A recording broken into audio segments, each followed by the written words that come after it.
I can't believe they've done it. They changed the intro song, so it no longer blows your ears out. I'm gonna tell you right now, the intro song actually always gave me a copyright warning. So whatever song that they had at the beginning, I always got like a copyright issue on the video. Don't mind my fingers. I needed hands. I needed my hands today to play this game. That's a hand, okay? That's a hand down there. Don't think dirty. That's a hand, all right? That's just an extra hand. Welcome to Tales and Tactics. This is a wonderful game that is now in 1.0. Let's talk about it before, briefly, but I'll explain in detail, sort of, well, not too much in the detail about what they changed. But they have a lot more maps, a lot more units, apparently, a lot more traits, a lot more, like, skills or perks or something. The unlock system is completely different. I think the PvP mode is a part of the main game now, but don't quote me on that, I don't know. And in general, difficulty and progression has been tweaked to be a lot more interesting and a lot more exciting to go through, besides just larger number equals build that only really works, right? So there's a lot more to do. There's a lot more text to read. There's a lot more fixes on things. The DM apparently has a lot more lines, so I can't wait to have him tell me how much better I could be playing. The son of a bitch. And we're going to see how it goes. But first, let's unlock everything, because we didn't actually unlock everything last time. Now, the history of this game is very fascinating. I found this sort of randomly as part of the... I don't want to say trend, but like, you remember that moment early on in the stream's life cycle, if you're like an older viewer, when I got really purge? What? You had to earn masters if I played the game for the first time. No, that sounds awful. But way back then, I was like really into auto battlers for some reason. And I kept finding them, and then Tales and Tactics stuck out to me as the one that felt like the most evolved. It felt like it was actually evolved from every other auto battler out there. It was bringing a whole new different way of playing the genre that focused more on the tactics and the tales. I mean, it's literally the point of the game is Tales and Tactics, so they did a great job with that. And they've just been grinding and grinding it. It's been getting better and better and better. So, let's see how it goes. I have everybody in. We're going to play some of the preset characters, because I don't really know what to say about that. We'll avoid the multiplayer for now, even though it's really fun from last time. I think it's their best model. You can sort of see when I played the last time, there's a VOD on my channel. And holy shit, I'm on challenge climb... What? I'm on challenge climb 12. Alright. Let's go. Why not? Why not? Why not? We'll go to the training yard, and we're gonna play somebody random. I don't care, okay? We'll be Brax the Breaker. Now, the perks for the characters that were already there, like their built-in ones, were reworked as well. So there's more interesting choices that you have to make by the time you get to your first level, as well as there's more interesting ways for the perks to interact with the game as well that fundamentally change how you play. For instance, she gets block. A totem, it's called block, that remains in combat to block damage. Okay, it can be equipped. But what do you mean equipped? Like, I can equip the dude on... I can disguise a dude as another dude as a block. Yo! Virtuous Patience. If you start a non-training yard combat with 5 or more star points, gain a unit of the highest rarity after combat. It's really good. Hey, make friends. Start the run with 4 random common units. I need that. I have no friends. And they're a farmer. You level up with 14 or more gold, gain 10 gold. So the harvesting gold. Nice, I like that. You can skip 1 level up perk if you do choose 2 perks for the next 2 choices. Crop rotation. Or when you turn in a contract from a bounty tail, gain 2 duplicates. Okay, that is insane, because you know how much I love contracts. I'm assuming there's more codes for creators too, but I never got like an email saying like, hey, we'd love you to have a code. So, you know what? I'm just saying, I played this game a lot, okay? I'm still playing this game. Let's see how you can break the game this time. Why did he say glad to see you again? Does he know? Does he know? How does he know? Why did he say that? Does he know? Does he know that I was gone for a long time? I need... Do I not have like a helmet? I'm pretty sure my model has like a helmet. Wait. What? Yeah, fuck it. Sorry, give it a moment. I forgot the image is like massive. The mask is a very large mask. It's actually a 4K image that I forgot to scale down. So it takes VTube Studio like quite a while to, pull down the file and like stream it through because 4K is like a shit ton of. It's a pretty large size. I think it's like 700 megabytes. So okay, here we go. It's a pretty large image, but let's make sure that he doesn't recognize us again because that's kind of weird, right? We don't want him to recognize us. The key is that you really don't want him to recognize you. So we're gonna be Eileen for now. Nice, perfect. The grand tournament. Oh boy, the journey begins. I can't wait. It's actually been a very long time since I played this. A prestigious event hosted every year by a group of powerful callers known as the Dire. Each year, young callers from all over are invited to challenge the Dire themselves. Basically the gods, or rather, the OP player characters. You've been selected to partake in this year's event. Will your tale be of triumph or defeat? Will your tactics earn you fame and glory, or find you wanting? Now, tell us about the character you'll be playing today. Brax the Breaker. That's what they call me, because I tend to break things. Not on purpose, mind you. I'm just very big, and most things are less big. And let me tell you something. It's hard to sell pumpkins when you keep smashing them. I decided to join the Grand Tournament because I want to do more than just hit things. Punching is great, but it gets lonely sometimes. The fairgrounds brings in all kinds of people from all over, including callers like me. I wonder if they like pumpkin bread. You come back to hear that's big. Pray tell, streamer. Why did you say that, streamer? Now, every single run as well, it has a breakdown. We saw this last time, but there's bonus traits that happen. What is that? See the bottom left? There's like a dude. It's like a gremlin who appears to hand me a piece of paper and then pulls it away. Oh, that's how you do it. That's actually really cool. I did mention before that when the game had all these effects, it was kind of annoying to go to the compendium to learn what they did. So now you can like hover over and then you can like scroll through the panel. This is genius.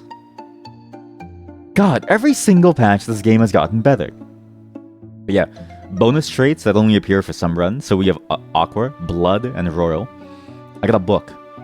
Contains the books of I don't know what this is. The Vault of the Void. Oh, we can banish units. It also banished all the skeletons from the game, so I guess we don't get to play skeleton. What the fuck? There's a dinosaur named Ian. I've never seen this guy. Okay, now I kind of wish that we had skeletons, but we do get Jack Frost. I don't know who Jack is. What is Jack? Hollow's End? What? Frost warps away. Who Bloigi? I don't know what's going on. We'll just start. Get some real warm-up fights in before the real combatants. You have 1 army size. I still feel bad for these goblins. I thought they'd be like a separate. Wait, actually, the whole map looks really cool. Look, even the training grounds looks like cool now. There's like stuff here. Can I start combat with just my block? Will I lose? Oh my god. Wait, chat, I might lose. I can do that, right? What's stopping me from doing that? Does it do damage?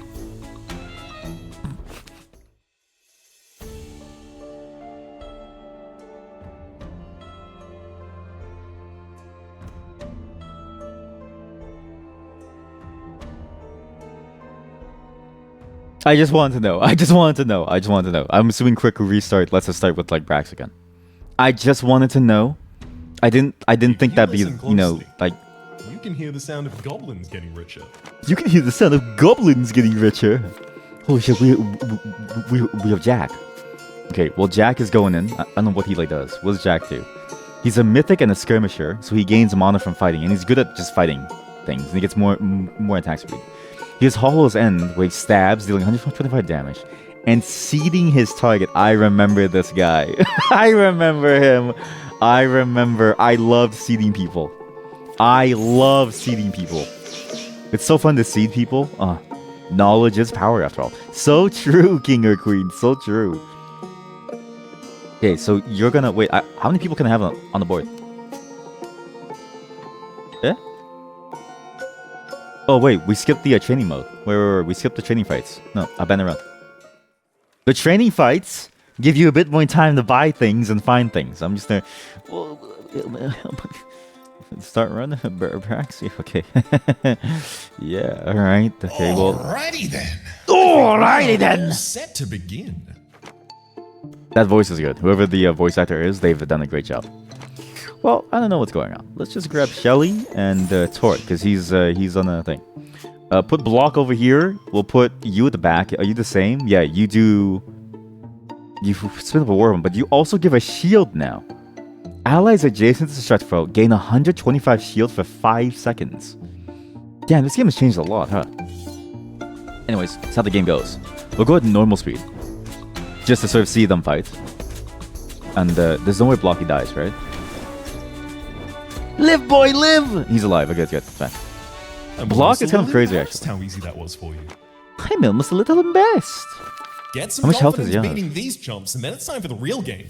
Chumps. Imagine being called a chump. We can put in him and him for 2 Fae. What does Fae do?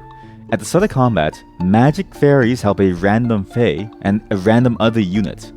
Fairies grant 15 cost reduction, so easier to cast spells, 3 mana regen, and 25 power.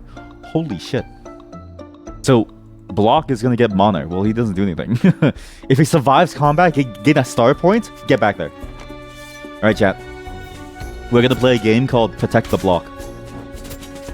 The more that he lives, the more money that we make. Especially important for early. Especially important. I didn't even stand a chance that time. Oh yeah, of course he didn't. These ones aren't exactly my best work.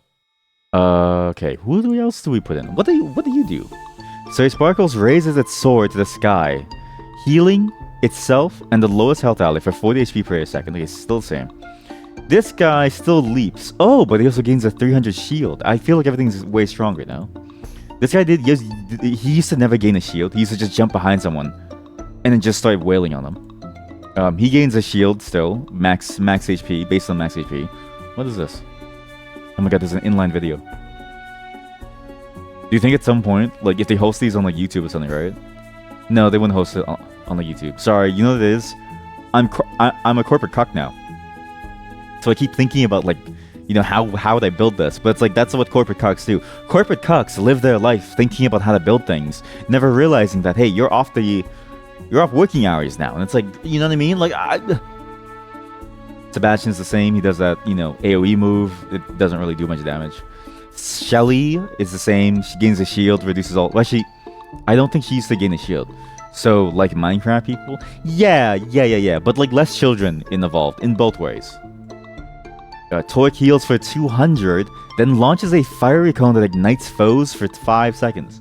Pull up my dictionary. Debuff. Affected unit takes 2% of their max HP as spell damage per second. What the fuck? That's broken. What does Monty do? Monty has unlimited range.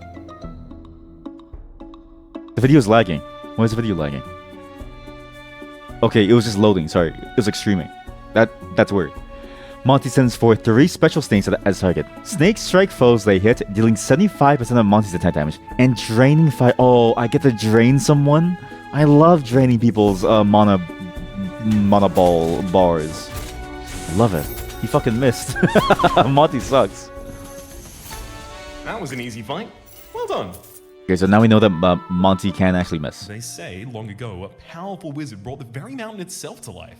It was what's this? Book of Banishment. Alright, do you guys want to banish someone? We have 4 units that we can put down. What are these crystals? The maps look really good now. Everything looks really, really nice. I have a staff. Okay, we have some items. Okay. First, I want to invest into a Book of Banishment, because why not? We have a Fae build going on, which I think is fine for now. It's not the best ever, but at least we get some power and tankiness from people. Block can beat the front to sacrifice and also provide more room for our healers, Sparkle, to survive. As a bonus tank, I think we throw in not Bulwark. Sorry. I mean, he doesn't really work in terms of strength, right? I can't imagine. Wait, there's recommended items? What is this? What is this, baby mode? This is Tales and Tactics. Let people figure it out on their own. Oh, come on. You think I'm shit? Probably. But his shield is only 1 to 50, scaling with max health. But Shelly's is 200 and reduces damage now. We're maxed out on our army size, I think, because it's only 4, right? I'm assuming it's 4. Yeah. We also get Reptile for the Reptiles. What does Reptile do? Reptiles provide unique team-wide bonuses. So Monty increases everyone's damage. Shelly gives everyone armor. Nice. That's actually amazing, and it feels like... I really don't want to make the comparison, but like... TFT, Teamfight Tactics, Dota Underlords, I mean Auto Chess, a lot of influence between them, a lot of mechanics that they sort of like see from each other, I think. Unlike TFT, this game is much more, I think, tactical in my mind, because you can spend as much time as you want thinking. In my case, talking, and it helps a lot to think about things. So we're gonna go with him. We need to sell 2 units to make room for the investment. Toik, he's an engineer, so we fire him immediately. He could cost way too much. Sebastian needs to go as well. He's a brawler now? That's actually crazy. He's actually also very expensive because he's a creep. I don't know. Every 5 seconds, the Crystal Heart pulses, granting all units 25 mana. The first pulse also grants 15 armor. Alright, what do you do? Gibbs, he still goes invisible, gains 20% damage amp. Wow. Is that design space for auto battlers like an incestuous pool of mechanics? How come every auto battler has the same stuff? Not the same stuff, but like you definitely notice similarities. Piercing shot. Crosby fires a piercing shot. Just shits on us. Okay, cool. Why is his damage so much higher than everyone else's for being an AoE? Oh, because he has 120 mana. Yeah, it takes him a long time. Rhyme still stuns, and that's a Shelly. Alright, I think we're good. I think we live. Well, what can the staff make? Wand of missiles. When the warrior casts, they fire 3 missiles, affected by the warrior's spell power. That's crazy. Orb of Flame grants the warrior 10 spell power every 5 seconds. That's crazy. Sealed Scroll, after casting, they grant 10% of the maximum mana to themselves and the lowest mana ally. That's crazy. Each combat, gain 15 charges. When enemy casts, the warrior spends a charge to deal spell damage to them equal to 6% of their max HP. That's crazy. Then they gain armor the rest of combat. That's insane. A Burn Dana every 8 seconds ignites someone to burn them. Magic Cannon, as always, kind of broken. Deal 20 spell damage, increase your spell power to the target. This thing, you know what? Mages, listen, mages can take their, staves and stick it up their ass. It doesn't really matter. Let's go at normal speed. Let's see if we survive. Let's see if my strategy works. I think the fairy reptile thing is really good. Because they all work to shore up each other's weaknesses, right? The fairies give people mana cost reduction so they can cast their skills more. And the reptiles. Fruits of labor. When you turn in a contract from a bounty tail, gain 2 duplicators. Or late harvest, if you leave a shop with 14 or more gold, gain 10 gold. I don't think I'll ever do that. Or gain a common mythic unit, 3 free rerolls, 3 star points, and 3 gold. I like Fruits of Labor. I like doing contract work. Hey, contract! I'll also get more investments in my thing. I sound like... I really am a corporate caca. I'm starting my job, like I say all these things, like, oh yeah, love this contract looks good. Guys, we need to build, we have to build Galactus out. I don't sound the same anymore. I'll think about this as I go pee. BRB. Okay, the corporate caca is back. Let's see what to do. We'll go to a bounty board. Traveling along the beaten path, you spy a notice board sitting there, rather out of place. You're familiar with the help wanted ads, so you take a gander. Oh my god, this really is just my job search. I mean, realistically, job searches, like, you can't just go outside and find a job, right? The reality of it is that you will never be able to find a job like that, so it's like, oh, you kind of have to go to like these like job boards and stuff. You can't just happen upon help, okay? It doesn't work. Although apparently day laborers are a real thing, and not just an anime trope. I had no clue. A number of ads catch your eye, but you can only take 1. Rules of the Goblin Consortium. What is this? Like John Wick? What? Don't kill anyone in the Continental. Uh-oh. Sorry, spoilers. What is this?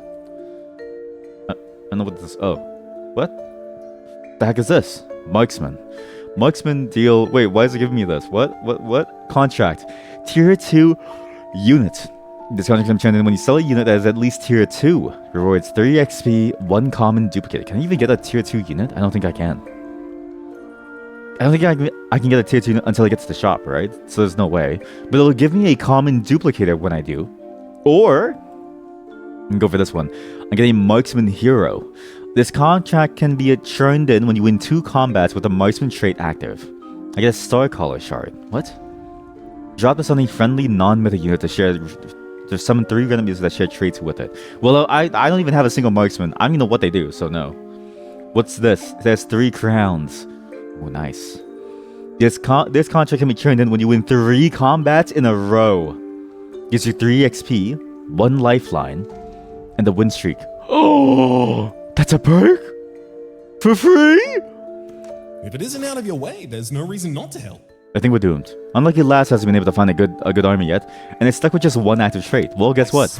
I'm gonna win streak. You'll taste their venom. You. Oh god. Oh no, chat. It's Defilers? They're called Defilers. They're gonna defile me. Defilers instantly kill enemies below 15% max health. Monty? A2? Monty? A2? When the Defiler executes a foe, they explode, dealing 400 spell damage to adjacent foes. The Slaying Defiler gains 30% damage amp for the rest of the I don't know why I keep saying Defiler like that, I'm sorry. They're defiling me. Defiler? It's like, I need to stop that.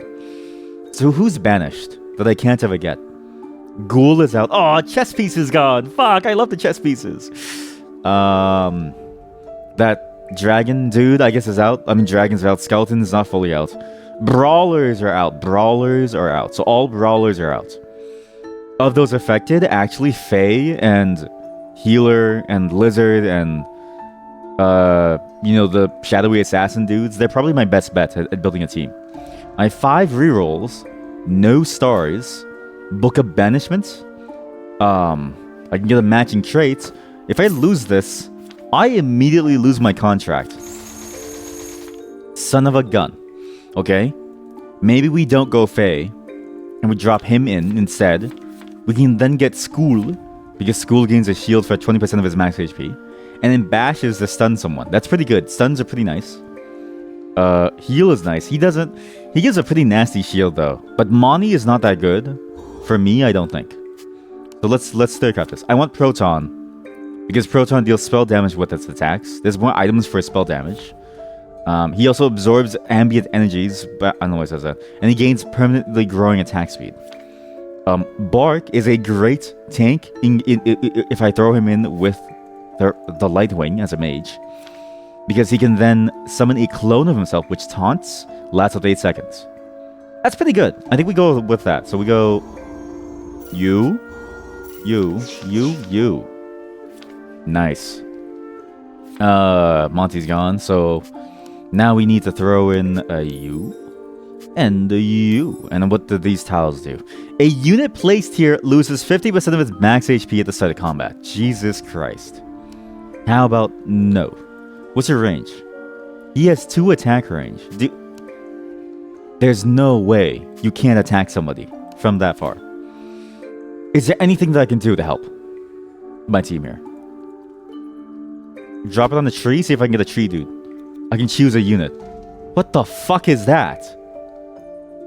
Ragno enchants a random other ally, granting a 175 health shield for 5 seconds, and 15 attack speed and spell power for the rest of combat. You're sick. You're sick. You're actually sick. Or we go Teak, who gives himself a shield, and the ally nearest most foes a shield. And the shield does damage when it breaks. Okay, well, Ragno is cool, but I already have 2 mages. And they twin cast. Actually, he could be nice, because he could twin cast along with him. You know what I mean? Like twinsies? I don't know. Like, do I want, like, a pretty good tank that also helps him tank to replace him?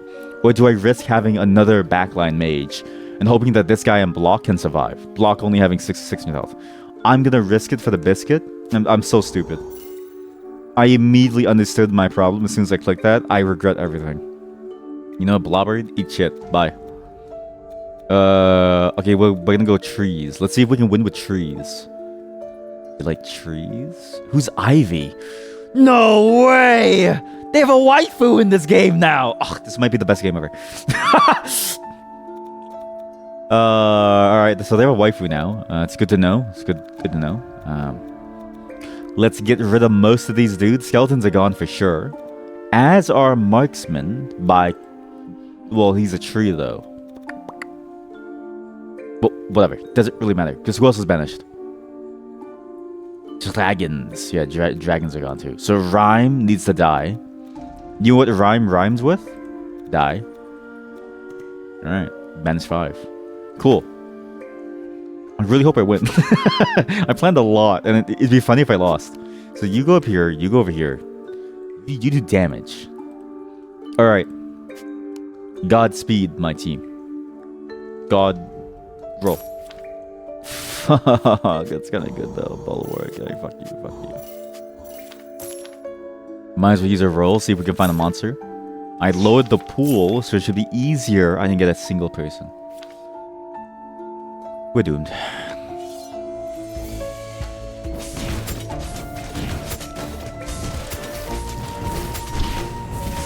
Oh jeez, oh heck, oh jeez, oh heck, we already lost our main tank. Our main damage dealer is being focused by their damage dealer, while at the same time focusing their tanks. I think we immediately lost the roll. Oh! Shields! Shields! Shields! Shields! Keep shielding! Keep shielding! I knew I had it in the bag. It was so easy. That's 1 for 3. What do we have? So we leveled up. Your units gain 2% damage for each vault level. So a max of 10% damage after all 5. Necromancy gains a 1-star copy of the first enemy unit that dies each combat. Does not work on bosses or their minions. Or a witch's broomstick. What? Special equipment which can grant multiple allies mana regen. At the start of combat, the wearer and allies directly above and below them gain +2 mana regen. That might be good. How many what if I switch into mages? Did I kill a mage by accident? No.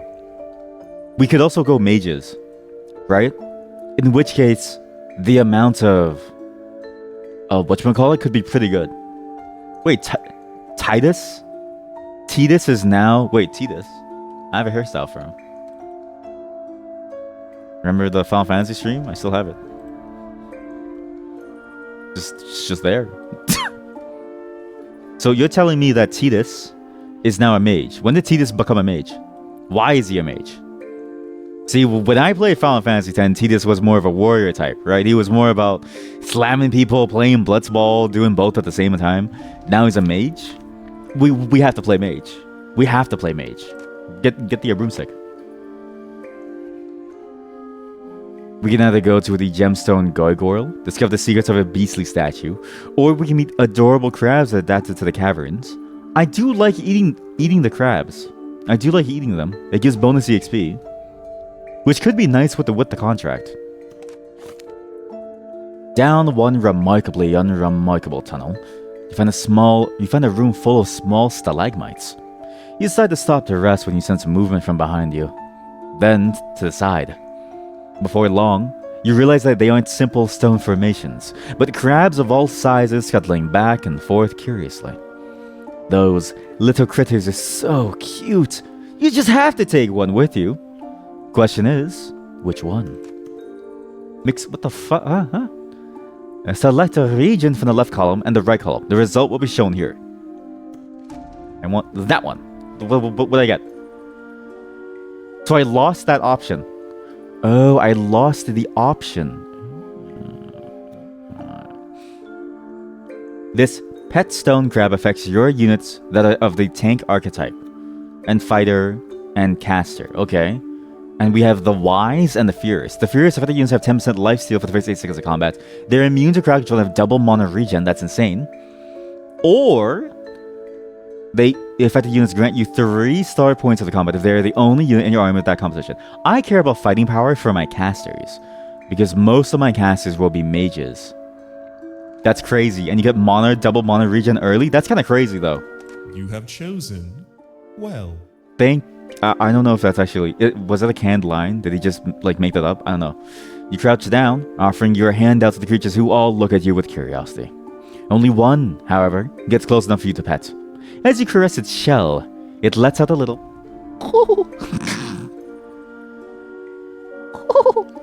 as it quivers in its shell, and then a weird slimy liquid pops out the back end. Wait, so you can't eat the crabs anymore? I'm so sad. You used to be able to eat the crabs for like 5 EXP, and I used to always do it and get like cursed. You decide to name her Amethyst, the Fierce. Pick up a little amethyst and put it in your satchel. Instantly, 2 tiny eyes peek from the bag, bringing a smile to your face. And curses are still the same. You get a curse unit. Change that you're becoming broken by something. What is Doom? Each time you re-roll a curse unit, Doom increases. What? Doom is reduced by 20 when you buy a curse unit. At the start of combat, enemies are gonna shield for 1% of the max HP for each Doom. Then all Doom is cleared. Holy shit! So if you don't buy a chained unit, you lose. So if you re-roll before combat, hoping to level up, and you don't buy the units that pop up that are chained, you run the risk of just dying. That's crazy. Huh. Let's get more EXP. Wait. Okay,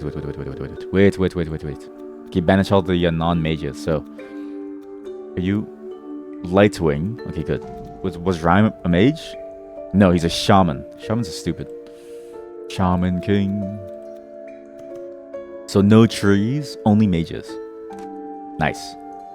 I can combine this ring onto him and then remove it after. It's kind of stupid. Realistically, that item should be on Proton, because Proton casts very early and gets a bonus attack speed. And his attack scales off of spell damage, so... Wand of Missile is nice, though.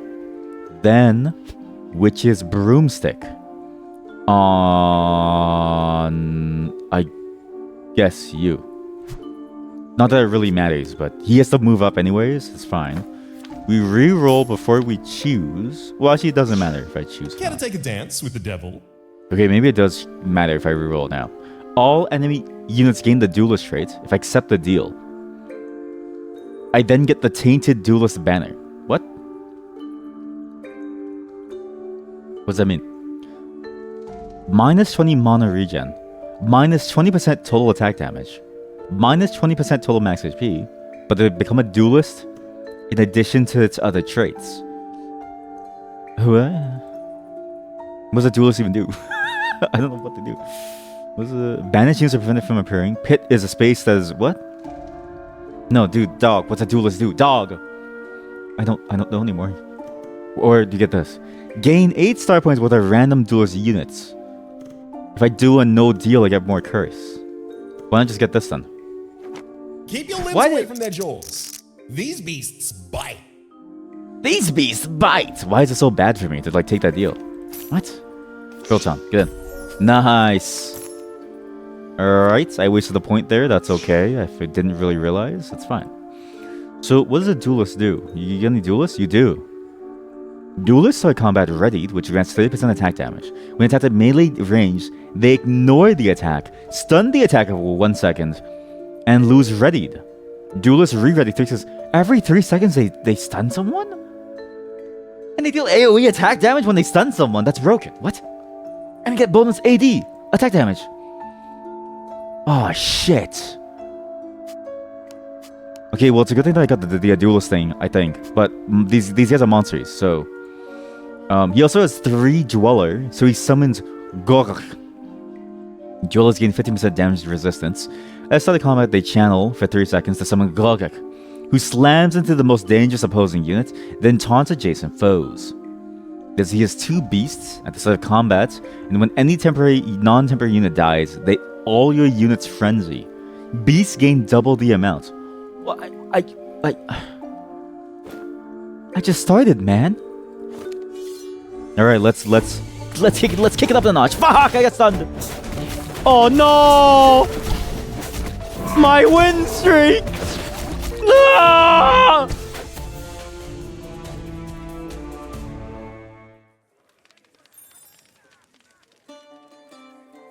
I was mad. I was a little mad. was a little mad. I was a little annoyed. I was a little mad. All right, I didn't know you could just. Man, that win streak one is really hard. Let's guys, it's weird how my game like crashed. Let me start a new run there. That was strange. Who was I playing again? Oh yeah, Brax. Let's try Brax again. Sorry about that, guys. That's such a weird bug. Alrighty. Great. We can start the game now that the bards finished their set. I mean, to be fair, like even though it's out of early access, like you know, bugs always happen, right? Like 1.0 bugs always happen. All the beasts are gone, and I get Blook, who possesses someone. Nice, cool. I also get Hugo. What? And Bogdar. All right, cool. I've come a long Ragno. way since I painted these. Fire up, healing, divine. Yeah, okay. Stinging spores, dweller. I could go for. Holy shit! I've got a Hugo. What's he do? He sounds kind of cool. Hugo. Amanito, bro. Duelist? Ah, fuck it. Let's try it. So, what do you do? He conjures a frost storm, hobbling adjacent foes for 8 seconds. He just shit on the guy. Well, that shows me up, I guess. Hugo gains a shield for 20% of his max HP, and foes that are already hobbled are instead stunned for 3 seconds and take 300 spell damage. Wow. That's it's a lot. He actually does like a shit ton of stuff. That's really good. I do kind of want to go Dweller, and he would be fun with the Dweller, because I don't think I lost another Dweller unit. Yeah, I lost all the beasts, so the beasts are useless. Anyways, we can sell. We keep the bug. We throw this mushroom guy away. I know he's a Dweller. Son of a bitch! You could have told me that before I did that. Alright, fuck you. Do I get a star point if I keep him alive now? Does anything work inside of the training yard? It might not work at all. Look at that. That's And what's hardly hobble even a mean? scratch on your army. I know, my army's so good. So Nothing strong. better to train Wow. a novice adventurer than a simple goblin, right? What's hobble? Debuff. Affected unit moves slow and deals 30% less damage. Holy cow. Hugo is insane. He reduces damage that they do. That's actually insane. Wow. Throw you in. Invest. Invest like all the rest. Equifax. That's not their actual. Please don't sue me.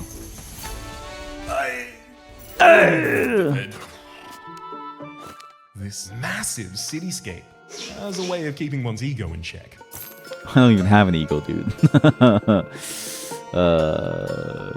No one's gonna believe that. Hey, Dweller! Oh my god, yes.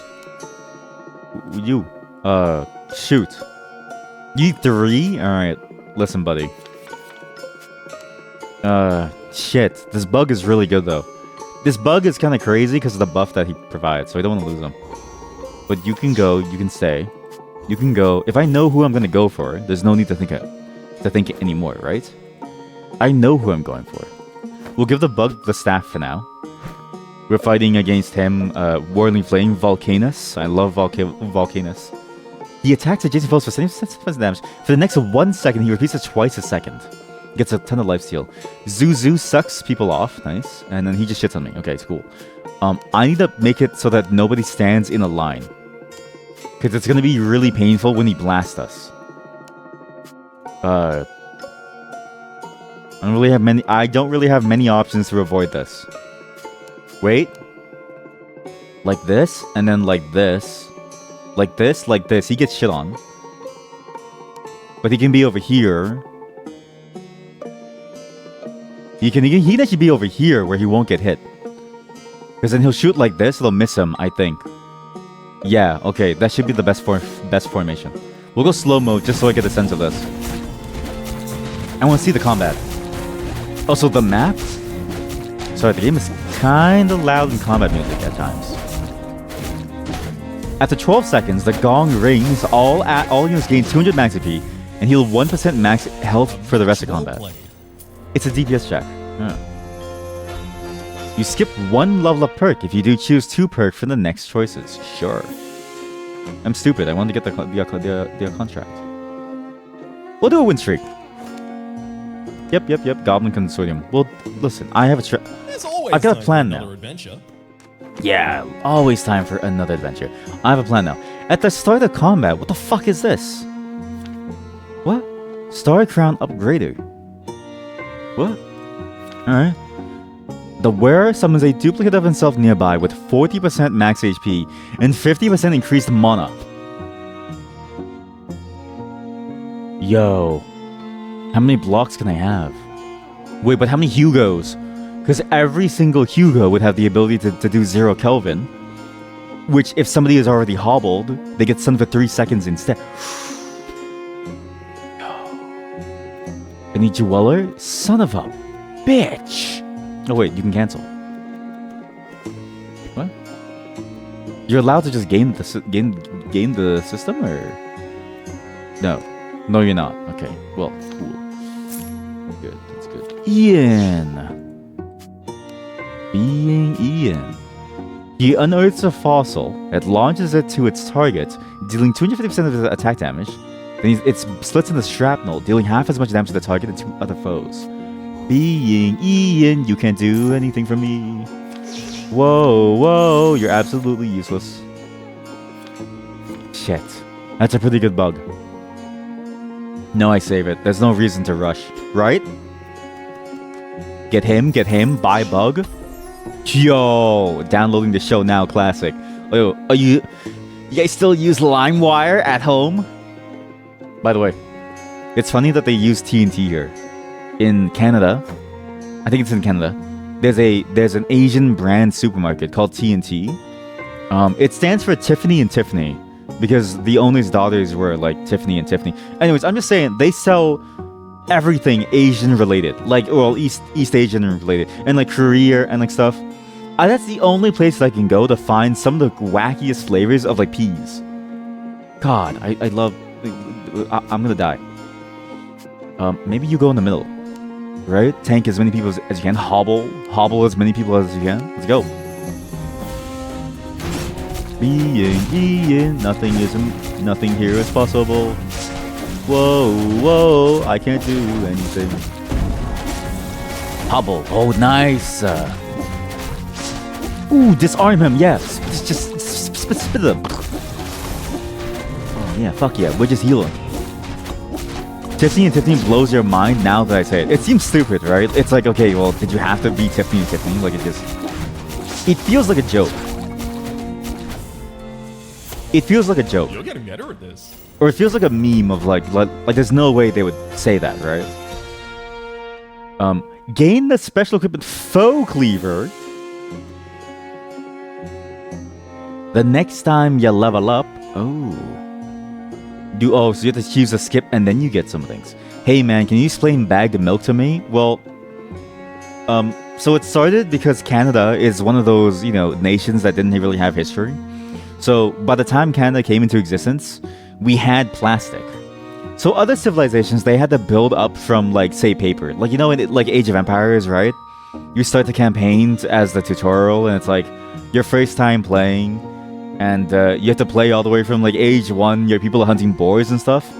Well, see, Canada started with plastic, and so what we decided to do was to take this plastic and use it for everything. Okay.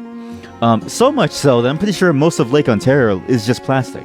Then we decided to stuff everything inside plastic as we could. Groceries, people, appliances, bananas, like single off the bunch bananas. I even seen like 3 grapes once. But also milk. Because plastic has this weird property where you don't need to line the inside with a pseudo plastic like you would have to do for a carton to gain water resistance. In fact, not just bagged milk, I have bagged wine in my fridge right now, bagged. And for some reason, it's okay for the alcohol lovers, but it's bad for the milk drinkers. Like, I'm sorry. What are we, like in Skyrim?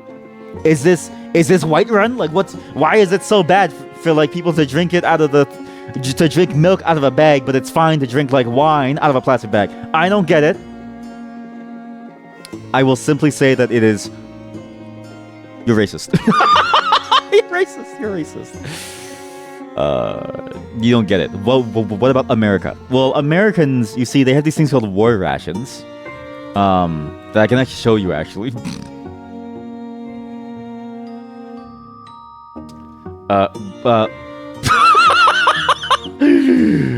No, you're not racist. It's too late, buddy. It's too late. You're racist for not understanding the Canadian way of bagged milk. Now look at this. Look at this. War ration. Look at this war ration. You see, in America, they're ready for war at any moment. So what the Americans have, actually, is bagged milk, but in the form of war rations. Oh, that's funny. That's actually really good. You know what's funny? My friend, actually, my buddy, he was explaining to me how he used to have these in like school. And I was like, what do you mean? And he was like, yeah, like, used to get small bags of milk to drink in school. They just stuck a straw in. And I was like, there's no fucking way that you had that. So I looked this up. I saw this. I was laughing. And then I was like, what did the lunch lady say to you? Is it time to come pick up your... Okay, kids, time to come get your daily rations. What do you mean? What do you mean you didn't? You used to do this? Did your lunch lady go, okay, kids, time for your daily rations? Like, there's no way this is real. This is the only time that I'm like, I don't get bagged milk, all right? This is the one time I'm like, I don't get bagged milk. Surely when you put the straw in, it all squirts out. Well, listen, buddy, all right? If you're Mr. Shapiro, then it doesn't matter what you stick in. That shit is staying dry. We're moving on. Faux cleaver. I don't know what the thing does. It just seemed cool, so I just got it. 12%, 12 attack speed. The wearer's attacks apply a mark. A foe with 8 marks loses all stacks and takes 400 spell damage. Yo! You can confirm it doesn't score it out. It actually works. You can't convince me that this thing doesn't score it out. In my mind, this thing squirts everywhere, right? You are soaking wet. You're sopping wet. I guarantee you, when these were actually put into schools, like, classrooms used to smell like rotten cheese. Because, like, kids don't clean themselves, right? And they only serve these, like, rations to, like, kids or people in the Canadian military. So what you end up with is just a whole classroom that smells like rotten cheese by, like, the first hour after lunch. Like, 12, lunch. 1 p.m., all right, it's a cheese factory now, all right? Like, and there's no way that this, like, works. No, you can't convince me otherwise.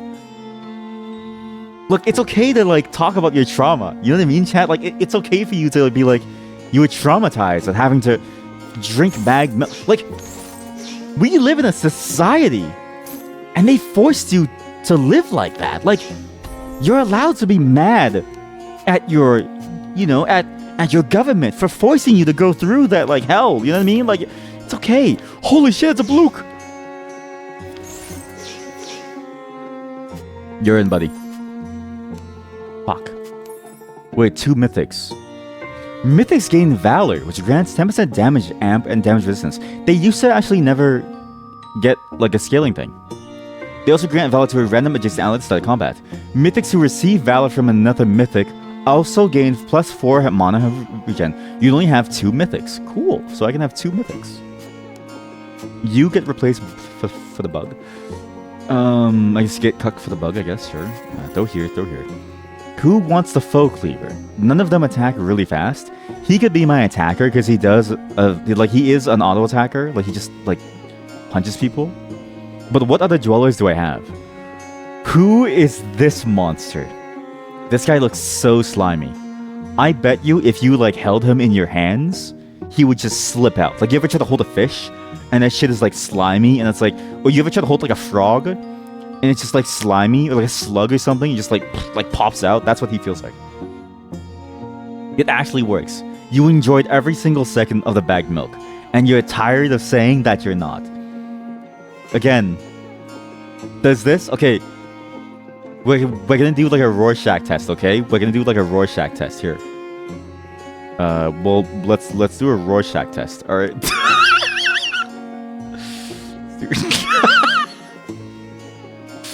Let's do a Rorschach test here. Okay, so in the Rorschach test, like, what does this image, like, say to you? What does this say to you? Here. Perfect. So, okay, when you look into this, like, image, like the Rorschach test. Wait, we need 2 of these, actually. We need 2 of these. The copy, and then there we go. And then I need to flip this one in particular. Flip horizontal. All right, so look into the Rorschach test. All right, tell me, how does this make you feel? Chat, how does this make you feel? How does it make you feel? Huh? I mean, again, like you're allowed to say that you were hurt as a child. I think it's fine for you to like say that. You want to eat my pancreas? What does that mean? POV, you're a cannibal who hasn't eaten in like days, but there's a really juicy streamer who like showed up who's only been eating Uber Eats for the past like 5 years. It's like, I want to eat your pancreas now! Oh my god, it looks like the beans in the milk. Beans and my father saying he's proud of me. What does that mean? What is this? Beans in my milk? Beans in the milk. Has anyone found eating beans makes baby fussy? From reddit.com/r/beyond the bump. Has anyone else found eating beans makes baby fussy through breast milk? It seems every time I eat chili or a burrito with beans, that night baby rolls around and grunts a lot more. So my lactation consultant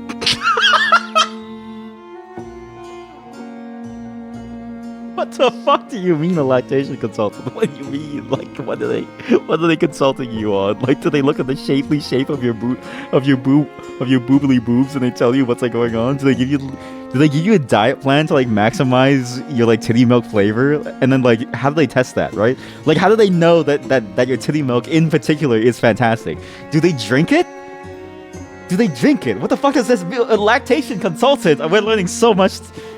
New job that you want. Don't do that. Remove this image. What's the beans in the milk, huh? That's a Murloc's dad. Can you have the faux cleaver? Yes and no. Yes, it was a Murloc's dad. No, you're not allowed to have the faux cleaver. Where's the Murloc again? You. Okay. Makes you feel thirsty. See, it's the Rorschach test worked. Looks like a skull texture map. You printed it out wrong. It really did, right? Like it looked like, you know what it is? It looked like the German face face texture. It looked like his face conveyed it to like a. Sorry, we got really distracted there. Listen, I'm just saying. You need a lactation consultant? Hit me up, dude. I know the best ways to maximize a flavor in your titty milk. Faux cleaver. I'm gonna use that on my wife. If she ever gets pregnant, I'm gonna be like, hey honey, I can be your lactation consultant. Okay, let's see if there's any dwellers that auto attack. Because we need somebody who attacks fast to make use of the faux cleaver. And I'm going dweller who will summon Gorg. There's only really one person who attacks really fast, I think. Which is going to be this dude, Gorbin Freeman. I could go Malady, but it's so late in the game that by the time I get him, I probably have lost. So, and Jabber is a mage. Jabber launches a ball of magic at the foe, dealing 250 spell damage. The ball then bounces back. When Jabber catches it, she gains 30 mana. She's playing catch with herself. That's like me and like playing, you know, games on the field and stuff. That's so sad. What glove items are there that could increase my attack speed too? Claws of Haste, pretty good. How much mana does he have? 80. That would give you a lot of mana for free. You could go double Thunder Dirk for like 64, 128 damage. I'm really good at the number. I am a corporate cock, huh? Dueling Sign, no. Gauntlets of Grace, nah. When attacking or when hit, gain a seismic charge. Spend 10 charge on hit. The wearer deals bonus spell damage equal to 10% of the max speed target breaches stuns up. Oh. With this. No, I think we go Claws of Haste. So we just save the attack speed for him. I don't think we save the shield. I think we build the item now. Well, afterwards. So for this. If you drink your own titty milk, then the flavor goes back in and becomes stronger and therefore better.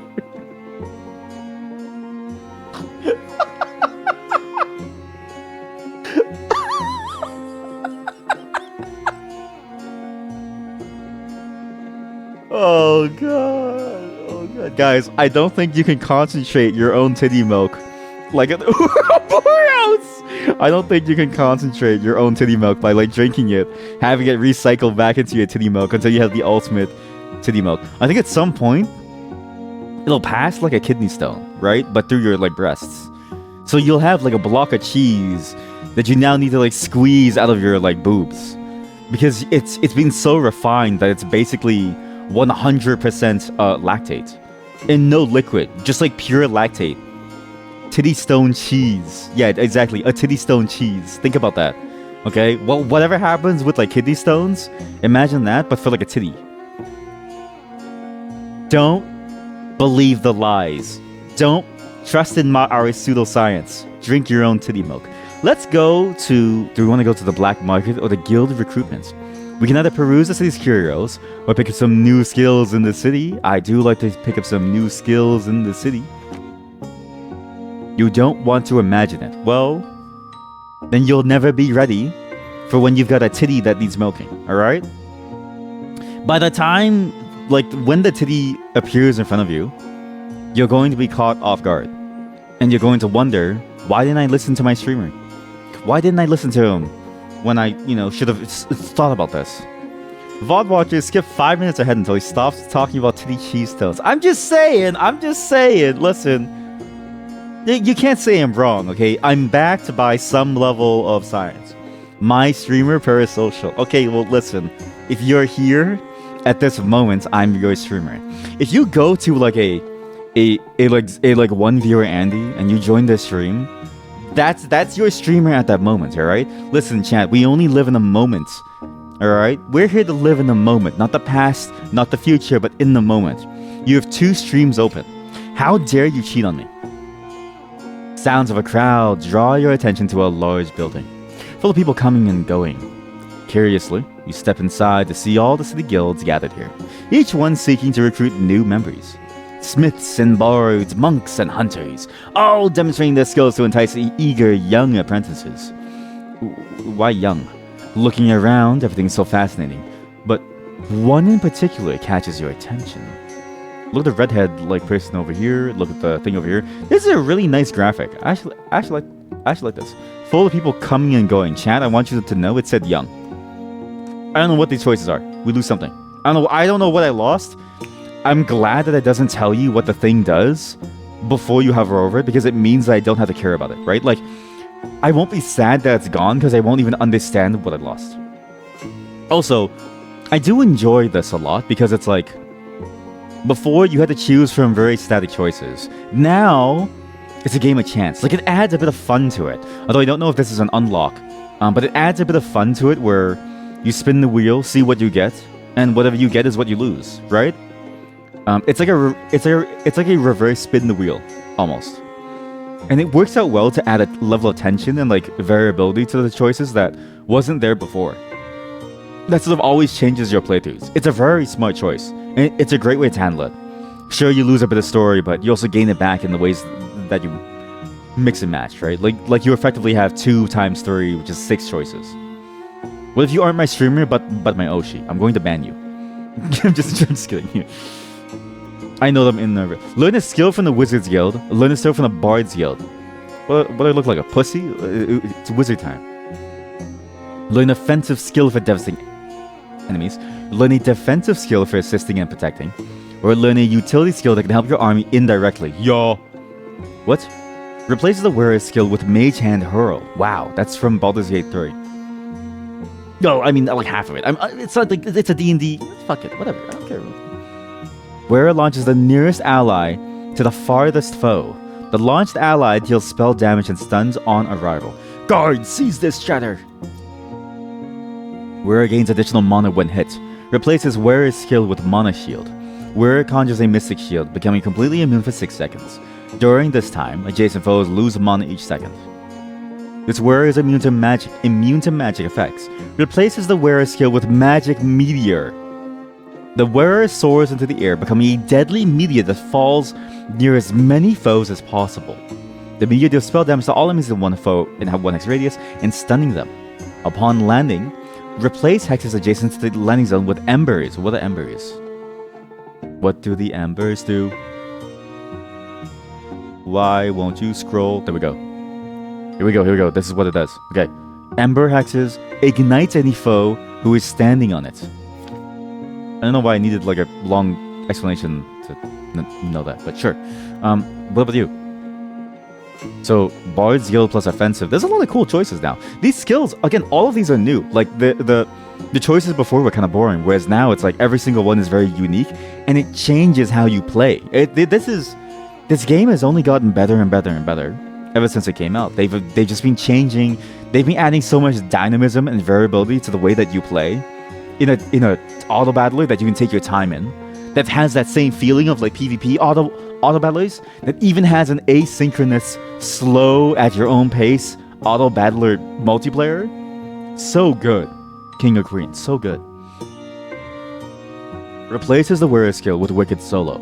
Wearer fires 3 damaging music notes at a random foe, plus 1 for each XP level. The first time this skill is used each combat, gain 1 gold and 1 star point. Dance Party. Wearer is immune to crowd control. Replaces the skill with Dance Party.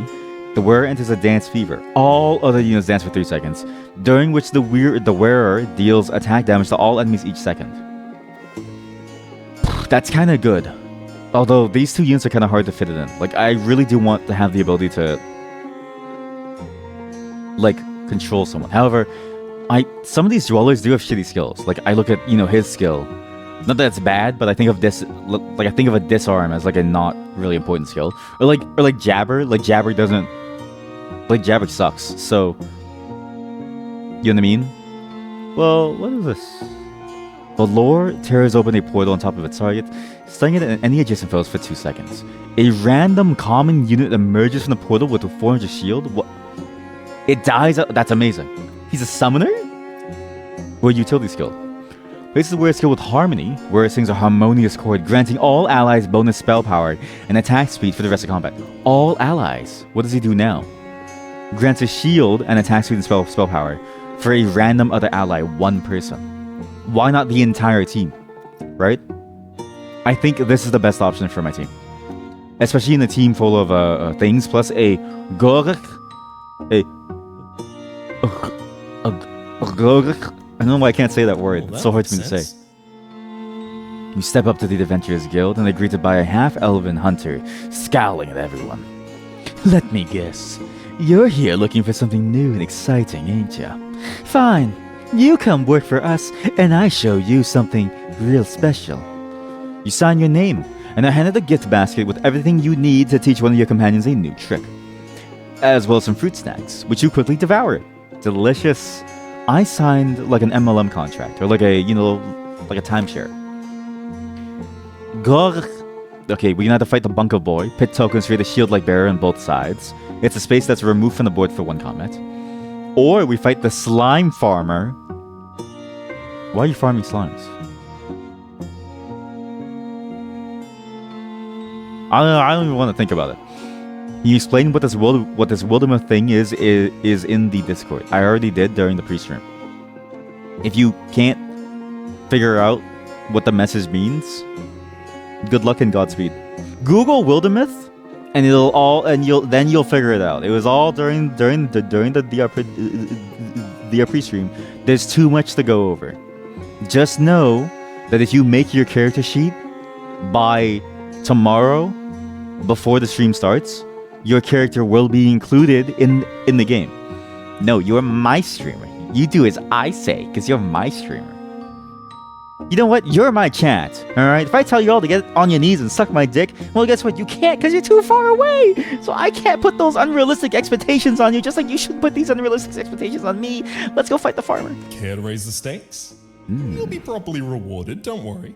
Gave me bonus reward, but all enemies gain the bug trait. What the bugs do?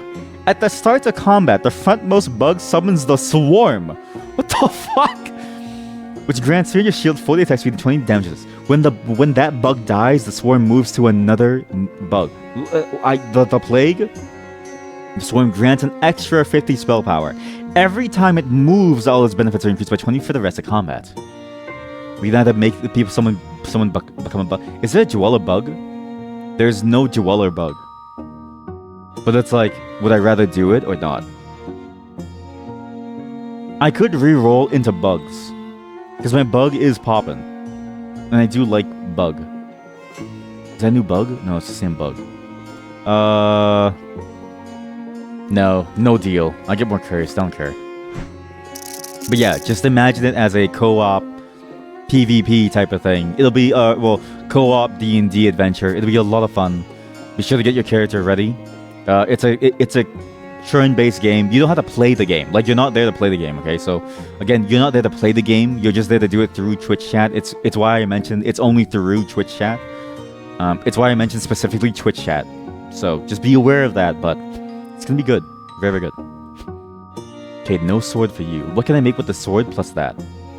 I could make Eden's Blade, giving spell power, attack damage, and damage amp. Are they D&D classes? No. If you read the message, warrior, archer, or wizard. It's plain English. Well, it's in Canadian English, but still. What's this? Why is there water? Why is there water? What? What the heck is that water? Spring grants regeneration to any unit standing on it.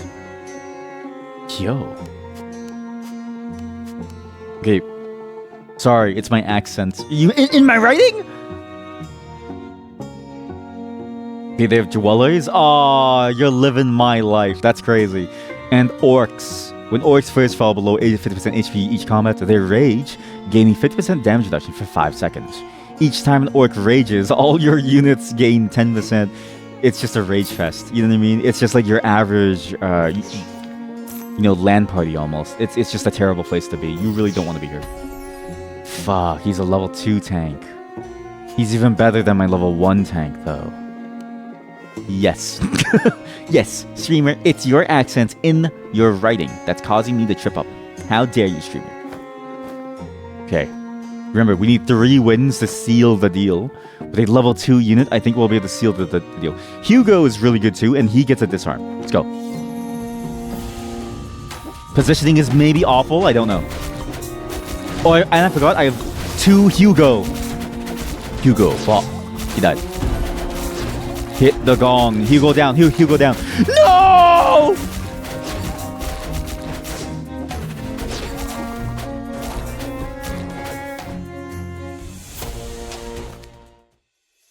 No matter how long the journey is, there's always useful experience to be gained.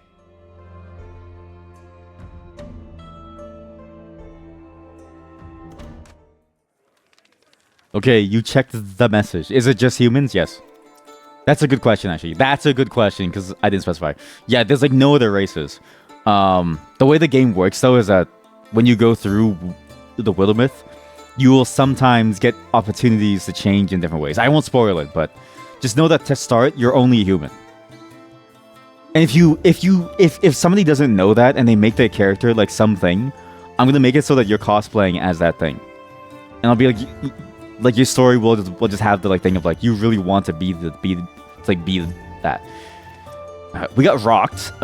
New run. Let's go random again. New person. How about you, Aladana? Gift of the Forest starts with special Elvish empowerment hex buff for you, which grants 50% damage amp and lifesteal. They can also get 1+1 maximum lives and potion slots.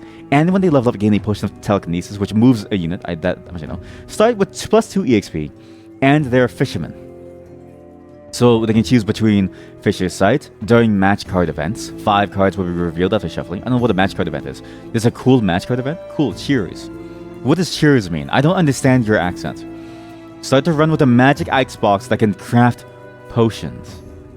Well, how can I start the run when this is a level up perk? I don't... What? Oh, after the eager newbie. Oh. Or I gain 6 perk rerolls. Yeah, okay, sure. It's a TV show. If you're keen to play, cheers. time for a game or two. Isn't that orange juice drink from, the Crush people or something? Oh, sorry, I just said Crush. Their joke was ruined. Oh, they banned the waifu. Is there another waifu-like character? God. Name's Allie. Grew up in a little fishing village where nothing crazy ever happens. Learn to hunt, learn to sew. Pretty boring, really. Even the callers were pretty mundane, using their gifts to help in the farms and fields. I was in the farm the other day when a couple of guys rolled up when That was in the farm. I can't do the line from Letterkenny if I stutter. But me, I wanted more than catching fish and trapping rabbits. I wanted to see the world and share my experiences with it. I thought if I could win the tournament, my book would sell like salmon cakes. I could even be the next Chiodini. That's how you know that they're delusional. Vault contains Chester, a unique mythic unit. No shit. So all the trees are gone. Rest in peace, Ivy. Oh, she's so cool. Instead, we get Bloigi, Proton, and Hydra. I love the Hydra. Every head... Listen, you get head 3 times, and every single time, it's different. Oh, I love head. Oh, you don't start with someone. That's weird. We can go Dweller. So that enhances you by giving a amp and lifesteal. Bloigi empowers its attacks for 5 seconds, making them deal 100% of its attack damage as spell damage, and bounce the targets, and he gets damage amp and lifesteal. Eat shit. Let's go a bit faster. I'm actually good for like speed now. Ooh. Look at that lifesteal, keeping him alive against that. He almost lost actually. Impressive. Most impressive. Most impressive. You almost lost. As attack damage, spell damage, bounce to 2 targets. I got gloves. Put these gloves on. Go for him. I guess go for Mickey. Damn, Mickey, you so fine. You so fine. You blow my mind.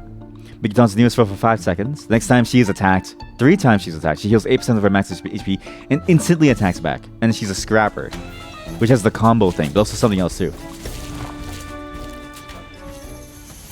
Okay, she's actually a monster. Hardly even seemed a challenge for you.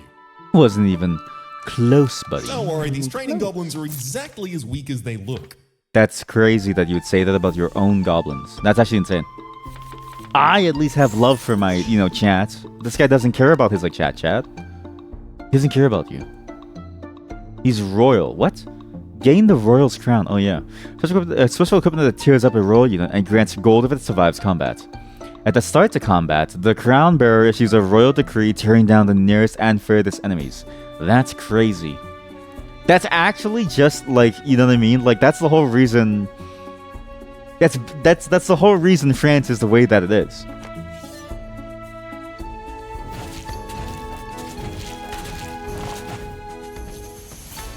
Let them have cake. You're getting better at this. Let them eat cake. Or is it let them eat, or is it let them have? Machine work together in harmony here. Usually. Usually.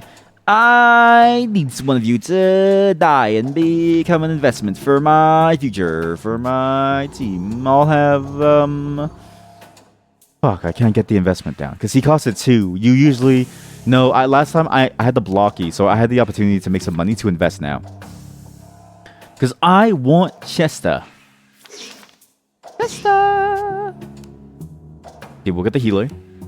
We're good to face him. He has no traits. The eager newbie has no clue. After 8 seconds, the Great Furnaces activate, dealing 200 spell damage and granting 30 attack speed to all units. That's amazing for me. Go, Bloigi, go. How much mana does he need? 95? How long does the skill last? 5 seconds. For 5 seconds, he's an AoE monster. With lifesteal, that's pretty good. I think we focus on Bloigi damage. We can either go for no specialization, or we gain 6 perk rerolls, or we get a magic ice box that can craft potions. Spend 2 gold? I'm sorry, what am I, a corporate cuck? Get gone fishing. Oh. Why did I get 2 choices? Oh, because I leveled up and it was done for the eager newbie. I see. Grant the special equipment to the Gauntlet, which grants bonus attack damage and XP to where it gains a kill. This used to never give bonus attack damage, so now it's actually good. At the end of each combat, your team shares a single trait. Not even possible. Your units gain 5% max health. Nice. Character done. Okay, perfect. Post it in there, post your image, get it ready, and... Why did you just send a picture of your penis? I'm gonna ban... No, I'm just kidding. That chat didn't send a picture of their penis. Thank you, somebody who has done the multiple gnomes thing. It's I was waiting for multiple gnomes or gnomes on ladders, okay? My go-to character has always been a gnome on a ladder. In D&D, and every time I move, I have to roll a dice to see if I fall over and take damage. Which is always fun. Or that, or I juggle berries, where every time I try to use a bear to like attack with, and like each bear is my spirit bear. Sometimes I might like miss, and the bear falls, and it starts like eating me. It was gnomes or kobolds. Listen, kobolds. I don't know why people want to cosplay things that they are, but like you don't need to be a kobold, right? Being a gnome is at least somewhat different. Sure, you're roughly the same size still, but at least you don't look ugly. I'm sorry, that was mean. But that was funny. That was good. Well, not funny. That was just mean. I'm sorry. Well, I like a library. Road Tales. Stumble upon an oddly inviting library. You come upon an odd signpost, slightly off the beaten path. A small house-like enclosure holding a variety of books to interest any adventurer fill its shelves. Above it, strange symbols are carved into a simple wooden sign. As you approach, the runes on the sign transform into your native language. Oh, Canadian English. Sorry, knowledge is power, so saith the wise. But too much knowledge will bring demise. Have some bagged milk. Yo, the joke. What rhymes with milk? Oh, don't make a sad face. It was just a little prank. Draw cards for prizes. Wait, chat. Do we gamble? What? Levels gained at the level 6 do not grant perks, but you can also level up now. We can read it now to gain EXP, but we could just gamble. Pilk. Isn't Pilk like that? Like, you know. Wait, isn't that the company that like threatened that one dude for like for having a card? Isn't that the company that like threatened the dude for getting like a Magic the Gathering card? Pilk. It's a dirty soda. Why is it called a dirty soda? What the fuck? I'm sorry. Wait, this is... Pilk is a dirty soda made by combining Pepsi and milk. Like, dog, like, this is what happens when schools give out, like, bagged milk rations. As an adult, you, like... It's like, you know, it's like living through the Great Depression and saving all the spoons in your house, or, like, washing all the tinfoil and, like, all the cardboard boxes. Like, that's what you have. Like, that's how you get Pilk. That's what happens. That's how people start to make Pilk. Is that same mindset of like, I miss the war rations. I want that milk. And then, but then, you know, they have to be respectable and have some Pepsi in it. That's disgusting. No think, just gamba. Way ahead of you, boss. There's no reward without a little risk. What? How's this work? Press your luck. When the event begins, all cards are turned face down and shuffled. You must reveal one to continue, but can reveal as many as you want before leaving. As many as you want. Each card you reveal will add to its display rewards to your payout and increase your risk score. The more curse you will gain when you take your rewards. If your risk score reaches 22 or more, you may not reveal more cards if the event is concluded. So I could get the book and a flower. Okay, keep bottom right and top right. Oh, I thought it was like those like games where it's like, okay, you have to like see where it's going and stuff, but no, it was just like, alright, fuck you. Boom, boom! Boom, boom, boom, boom, boom, boom! Boom! Boom, boom, boom! Win! We got the book and the dandelion. Boom, boom, boom, boom, boom, boom! I get 5 curse. Ah, heck. But at least you're not going away empty-handed. Oh shit, here we go again. So each card adds 5% chance to in the store for units to chain. What's 5 times 7? 35.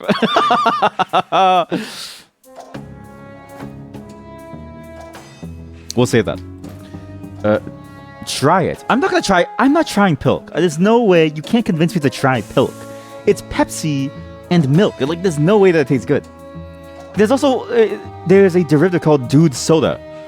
Would you combine lemon or lime flavored soda like Sprite or 7-Up with milk? Like, what's next? Huh? Mountain Dew and milk? Vegas, here we come! Books and tomes of all shapes and sizes fill the shelves of this archive, all yearning to be read. You ignore the sign and begin to fill your bag with everything remotely interesting. The more you take, the worse you feel, but you brush it off. It's not until you finish that you notice the sign has changed. Those seeking knowledge you've kept from pursuing, hoarding such wisdom will be your undoing. Alright, let's reroll. Oh, that's a lot of curse up in here. That's crazy. Well, we got a level 2 the guy though, so nice. Elemental and healing? Yo. Fuck ads. I don't want to watch football on Sky Sports. But like, was it interesting though? Who was against who? You know, I think you were too early with the draw. So you have to ask yourself who was against who. Again, please read the FAQ at the bottom of my channel before you subscribe. I literally don't care if you subscribe or like not. I'd rather you spend the money on yourself, chat. I make 6 figures, which is more than most of you. Like my contract is like a good 160k. Like you don't have to worry about me. I'm good.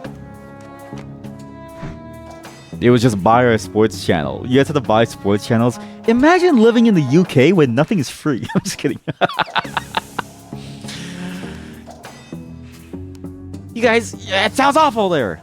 I turned on ads. Well, I kind of had to. Also, I actually turned off the settings. So what I'd like to do is I like to have a reminder. So I play 1 3-minute ad at the very start because everyone's slowly filtering in, right? That way, there's no pre-roll for the next hour. Then, when you're in with no pre-roll for the next hour, I would never run ads again. But I didn't know that the ad notifications comes with the schedule, and I can't change. Like I can't stop the schedule after I start streaming. So next stream onwards, there'll be no mid-roll ads. Unfortunately, until then, you just get a bunch of like random ads. My bad. I didn't realize that's how the notification system worked. It was nice to know the notifications to see if I needed it, but you know. I'm just saying, I'm not that smart, alright? I'm not smart. By the way, new chatter, again, if you want to be a character in Wildermyth tomorrow, be sure to join the Discord, !Discord.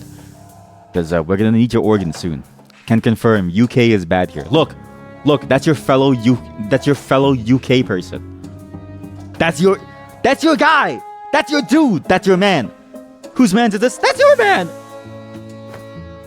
We do this. We go damage amp over here. We have a healer. So when your units are healed, 33% of the healing is added as shield. That's insane. As well as elemental. Increase the red value by 100%. So he gets double. And he heals 2 people. Nice. Bum, bum, bum. Bum, bum. Yo, okay, the shield is working out nicely. The shield is a great hit. The shield is insane. Not even close. Easy on you, but you prevail nonetheless. All right, so we have a Chester. So when it gives me a Chester coin, I guess it gives me Chester. Or is a Chester coin different? Use this from the inventory to change Chester's secondary trait. These are secondary traits? Oh. We can gain meat, so we can be the meat master. Meat master. Or so meat components give you 10% maximum health, but we can also go giganto. But the meat master is perfect for memes. I don't know. We do need tanks if we're going for dweller again. I mean, am I going dweller at this point? Probably not. But you can't listen. You can't riot. Okay, there's no point in rioting. The truth is there. The truth is, another fellow UKer said the UK is bad. I want you to think about that. You two can commiserate at the pub. That's all I know about the UK. I'm just kidding. Maybe at Greg's. I don't know. Bacon roll. You place that gains 20% max health and growth. Have you guys ever seen actually that like clip? I think all of you have like, well, for sure that new chatter wasn't new, but like you in particular, I don't think you've seen it. Heb knows this. Hebasaurus, the other UK person. They know this. Wait, Greg's. Old man at Greg's. There's something about this video that like tickles my fancy. Yeah, here we go. Yeah. Yeah, here we go. Yeah. That's my shit. Listen, I'm allowed to make fun of you because I'm Canadian and Canada is a part of the it's a part of the British Commonwealth. Okay? It's like your distant cousin like making fun of you, alright? So just like watch this. Riots are trendy in the UK right now. Okay, let's not go that far, guys. I want you all to listen to this. Just lower the volume on this. Middle-aged man ordering a Greg's by the Bosky. Is the volume high? It is. Are you in the queue? Right. What's your mate? Right, boss? Yeah. Hang on, let's have a look. You got any steak bakes? Excellent. 2 sausage rolls, please, pal. 3 steak bakes. Bacon roll. You stop breakfast at 11. Ah! I want a bacon roll with brown sauce to go with all the meat products. I'm a big boy. Don't you see that? I'm a big boy. Yes, please. Can you I'm have a big couple boy. Of, chicken bakes, please, on there, please, pal. 2 more steak bakes, 3 more sausage rolls, and that'll be it, pal. Oh, cappuccino, please, mate. The thing that also gets me about this is he really is a big boy because he ordered like 12 sausage rolls. Like he ordered a lot of food. And I've seen the photos, chat. I've seen the photos. what? They're huge. Oh, vegan steak bake, please, mate. Just kidding, mate. If I'm vegan, my wife is Pamela Anderson. Wait, sorry, I didn't mean it. Thanks very much, pal. Why is it just a random Pamela Anderson thing? Do I want chocolate on the cappuccino? Obviously. Hey, more sugar is more happy. Why? Thanks, mate. I don't know why that video in particular always gets me, and I don't know why. Well, it used to get me a lot. It used to be my jam, and then I grew out of my British boo phase, my UK boo phase, and I was like, all right, I'm not really. I just want to go to visit to like go to Greg's or like something. That's all I'm really down to like do, right? Everything else is really extra. It's like, okay, you can, like, sure, you can go to like I don't know Tesco. Actually, no, Greg's and Tesco. Beyond that, like, Queen is gone. There's a king now. I'm not really down for it. You've seen this, and it is true. You can go to Spoons. To a Spoons. What is a Spoons? What does it mean? UK Spoons. A Witherspoons. It's a pub! But we can't go. Chat, I can't associate with my chatters. Even if I played games with you as a fellow streamer, we're not at that level yet. Right? Yeah, like, just take, you know what I mean? Like, take me out for a bit, you know what I mean? Like, just, like, oh, take me to dinner at least. Like, come on, dude. Like, jeez. Get in a little parasocial nudge. God. Why is it called Weatherspoons? JD Weatherspoon. Award-winning pubs and hotels. But is it, what if it's the only pub? They do food. No, I know, yeah. Don't worry, chat. We also have pubs here in, like, Canada. Again, Canada being a part of the British Commonwealth means that we actually have a lot of similarities. So what we have is like... So we also have pubs where they also serve food. It may surprise you, but we're like, you know, very distant cousins that have a lot of similarities, especially in the way that we spell things. Like, we spell color with a U. And every American that I work with is like, you spelled it wrong. And I'm like, shut the fuck up! You only have to talk to... you use the app. Wait, really? And it's cheap, but like a 4 out of 10. Well, I mean, it's because you order through like an app. I don't even think a real person cooks that food, right? I think they just go like out in the streets of like the UK to find food lying around, like a random leftover like bacon roll, and they repurpose that into whatever dish they like have. But still good for the price. You know, okay, that does sound kind of. It sounds kind of appealing. It sounds like you're, you know what I mean? Like, how do I say this? You know, Tim Hortons is a shell of itself. Tim Hortons being like a Canadian place. Like it used to be the Canadian third place, right? It seems like the UK third place is Weatherspoons because you're all alcoholic. But at least it's alive. You know what I mean? At least it's still a UK thing. Cheap, still good for the price. It's a pub. Like it's like you go to Tim Hortons now. You get coffee. It's not even like Canadian coffee. They get the beans, not even from like, you know, like a good place. I think the beans just like come from like a shitty place. Then on top of that, not even a single like piece of fresh food. It's sandwich designs that started over in like England. There isn't even like a bread bowl anymore. It's like, what a sham. So you know what? Be happy that you still have the whatchamacallit. The third place. Just play the game. Thank goodness you're here. I actually saw that. It's crazy that you say that because the other chatter that's talking right now also talked about that game. I've been meaning to. I was actually planning to play this like sometime this week, but I had to push it out because of Saturday stream. So depending on how it goes, and also the sandbox thing, but that game looked very funny, and it did seem like the full UK experience because it seemed to be like very, very English humor. So I'm actually curious about what the game feels like. I can't tell what the game is though. Like, don't spoil it, but it feels like almost like a weird. It looks like a WarioWare or like a random thing. I can't tell, but yeah, that's definitely on the list.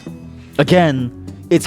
Do you all play the same games? Like, is there like one UK game released a year, and so it's like when it releases, do you all know the same game? Is that why? Like, were you disappointed when No Man's Sky failed? But wait, is No Man's Sky is a Canadian company? Where's Hello Games? It's a British video company in Guildford, Surrey. That's your people. Ever since then, it's been a drought until thank goodness you're here. And then all of a sudden, overwhelmingly positive, all of you are like, oh, we know this game, you gotta play this. At least you guys have pride. You know what I mean? Tim Hortons, dead. Not a single Canadian cares. Except for me. I'm here to be the change that I want to see in this world. UK genuinely has a huge video game industry. Really. Actually, no, that is true. Didn't you guys made Ultima? Damn, you guys just slap it. You know what I mean? Besides No Man's Sky, you guys are doing the good. You're literally playing a Yogscast. It's true, yeah, true. I forgot about that. It's literally produced by Yogscast too, and it is kind of a banger. It's a banger of a game. And the GTA games, there's no way that it's a GTA game because it captures American life so well. It's so good at capturing American life. We'll go for a Giganto here. We want to grow someone, dealing and taking 20 less damage. Oh my god. Craft the equipment of your own using factory tech. We meet a mysterious construct that tells the future. I like building. GTA is made in Scotland. Okay, well... Listen, you're the UK person. Y'all can tell me if there's a correlation or something here, okay? I'm not going there. An odd beeping in a side room catches your attention. Stepping inside, you find a series of machines lining the wall, and a strange device at the center which appears to be the cause of the sound. Approaching the console, you see 3 buttons showing ingredients in a display on the screen. Program ready. Please make a solution. Wait, where's the Scotland Yard? Isn't it in like Scotland? Isn't that why they call it the Scotland Yard? Or am I trolling? Enhance the chosen base with an effect that will enhance the item in unusual ways, or enhance it with an effect that will accelerate their power over a given combat, like a power scale. Every 3 seconds, the wearer gains 10% attack damage. That's insane. It's in London. So why is it called the Scotland Yard? After 15 seconds of combat, the wearer gains 40% attack damage. Well, after spending 150 mana, the wearer gains 6 mana regen and 25 spell damage. The regen seems kind of good. But you need to cast it at least twice for most people to get it. I think this for attack damage daily is pretty good. Every 3 seconds scaling wise, right? He does more bouncing, but what does this do? The wearer starts combat invisible and has 50 bonus spell power for 5 seconds. I need a burp. That's pretty good. Assassin's Chris, or the Meat. Whenever the wearer casts their spell, they gain a 10% maximum shield, HP shield, and 2 armor for the rest of combat. Okay, so this is like the old equipment. Some of these are the old pieces of equipment that was there before. But again, because this game like added more updates, okay, this basically feels like a new game. Despite the fact that I played it before and unlocked everything. From whatever it was before to 1.0, even from the PvP patch, there's so much new stuff. Just from a PvE perspective. The Total War games, Arkham games, Worms, Lego games, Donkey Kong and Banjo-Kazooie, and Tomb Raider, all UK. You're proud of your video game industry. Well, let's see what Canada made. Canada Games. Video games made in Canada. We got Celeste, Cuphead, Dead by Day. There's no way we made Dead by Daylight. Canadians are not that toxic. We made Deus Ex Human Revolution. Ooh. We made Watch Dogs. Ooh. Well, anything Ubisoft, you can think of Ubi. Yeah, but like we don't talk about Ubi. We don't talk about Ubi. Sea of Stars. Nobody Saves the World. Venba. Nightingale. Until Chivalry 2. Inscription. And then also Buckshot Roulette. Ubi is French anyway. You know what's crazy? You'd either do really well or really poorly in Quebec, and it would depend on who you talk to. Like, no joke. Boyfriend Dungeon. Okay, that is a Canadian one. You're combining the items on the left with the ones on the right? Yes. So, when you spin the wheel, it randomly removes one choice, and then you get to have your choice. Sorry, I need to take a quick call. Okay, I'm back. While Stick is gone, I'm leaving, going to bed. Thank God! They finally left. I'm just kidding. They're always here. Always here. Daniel Mullins is your national transfer. I don't even know what Daniel Mullins. Who is that? Daniel Mullen Games. Wait a minute. Wait, he's the Egyptian guy. Sorry, I do know him by his work. Listen, it's like seeing Jet Li in a movie or something, right? Like you know it's him, but sometimes you like forget like who he is, and you're like, oh wait, I know, but you know what he can do. Like in John Wick, it's pretty good. Night, but good night. Him and Ryan Reynolds. We don't talk about Ryan Reynolds. Okay, we don't talk about. He left us for America and Marvel. He didn't even stay for like American comics, such as American comics. Canadian comics. He didn't even stay for a Canadian comic series like Palookaville or Roaming or War of the Blink or Invaders from the North. How Canada conquered the comic book universe. I don't believe that. Well, you know, we Canadians love revisionist history. The weirdest bits that steal 2 mana from struck targets. I can't believe I'm just gonna keep playing from that statement. Let's just get the sword. I'm sure of it. They'll go, well, I'm sure of it. You press a couple buttons and immediately the machine comes alive. Sounds of whirring and clanking fill the space. You watch as mechanical arms of blue and yellow spin around. It truly is a technological marvel. Every time the conveyor pauses, a new piece is added or polished or fused together. Finally, it reached the end, and you achieve a pristine, beautifully polished blade. As you leave with a new equipment, you look back and smile, and a feeling that you'll be dreaming about this tonight. But you fight the Vampire Chef or the Geomancer. Vampire Chef, whenever a unit gets a kill, it heals 300 health and gains 30 mana. That seems impossible to do. Gives less EXP, and I have to kill Ian with the Geomancer. Let's kill Ian. Get sharp, buddy. Real sharp. Then we give him full attack speed. That's good. So we level up now because we might as well. We're pretty. I mean, level 8 to 4. It costs 8 HP is good. This perk counts as having an additional flame in play. Why would I care about flame? Fae steal 4 mana with each attack. Why would I care about that? Gain 8 star points with a random acquired use. This all sucks. This perk counts as having an additional elemental in play. Flame units lose 50 HP per second by gaining 80 attack speed. That could have been good if I was going for a flame. I want to gain demons. Guardian Angel. The first healer to die each combat. Instead heals for 50% of his max HP and gains 40 attack speed and 15 cost reduction. Why don't I just go healer? Right? Why don't I just go healer? Yeah.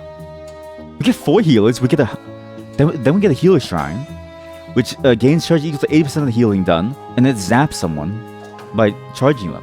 Why don't we just go healer? Then we have a crazy tank, like a really good tank. But I really want to go Dweller. Recurring Nightmare. When your team reaches 50% of their maximum HP, Horror's Cosmic Whisper is activated again. What does that even mean? 7 seconds in the combat. The Cosmic Whispers drive everyone mad. Stunning and stifling foes for 4 seconds. What's stifling? This is very unfortunate. Debuff. Step units cannot gain mana and can't to cast their spells. Okay, well. Your horrors are immune to the madness and instead gain 20% damage for the rest of combat. Or, when you get all 4, when Cosmic Horrors descend, summon 2 horrifying tentacles near random foes with Shred on hit. Shred on hit does what? I can't read that. Shred has halved armor and takes more damage. 30%. Or we could go Horror. I do love horrors. Mythical Duo. At the start of combat, mythic units that are only adjacent to another mythic unit get a shield for 60% of their max HP. And I will be going Chester as well as Bloigi. And a shield I'm assuming lasts the entire time. Will I have damage with just heal a tank? Probably not. I am banking on the fact that like you only need 4 healers. I think by the end of your run, you have 6 units total, right? So we have 2 mythics. I think 2 of your healers can do damage, I think. One of your healers can. Like, Elos can do damage as a healer. And in terms of frontline, you also have Chester as well to, like, beef up your frontline. But the key is that over time, my Bloigi gets stronger. He gains more and more attack damage until he finally, like, shits on someone. So that's my goal, is I think to build for, like, a slower pace to go towards like a long-term play. The problem is that the healer one, while it was good, a revive is not enough to make me convinced on whether or not it's good. Mythical Duo protects my damage dealer in case, he accidentally gets in a bad place, right? I think healer tank is fine as long as I can get my damage dealer to stay alive. And I think Mythical Duo is the way to do it. But I really want to play Dweller because I really enjoy the idea of summoning some dude. Like just a dude from the ground. Guardian Angel, Stalker Conjuring, Recurring Nightmare Ghoul Conjuring, Dweller Conjuring! Oh yeah, okay, forget the plan. We have a new plan. He's level 2, that's good. You are 1. Sanctus, you're also 1. Pazuzu. Ain't that move, like a Paizuri or something? Do we need another damage dealer? Probably not. But I do need one more Dweller to summon him. So I might as well go for like a tier 2. A unit placed here grows larger, reducing damage dealt, and people here lose health. If I put someone here, they gain damage amp and lifesteal. That feels like I'm being trolled. That feels like the worst place to put that. Okay, well, Wait, what is Chester's magic coin? Sorry, wait. Chester takes a massive bite out of its target, dealing 225 spell damage, and completely devouring one of the target's equipped items, destroying it instantly. Wow. Chester digests the item over 4 seconds. He used to just eat the unit, but now he eats the item. Which is worse, but also better, technically. Because when the unit comes out, they can still do stuff. Whereas now, it's like he takes the item, and people can still wail on him. Versus before, when you had... Wait. Use Chester's magical coin to change a secondary trait to any trait with no limit. Oh. No. Way! Oh! Oh! Pazuzu! I love Pazuzu. Every day I play Zuzu with my friends. Oh boy, Pazuzu, so fun. Yum yum yum.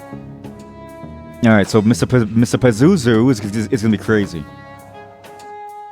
Is it worth it for him to have lifesteal though? And damage amp? Probably not. He's better for damage amp, I think. I know it's weird to put him at the front, but he has good health for my real carry, Bloigi. Like Fergie, but like a blob. We can also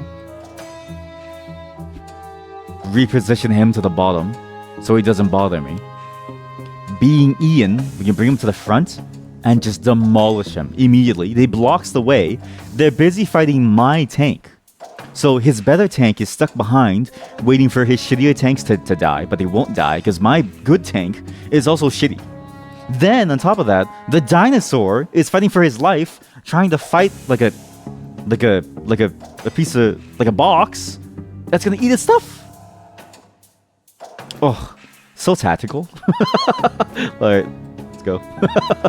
So tactical. You sure your Gorbin 2 is ranged but it's placed in the front? Like the DM is looking at my board like, I don't know if you really want to do this, man. I don't know if your plan is solid here, but I feel like I have some problems with this.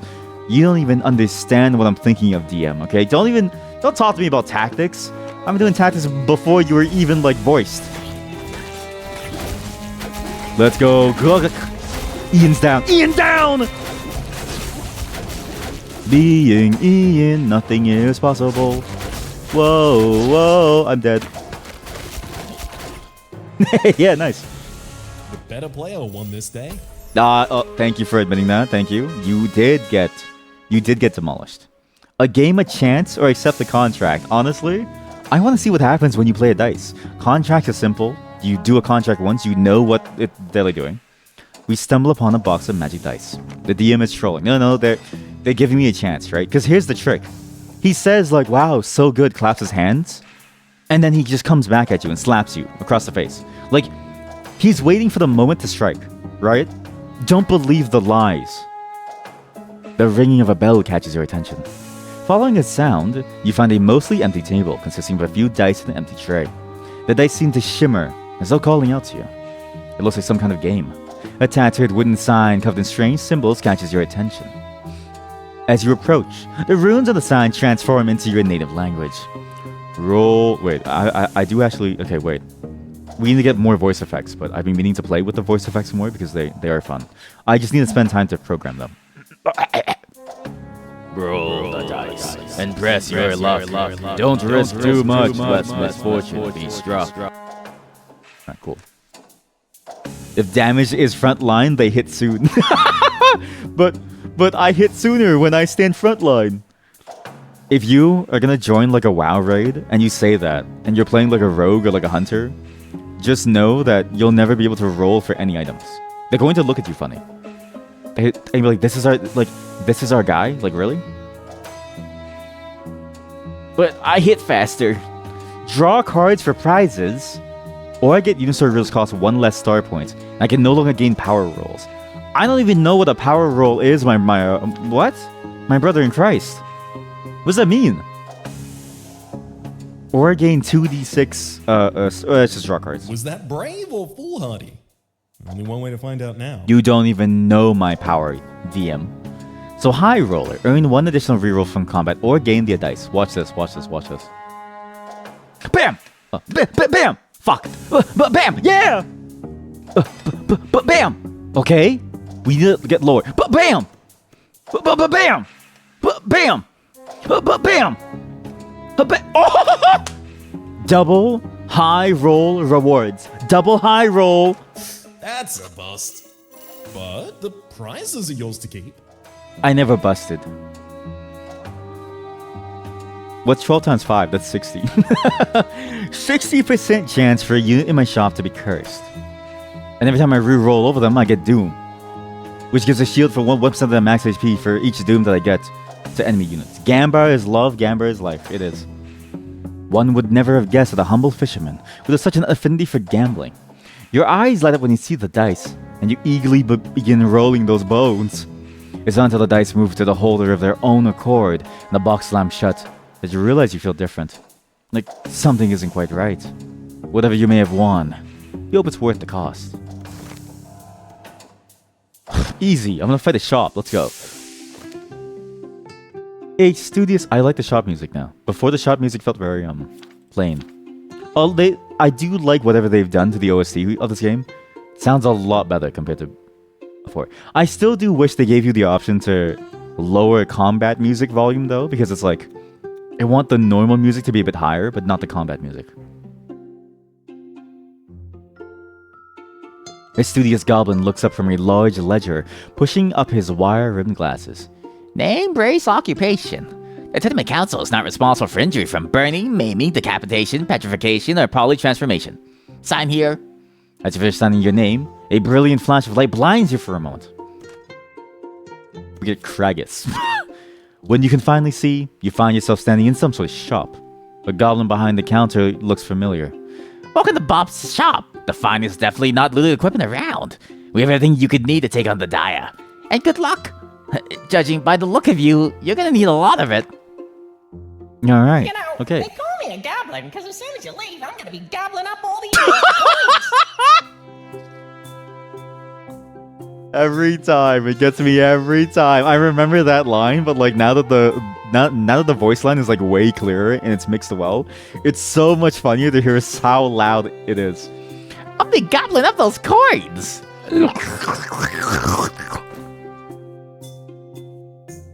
I think we buy a glove here. We buy a torch, get as much curse off me as I can. I don't need an item remover, so I think we stick with that. We could get a lifeline for bonus health, but I don't think I'll die. We could also buy meat and gloves and ignore the curse, because like, is it really that bad? Probably not. Like, does it actually matter? Probably not. Hydra! Okay, now I really want the Hydra. Okay, if I go Dweller, if I stick with 3 Dweller, like, do I need 6-5 Dweller? No. I can get 3 Dweller for just an extra dude. The other dudes suck anyways. I then stick with this team, and I'll have a monster in my Hydra. Oh, you're right, there's a 2 mythic limit! Okay, maybe we sell Bloigi. If we sell Bloigi, who is a damage dealer, it would be Malady, or Gorbin. You know what? Gorbin is not that bad. He is a higher level. And like compared to a Hydra, like Hydra I feel like is a great tank because of how he does the triple hit. Because he has 3 forms, right? You gain mana to do the spell more, or missing health restore, or 20% attack damage as bonus damage. Like compared to Bloigi, who just AoEs people, that's kind of nice though. No, compared to Gorbin, who can throw this and like hit people, that's kind of good. Bye, Bloigi. Look at that. Look at that. We buy this, boom. We're in. What have I done? Self-Shining Blade. Gloves. Can I meet and this to taunt?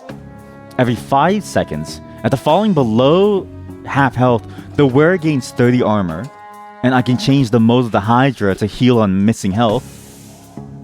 So right now it's a Fiery Hydra, which does bonus spell damage. What? Okay, now it's a Fiery Hydra, which does bonus damage. What? Okay, now it's a Cosmic Hydra, and now it's spiked. I don't... Sometimes I don't understand UIs when they're like, okay, this is, again, I'm a corporate cuck now, but when they say like, there's no distinction between next state and current state, it's kind of hard to like tell. Wait!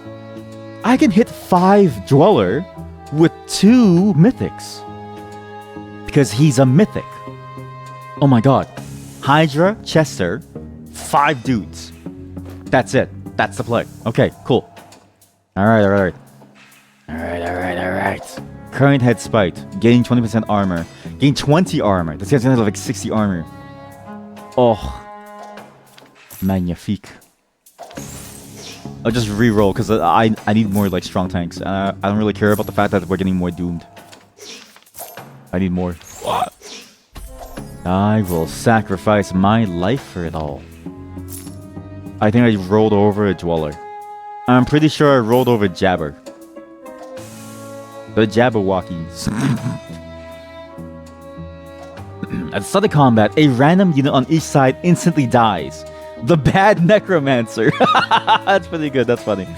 A Cactus Nymph. When struck with an attack, units deal 30 spell damage to their attacker. If you seek All I do is... unlimited power, you'll have the devil to pay. All I do is stay alive. Now, I actually want to accept the deal to gain 8 star points worth to sell to roll for more monsters. I think that's good, because I have a health potion and a telekinesis, so I don't think it's bad. And Marksman doesn't really change my play, because not many Dwellers are... No one's a Marksman. And I really don't want to get cursed anymore.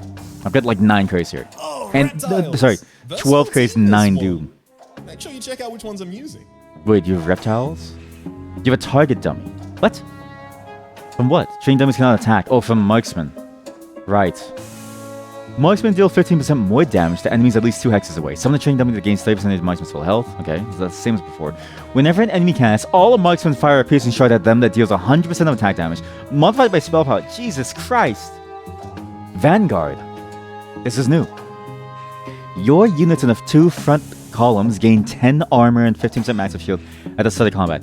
Other units gain 20 spell power. Vanguards gain both. Then for reptiles, okay, who's he have? He has a Monty. Bonus damage. He is a Jabber. You're living my life. He also gets spell power. And a Shelly to get armor. I'm gonna die. I guess you go here. Because if he gets lifesteal, he's kinda cracked. Right? What's on this tile? Oh, why not reduce damage for him? Give lifesteal for him, because he does a decent amount of burst. And like disarms in a cone. Put him there and put him there. Okay, cool. I'm gonna die. Eat this potion, buddy. Okay, then move him to the front. His Monty is going down. Okay, maybe the free potions are pretty good, actually. I thought the free potion perk would be kind of bad, but no, it's actually really good. Look at that disarm, too. Because he's at the front. I lost my main damage ability. Jabber absolutely walked me. That's crazy. I think we're okay. Hold! Okay, listen, that's a broken build. The Hydra could not die. Wasn't even close. And because it was the Cactus Nymph, they were hurting themselves. Nice, nice, nice, nice, nice, nice, nice, nice. In one of the many disused workshops, you spot a couple of Dyer debating with one another about something. Sky, a talented machinist. Machinist? I don't know. I read it like, Final Fantasy X. Machina. Because I'm Titus. Tita has invited this Titanic streamstress River to her workshop. I'm telling you, old girl, a couple of these bad boys, you can put out twice as many of those picture things. You know you want to. Sky's words seem lost in the giant, so she turns to you, as though you might be able to be more convincing. More is more, less is more. I'm sorry, we live in a capitalistic society, so I must choose more is more. River looks mad. I'd stay out of her way from now on if I. That's fine, whatever. River lets out a long, disappointed sigh. Shaking her head, she simply turns and walks away. You can't help feel like you've upset her. Sky chimes in, seeing the guilt on your face. I wouldn't worry about it too much. She's as stubborn as she is old. The sound of chimes ring out from Sky's suit as she sticks out her tongue at the Dyer. You ain't too bad, kiddo. Follow me. I want to show you something. The river will remember you. I love the Telltale sort of like style of writing. We can get a prototype mythic. I can't get them. Wait a minute, but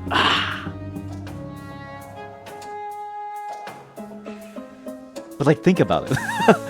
No, there's just not enough room. Between Hydra and Chester, those are really good tanks. If I was going for like a damage dealer frontline, I think Wanabot would have been amazing because I have the Hex, right, to give lifesteal too.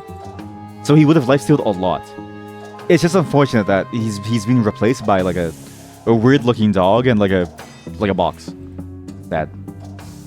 The Wearer gains 25% damage amp and damage resistance and fries a nearby foe for 30 spell damage each second. 15 seconds into combat, this item breaks, stunning the Wearer for 3 seconds, removing its effects. Or we tinker and tailor. Components for future combat tails will become prismatic, can be changed from in the inventory into any other component you wish. Okay, I like that. Sky will remember me too. You find yourself drawn to a single tool sitting all alone on a work table. I was gonna go for the second item actually, the power suit, because it would be good to scale my like guy up, but oh well. As you get closer, it swings open to reveal an amalgamation of every kind of tool you can think of, and a few you couldn't. I just realized this is just a Swiss Army knife. Like, my character is so impressed by like a Swiss Army knife. Like, they've never seen the possibility of a thing that has like a wine opener, a knife, and a screwdriver at the same time. I used to have them, and I wish that I still had it. I knew you were a tinker at heart. What do you think? I call it the thing a maker. Name needs work. It turns anything into anything. Or it makes them explode. I got an idea. You take it out for a spin, see how it works, and I'll think of a way to pay you back. I butchered her accent. Boss! Our first boss in the whole day. It's been 2 hours. Has a unique unit Shredomatic. What's that song again? Something Pop It Babe, something. Sucko-matic or something like you know what I mean? Someone must have left one of the older model Okay, Rustbots. well, we're gonna sell these down. marksmen. Because the marksmen aren't very useful. We do this. Oh, fuck. I'm getting doomed. What? We have maximum unit capacity. That's not true. 1 for army size and bench slot. What does that mean? What? No, I'm not. No, I'm not. There's like space. There's...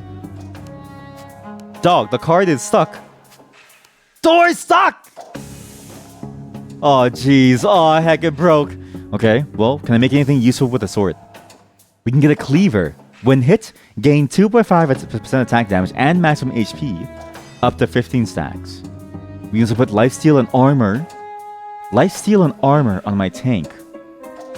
That does damage and heals based on thing. Or on attack, deals a ball to a random enemy. No. Crits interrupt the enemy for 1 limit. No. This is better on a damage dealer, I think. Every 3 seconds, gain a leech knife. Throw all leech knives at random foes on cast. Leech knives deal 100% of the wearer's attack damage, spell damage of 100% life. Okay, save it for an attack damage dealer. So he's gonna get. Oh, ho, ho, ho, I see you, Puccino. Gonna hide from me, huh? Son of a gun. Okay, so that's why. Okay, wait. So okay, who gets? Okay, you grow larger. You get damage amp. You go here. What the hell is that? What? It's a radio. Shredder-O-Matic enters a rage mode, increasing attack speed by 75 and becomes immune to crowd control for 6 seconds. While in rage, their attacks cleave, damaging all foes in front. They have a Gourmand and a Gale. Gourmand, same thing, gains max HP, rest of combat, and next attack pierces all enemies, deals double damage, so basic crits. Gale turns into a Cyclone. I hate this guy, because he's gonna dash into my Gorbin Freeman, and then just do AoE to him. God. There's also the Electric Conduit here. Shredder-O-Matic remains in stasis while this unit lives. Increases Shredder-O-Matic's attack damage by 15 for the rest of combat. So as it survives, it makes him stronger and stronger. Okay, well, we have to kill the thing ASAP then. Kinda wish I saved some of my potions. Can I use this now? Like, no. Wait, can I use this on you? No. You. Oh, wait, you can't. What the fuck? Well, you can use it on mythics too. That's cool. Huh. Okay. Well, nothing I can really do. Alright. Let's, I'm gonna lose. I'm actually gonna lose. I think I'm gonna lose. So I have everything set up. Okay, let's, okay. Wait. What the fuck is this all? What's all this on the side over here? Shredder-O-Matic is not part of the fight and grows stronger so long already. Boss attacks reduce struck foe's armor by if I roll. I can't. I'm gonna lose an Amanito. And as soon as you beat the boss, you get your 5th slot. So I don't want to lose the slot, lose the Amanito, because he's so close to 4-star that I kind of want to keep him. He's actually decent tanking. If I wasn't gonna lose him, maybe. Okay, this is really bad. It's taking a while. Okay, I killed the Gale. It's fine. That guy's really strong now. Oh, he's really strong. He's weak!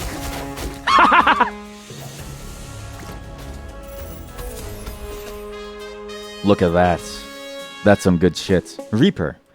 In combat rooms, a random hex gains the Reaper modifier. Your units gain twice the bonus stats from overtime. Overtime starts 15 seconds sooner. Reaper gives attack speed and immense lifesteal. Transforms all friendly units on your bench into a random unit of 1 higher rarity in the same tier. We're not gonna gamble. No, we go for Reaper. Overtime is nice, but I think we go for Reaper. Because then everybody gets a tile. Like, everybody gets a place on the map. I love that. You know what I mean? Like, Gorbin was just back there, like, I want to be that guy. You know, I used to be an adventurer like you. I've never seen this. Why does he have a duck? What is going on here? Not even close. Exactly, it wasn't even close, chat. What is this? Oh, this is the final unlock that lets you choose where to go. So we can... I've actually unlocked very little things. I do want to go to the Necropolis. Because there's a couple of really cool mythic dudes here. Well, but does that matter? I'm already full of mythics, right? However, I could get a mask or a crystal chassis. Or Vela's Binding Book. Whenever the wearer deals spell damage, they hobble effective flow, so slow them. Dweller at the Caverns. Yeah, that's true. We could go over here as well.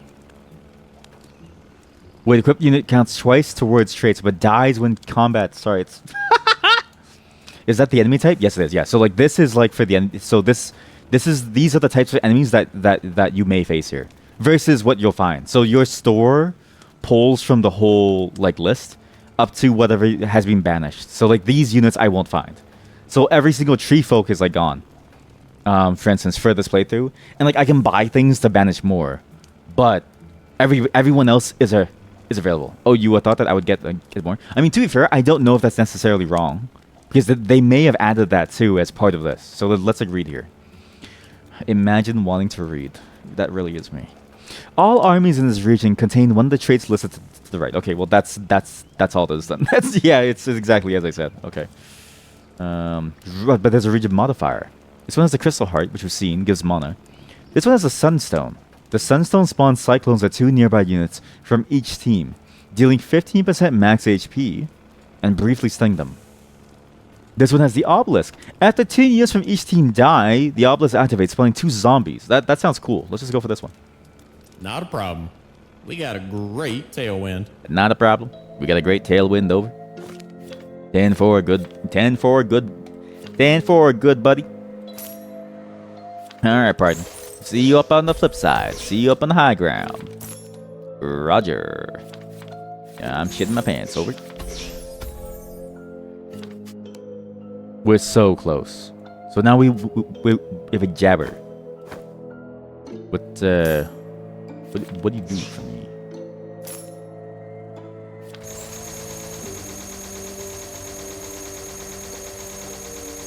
Bye, Zuzu. Hello, Hydra. Fuck, I thought I had full... I thought I had an extra Hydra. I sold the Zuzu for no reason, technically. I could've just waited. What a shame. Imagine reading. Couldn't be me. So, 5th Dweller could be a Zuzu. Or it could be a Balor. Balor does summon a dude. I kind of like that. So, who would get the...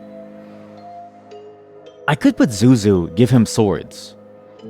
Like, that'd be kind of funny. And then because he does damage, plus he heals himself. The target becomes tasty, healing anyone who attacks him for 40 health. That seems amazing.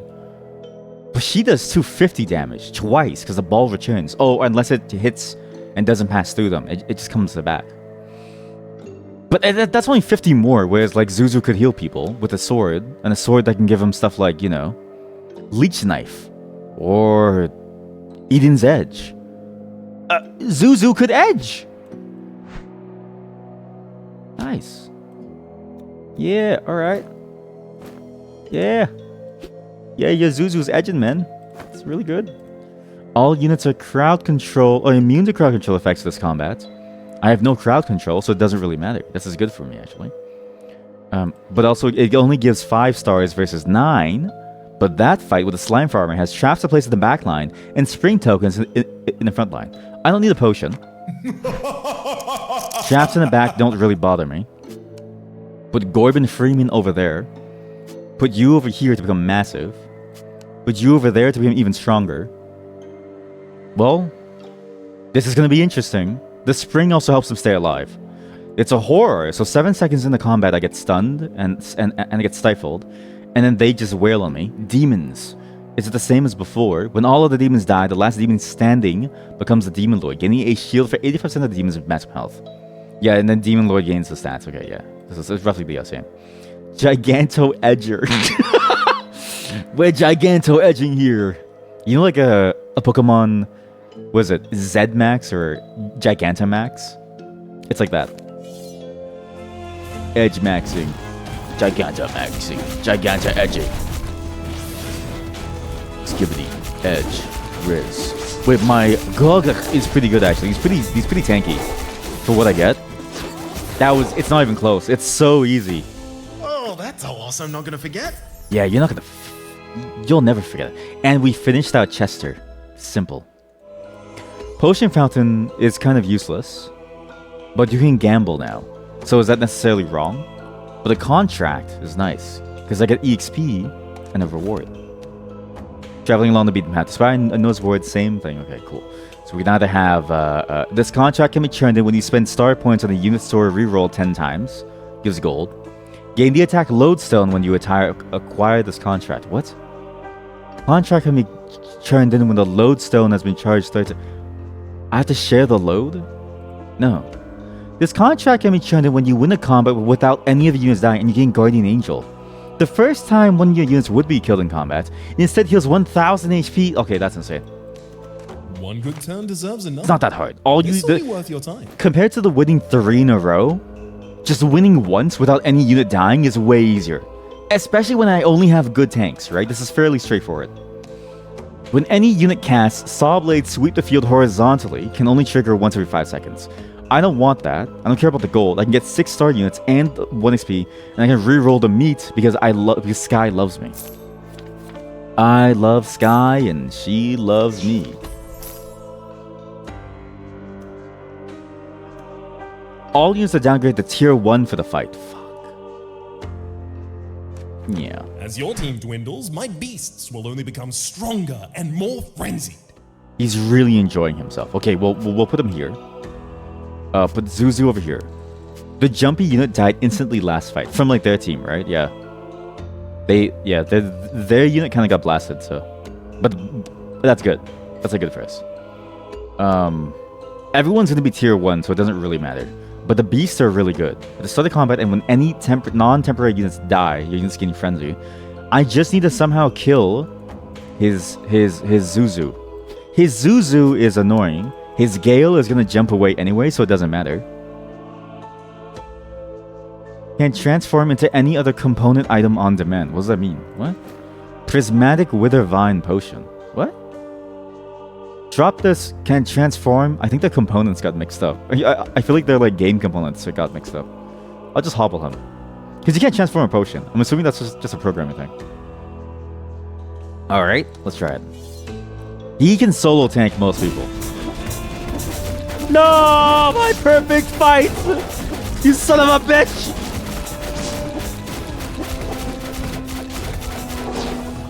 Goodbye, sweet prince. Goodbye, sweet Prince Amanito. Boss. Al Pacino Amanito. We're done. Visit the Kelpie Oracle, a mysterious woman who lives in an enchanted bog. Maiden of the Mire. Oh, grave robbers! Meet 2 unheaded criminals and potentially learn from. Yeah. A low whisper comes from a side alley, beckoning your attention. Curious, you duck into the shadows to be met by a pair of unusual merchants. A small purple-robed figure alongside someone decked head to toe in glinting blue armor, probably supposed to be in glinting blue armor, holding a shovel with what looks like fresh dirt on it. Welcome, traveler. Come to see our wares? We have many fine exotic goods, all, locally sourced. And since you're a high elf, the first one is free. Just don't tell the prince. Coupon. Wait, the high elf gets a free thing? Be so kind as to deliver this letter for me? That's a customer, not a messenger. Well, maybe we could give them a discount. Those are 2 very different voices for the characters that I thought of. So first purchase I make is free. Get a zombie finger. Yo, you summoned a zombie. I am a knight and I'm digging a hole. Oh no. Diggy, diggy hole. Diggy, diggy hole. Oh no. I only just learned about this from my German viewers. So my German viewers, I mean Narf from last time, she was playing this song called Diggy Diggy Hole on her channel. You're just borrowing these. We'll get them back. Eventually. Eventually. And she played Diggy Diggy Hole, and I was like, this is a weird song because it sounds like a Minecraft song. And then all the German viewers said, no, this is a Minecraft song.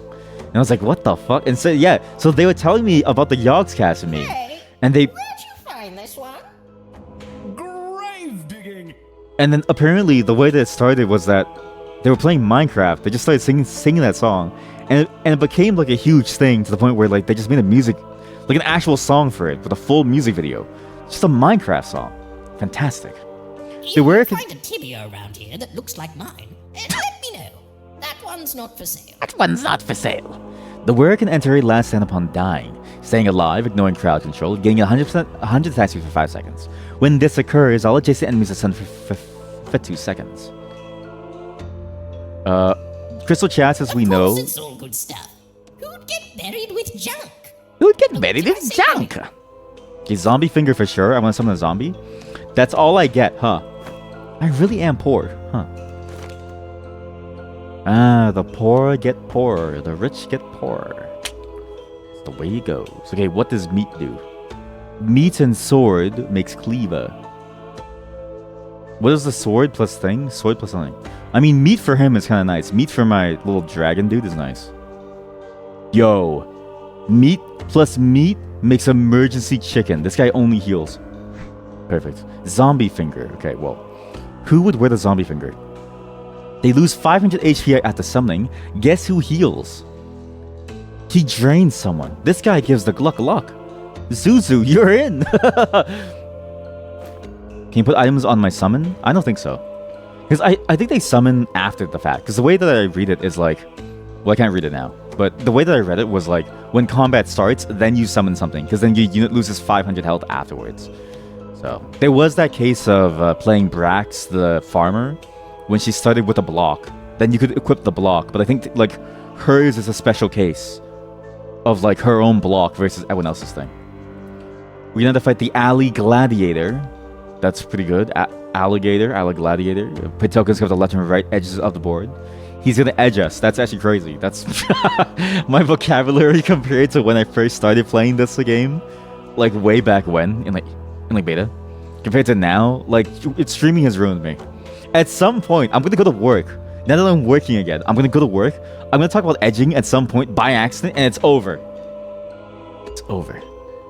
What does a shrunk do? Shrunk units gain 20% damage at, but take 20% more damage. That's perfect. I can So my tank is if you massive. Can pay the price. Right, the starter combat. The wearer summons a tier 2 common mage unit to assist in Yes! What have I done? The scrappers. Ooh, the They'll scrappers! catch you out with their combo. Oh, fuck. Scrapper mages who cast their spells twice. This taunt doesn't really matter. It doesn't stack. This one's insane because it double slows and slams me. When Grundy casts or attacks a Hobbitfold, his next attack hits another time for... Jesus, he's way stronger now. Grundy used to suck. He gets max health twice. Gales flies off twice. Ian is just being Ian, you know what I mean? That's kind of... bad. It's really bad. It's really bad. We do Dragon on thing. We do him on this. We do him on here. I go Reaper on this one. I go Zuzu up top. Ian is the one that I need to kill. So maybe I work from the bottom up. If I go bottom up, I put Zuzu here. You know what it is? Zuzu can't be too far though. Zuzu cannot be the furthest place. Are they all mages? Yeah. So the Devil's Deal, in return for the Devil's Deal for taking the deal, you don't get cursed. And they also gain a buff. So all of them are mages. All enemies gain the mage trait. But also, if I win, I get to summon a mage with a bell. And if I don't win, I just die. So it doesn't really matter, right? Here, it's really about positioning. If I'm careful about positioning, I might be good. Because I summon a lot of units, I might be okay. I just need to be careful about Gale going for my Gorbin. Gorbin can turn around once he spins over. But then Ian is the one that's going to hurt a lot. Because he'll do damage, bonus damage to 2 other foes that are down here. Which includes Gorbin and Amanito. And they all, and because they're all mages, they cast twice. Okay, now I have a zombie and a Grugik. No one's dying yet. No one's dying. No one died. Fucker, you killed him. Son of a bitch, he killed my team. The Gale, at the last second, they killed my, chest guy. So I was really hoping... I was like, okay, good. Like, we're safe now. Like, I can get... No. Damn it. Your units with 3 or more traits gain 10% maximum health and attack speed. That's useless. After or second wind, after 15 seconds, all units heal for 50% of their max health. Yes, sir. Sure. Wait, unusual armory. We could get cursed cache or weaponry, sure. A table covered in an assortment of weapons, armor, and trinkets sits by the trail here. At first, you think they must be abandoned, but something strange nearby indicates otherwise. Masturbated by the true edgelord. Hold the message for a reason. Sex-based terms. No, masturbated is like funny though. The Automod got you, sorry. I added you in. At first, resting against the table, a plain wooden sign rests, carved in unusual markings. As you approach, the runes of the sign transform into your native language. Pick a prize, but be beware. These gifts, like life, aren't always fair. Masturbated by the true edgelord. So true. We can get the all units can equip an additional item. At the start of combat, units that have no items equipped are hobbled for 20 seconds. Fusion gem. Just gamble. Right? I mean, you gotta. You gotta leave it to me. Whoa, watch. Boom. Bada boom. Fuck. Boom. Boom. Oh yeah. Oh no. Yes, we got the belt. Okay, as long as we get the belt, then we're fine. 100% curse run. I'm not buying anything from my shop. I'm not buying anything from the shop. What is 5 times? Actually, we're almost at 100% curse. So by that point, I think my thing just becomes fully locked. I mean, really, the curse doesn't matter, right? Because you spend health to buy units. So just don't die, Fivehead, right? There's so much here that you can't decide. As usual, when you're faced with indecision, you make all the choices. In this case, taking items from the table one by one, like a high elf child in a candy store. You don't stop until it's too late. As a dark purple fog begins to surround you, covering you in something indescribable. Just as quickly as it washes over you, however, it vanishes. You take that as a sign to be on your way. I don't know why I read it so like staggered. Hey! You once again find yourself in the office of a goblin registrar. He looks different.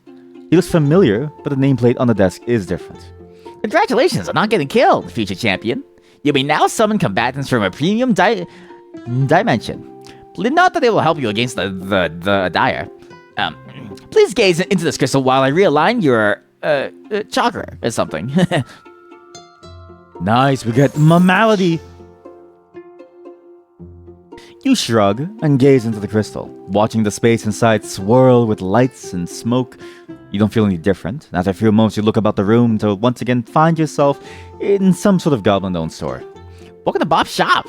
Everything you see here is almost certainly, probably brand new. You got Get 'em. shiny coins. I got shiny wares. I got shiny What are we wares. gonna do to make this work?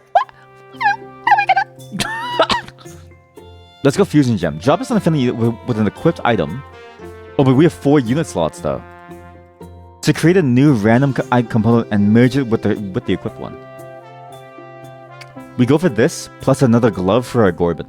Because Gorbin has lifesteal. He just needs more attack speed. I literally don't care that I'm like crazy cursed. Like nothing really matters to me at this point. I'm just gonna live my life thinking that, you know, like it's whatever. I'll live my life. It is what it is. And then I can maybe, instead of Zuzu, I can remove the item from him, throw in that guy, and then we do Fire Potion. Although I'm not going to keep him, Malady, because I really want to Balor as an extra tank to have a portal that summons dudes. Like, the goal for today is summon people. That's the goal. Alright. So, Zuzu, I need to keep him because he does have a cool buff. I also need to equip the bell on someone, because he can summon a mage too. Okay, so you remove this. You go here. We're going to glove you. More people, more good. Exactly, chat. More people, more good. Actually, double sword, I can make him crit. Once per second. He has a lot of attack speed. He gains damage over time. If he crits someone, he can just kill them. And they get stunned. That's it. That's even better. So, give this to Malady, because it doesn't matter. Give it to Malady too, because it really doesn't matter. The glove plus the mallet could be nice. Because when attacking or when getting hit, they can then deal 10% max HP and stun someone. And he hits 3 times with his spell. This could give more from lifesteal maybe? It should. If I think of, like, IMO, in my opinion, like I'm thinking of lifesteal as a after everything. Like if my math is correct, then after I get more, after I crit somebody, it should heal you after the results. Okay, so I was gonna combine the gloves with the meat to make the hammer, right? To make the meat beater. Is that why it's called the mallet of mashing? It's like the meat beater. That's actually funny though. Oh my god. So I could have made the meat beater, right? Because he would have been a great target for the meat beater. Because you gain a stack every time you hit someone too. His skill makes him attack 3 times. But we have 2 fusion gems. So why not just like risk it for a mana stone? And some gloves, like why not? I don't know, what can gloves make? Gloves can make anything. Maybe nothing good for the Hydra, but good for my, I guess, backline. Well, my backline is literally only Gorbin. So does it really matter? Probably not. More Hydra. Yep, this run is cursed. Oh, that's perfect. After casting, next 3 attacks are like faster. So it's like having 6 attacks. Not cursed. It's just a little, you know, it's just a little funny, you know, it's just a little Balor? Balor galore. That was lame. I'm sorry. It was Balor galore then. So drop that. Drop that. Perfect. Perfect. Yeah. Alright, we're doomed. We have 9 doom. So they have a shield for 9% of their max HP. We can either fight the dastardly Desperado, who splits the battlefield into 2 sections. Gives me a sword. Well, the item he gives me doesn't matter. Or both armies have -1 max army size this combat. Is that like a huge problem for me? Yes, because I have most of my cool stuff on him. However, I do gain 1 EXP, but she's going reptiles. I'd rather this. I don't really care about skeletons. I'd rather this. Yeah, that's a lot. That's a lot better. He can solo tank all of that. These 3 can be down here, and then Balor can just like spawn in and do his own thing. Balor galore. Everyone has a tile. It's good. He gets that tile. Maybe it should be him damage amp. He has an AOE move versus Chester. Chester will eat his item, whatever that item is. I can't read it for some reason. And the obelisk will summon zombies at the end. Plus he has skeleton. Your skeletons gain +2 mana regen. When all units are slain, they return with 100% health for their last stand, during which they lose 2% of their max HP per second. So like 50 seconds until they die. Okay. And when they return, they'll also cast because they're max mana. Sorry for breaking. And they have a marksman training dummy. That's really good. In terms of damage, this guy summons orbs that detonate on impact, and subsequent casts fire an additional orb up to 5 orbs.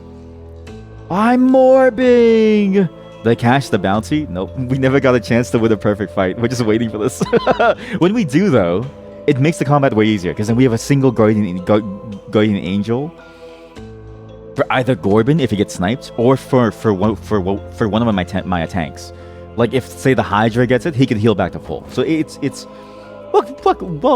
we'll get there eventually, right? What's that item? Ian does AoE damage. He does AoE damage. He's gonna shoot and hit Gorbin probably. It's gonna be risky. Destret casts a Death Ward, granting regen, and they will also heal if they would take lethal damage. So they basically revive. He stuns and gets a shield. Okay, I think it's fine. The Death Ward thing is gonna be annoying. Put this on an enemy. Prismatic Fire Potion. I could rearrange Crosby's guts. I can rearrange Crosby's guts. Yeah. I can rearrange Crosby's guts. Okay. So Crosby comes down here. And then what does Ignite do again? Ignite. Units affected take 2% of their max HP per damage per second. I think I saved that for the boss. I feel like I need that for the boss. Alright, let's go. Summon my unit, summon! Go! Look at that, look at that damage, look at that damage. Real-time speed. There, Crosby, down. Look at Gorbin. Wait. Does the contract include my summons? If it does, I don't think I'll ever be able to finish the contract. I hope it doesn't. Because the summons aren't very, like, good at staying alive. Like, my summon died, but then does that matter? Did I get it? Harder next time to give you a challenge. Did I get it? Oh my god, channel, it counts my summons. Oh. Not a single one of my main units died. My Balor lived, my Hydra, Chester, Amanito, my Gorbin. You know what died? A zombie with 500 health. I got bamboozled. Ugh. Well, the more meat that Balor has, the longer he can summon things. So give this guy some meat. Give him some meat and bones. This guy can summon more and more with more meat. We love the meat. We love the meat. We love the meat. Oh, we love the meat. Damn. Don't really have any options to use. I guess Lucky Clover is only good for like a tier 1 unit, eh? Buy a Shelly, sell a Shelly. Okay, nothing good there, nothing good there. Don't need to rush on the rolling, because I have time. Dungeon Tale, the Hurled Hammer. Ethelfrith's last gift grants curses. The price. Grants curses? You find a crudely written sign that just reads, "Boss wanted, apply within," along with an arrow pointing to the largest mausoleum you've ever seen. Mausoleum. Mausoleum? I guess well, it really depends. Curious, you step inside to find a hammer-shaped paperweight holding down what appears to be a contract. However, as soon as you pick it up, your name appears on the dotted line. Soon you're surrounded by a dozen skeletons, one of which is wearing a hard hat. You must be new boss. What's a good voice for like a skeleton? You must be new boss. Good. Being bored. And then that's supposed to like crackle, right? Like need work. Give job. More curses. Say less. Okay, so you can choose to collect the rune's words, but then you must roll a 20-sided die to determine the severity of the cost. The more we roll, the better we roll, the less curses we get. The less we roll, the more curses. And it doesn't really matter. Like it actually doesn't matter. We might as well. Had I been a satyr or a bard, I could have had an extra roll. Mixed success. Okay, it doesn't matter. DM, like, look at me, dude. Like, it literally doesn't matter. With a level of excitement you ensure is healthy, the skeletons rush out to complete the job. You aren't sure how, but only in a few hours they constructed a beautiful concert hall. You go to examine the new building, and the magnificent structure causes you to whistle your appreciation. It's only when your ears start to bleed that you realize how bad the acoustics are. The crew line up as the foreman addresses you. Always do good work, eh?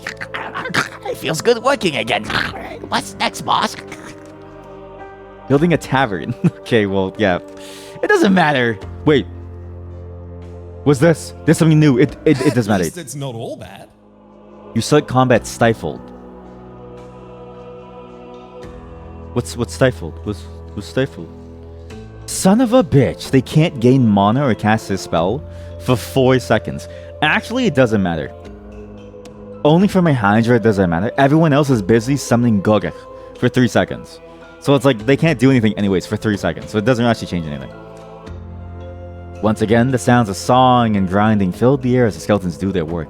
In no time at all, the foreman returns, eager to show you the results of their labor. The tavern is quaint, but pleasant. The beer, however, leaves something to be desired, tasting like watered down water. Perhaps you shouldn't leave brewing to those without tongues. Once again, the skeletons gather around for you, waiting for their next assignment. The guess they should have taken some notes from Weatherspoons, now that I know what that is. Equipped unit does not count towards your army size, but also does not contribute to trade. I can get more dudes? Your lowest unit is stunned? I don't give a shit. Oh, I'm a high elf and a ranger. I roll a nat 18. Oh, you Which puts gotta me be squarely happy to... with that one. That's really good. So lowest tier unit gets stunned for 2 seconds, and I get to equip another unit on the field. They just don't count for things. But I could have a second damage dealer, actually.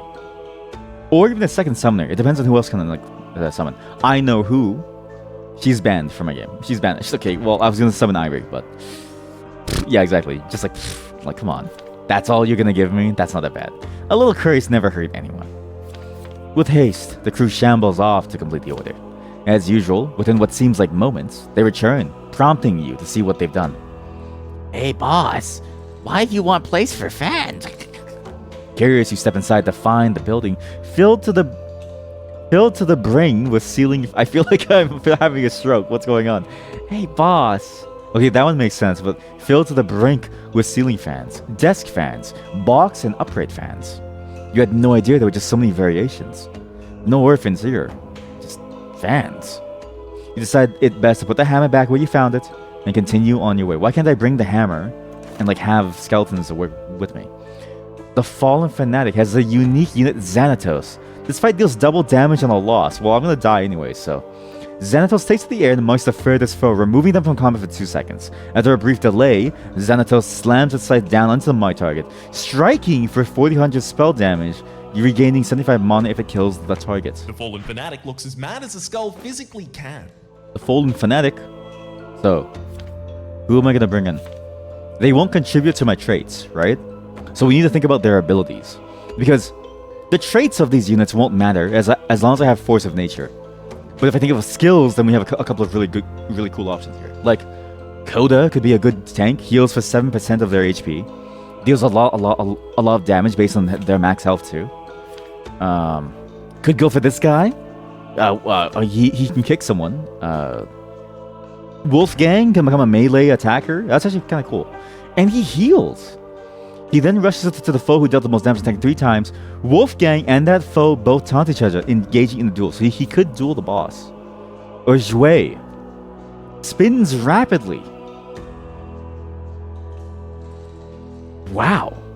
That's actually crazy. Spins rapidly. Okay, well, I didn't mean to buy him. That was more of an accident, really. I mean, well, there goes all my health. Force of Nature, Zwei. Welcome in, Zwei.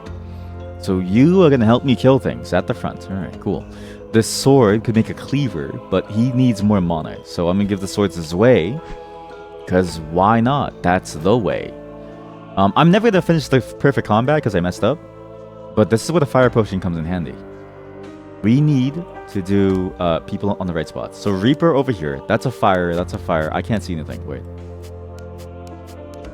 Okay, so that's a Reaper. Put that there. Hydra goes here to become Giganto. Damage amp on Zwei. Balor. Him. Xanatos is right there. He has a ton of 1k health zombies. That's insane. 1.4k health. He's a Crosby and a Dumbledore. Oh, sorry, a Dumblegore. He has, wait, 1, 2, 3, 4. He's 6 zombies. Yo. No. I was gonna, if I had enough hearts, I could have had this way too there. And well, so I'll ignite him, and then I'll ignite the Crosby. That'll really help me here. Okay, so I mean, it's really there's nothing else I can really do. When boss casts, it spawns another zombie. Oh shit. It's okay. Well, I kind of wish I read that beforehand. Amanito's dead. There are so many zombies. Wait, chat. We haven't lost a single zombie yet. We might be able to get the thing. He just killed my zombies. Son of a bitch. Gorbin.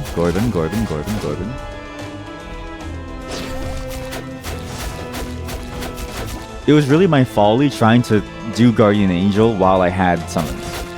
I don't know. All my main units are still alive. See, all my main units are still alive. Good job on a rousing victory. Damn, that's really hard. You really can't get it, huh? Alright. We rest and we reflect on the journey. And I've got 7 units on the board. This is crazy. This is it, the grand tournament. Time to see if your training has paid off. Poof, I've been training. As you reach the entrance to the grand tournament, a possibly familiar goblin explains the rules. There's no violence on the tournament grounds. No littering. Gambling is only permitted at registered betting booths. Please report any solicitation to the nearest guard. If you're participating in the tournament, registration begins at noon. As you turn around, you recognize another member of the Dire. Hopefully they didn't hold a grudge. The Silent Giant. I still love that effect. I'm really glad that they made that effect because it feels so like good. When she like nudges her way in to be like, wait, my turn. It's such a good way of doing storytelling through UI. It's a very, very niche UI sort of like designer thing, but like when you do it well, it's like, goddamn, that's pretty good. The Silent Giant ducks low to pass the entryway into the registrar's tent, smiling softly when she sees you. She lays out several beautifully crafted banners, each telling an epic saga. You reach out to take one when she stops you, shaking her head. The smile on the old girl's face could almost be considered mischievous. After allowing you to admire her artwork, she points in the direction of the Grand Tournament grounds, seemingly excited to see you there. River's units will all gain an extra trait. Okay, that's really bad. See, before I thought she'd be like she was the easiest, right? But now there's so many traits that it feels dangerous almost. Meet the local popular bard Rhapsody, or meet a strange wizard surrounded by familiar runes. I have a ton of runes, so why not? As you wander through the crowd of spectators, one patron catches your attention. A small individual with a long white beard, but the most striking feature is his bright blue robe, covered in arcane script that you recognize from many signposts you've seen along your travels. He beckons you over, looking you up and down. You're a high elf, huh? Well, I like a good underdog story. So, how would you like to play a game? Of course, there's no catch. Honest. Take him up on his offer. That grin of his makes you wonder. He's the guy who's been writing on the signs. What's this? While below 0... What? Traveler's Charm. While below 0, curse causes units in the store to appear as tier 2. Same chance to occur as chains when above 0. Oh, like if we roll this, right? It's like 50-50. What? If we get the Mischief Maker, every time you roll a curse unit in the store, this gains a charge. Activate to gain 5 star points and remove 1 curse per 10 charge, then destroy it. When acquired, lose all other rewards this event, including the Traveler's Charm. I need that. I actually need this. This may be the most important thing I've ever gotten in the entire game so far. We need that. Forget the torches. We need that thing. Stop. Fuck! I lost the gamble. I actually lost. I can't believe it. I've won every gamble except this one. Are you kidding me? And I get more curse? To offset this curse, I use one of my incenses. Your luck might have run out, but the treasure is yours to keep. Oh, what's 5 times 24? It's over 100. You play for a bit, but something about that smirk almost seems almost sinister. Something about him seems tricky, and you decide to stop before you get in too deep. That's all. Are you sure? Very well. Can't say I'm not disappointed, though. I was hoping you would be a bit more adventurous. A noise caught your attention for a moment. When you look back, you find nothing but a sweet scent of incense and a tiny wooden sign. We did. We did. We got really close. We really did. Now we're doomed. 120%. Okay, I'm just gonna use all my torches to get rid of this curse. Yes! Use this for the inventory to spend 3 gold to create an incense. Yes. Oh. More? How much gold do I have? I'm broke. Oh, son of a gun. I have no money for the next shop, too. So we can either go for overtime coming sooner, because the monk is impatient. That's funny. Not Zen. Or at the start of combat, 1 unit on each side is stunned for 15 seconds frozen in ice. That sounds awful. This team will horrify you with their Ghoulish. appetites. Ghoulish appetites. He should have said something, like, he should have made a joke about, like, ghoulish goulash or something. I don't know. Feels like a missed opportunity there. I'm just saying, like, I feel like there was a joke there that could have worked. Ghoulish goulash? I don't know. I'm just saying, I feel like it could have gone a lot better there. The ghoulish goulash. So that's 3 squares. Reaper over here for attack speed. And 30% lifesteal. Well, maybe damage amp is better now, because he has a lot of attack speed. No, he doesn't. Okay, more attack speed. More damage amp for him and lifesteal, because he needs to, like, spin around. He doesn't really benefit from attack speed. He gets Giganto Hydra. Yeah. Oh! Right, we can put 1 more unit. Wait. Pazuzu! Who is Pazuzu? Pazuzu. Oh. An ancient Mesopotamian god. I'm sorry. I thought that was... I'm so sorry. I thought that was the guy from, you know... from the Lion King. Like, I've got a lovely bunch of coconuts. What's investing do? So you get to spend your star points into the investment. If you win, then win or lose, the investment pays off on the next round. The effect is random every game. This time it was getting me Chester. Last time it was getting me Orbs of Banishment to lower the pool of units. I'm assuming there's even more stuff now too. Like the Star Crown. There's quite a few things that can happen, and it's different every single run too. Cheer for the underdog. When a unit dies, the army with fewer units heals 2% missing. That's not fair. All I do is summon. I'm getting cucked. I'm getting cucked. I'm getting cucked. All I do is summon. I got dudes left and right. All I do is clear. All I do is clear. Wait, my attack damage is crazy. Gorbin gets so much attack damage over time. It's crazy.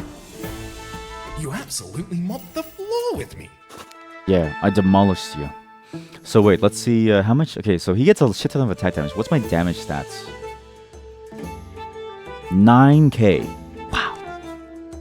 Units with at least 3 equipped items gain 10% damage amp and damage reduction, or we can obtain a random powerful, impactful effect found in Dungeon Tales. Why not? So far, the Dungeon Tales have been they've been pretty good. Moon Blessing. Drop this on an allied tier 4 unit to upgrade to tier 5.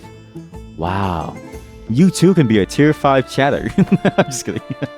All trade bonuses are disabled this combat. That seems awful. Let's get the EXP. Try to get to level 8 if we can. We need 8 more EXP. Split with Ember and Mud tokens doesn't matter. And it's a Brawler Elemental comp. Besides the Elemental, I don't think this is much of a danger. It's fine. It's fine. I'm no longer cursed, so I can actually re-roll to my heart's content. I love this. He assassinates Noctis from Final Fantasy 15. No shit. Noctis vanishes, stifling all foes for 3 seconds, so they can't gain mana, all of them, and unleashes 3 hits upon random enemies that deal 100% of his attack damage and 40 bonus. That's crazy. Dude, Noctis, what? You've been going to the gym, man. How about them decals? Wait, what decals? I don't get it.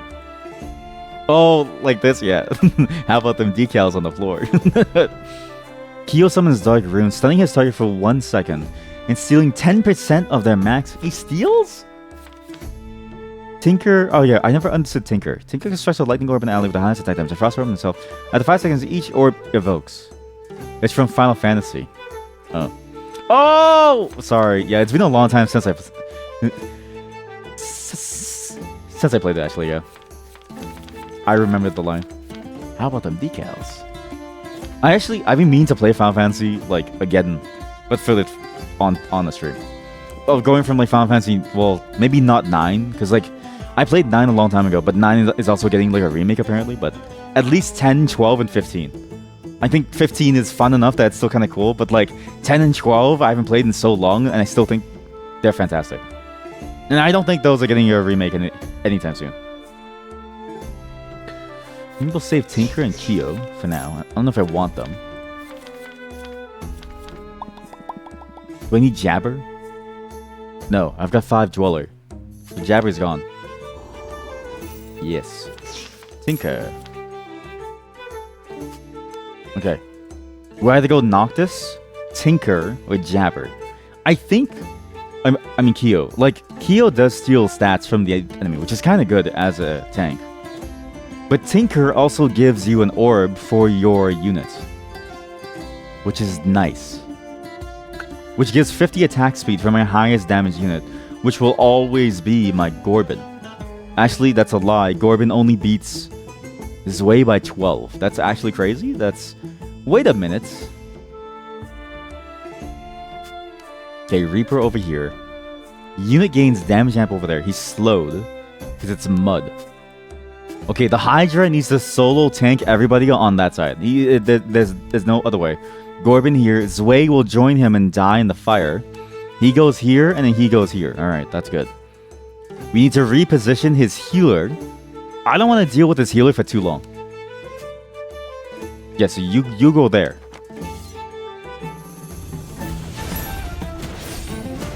I have so many units. I also have a random mage tank in the Bard. So Bard can summon a taunting tank.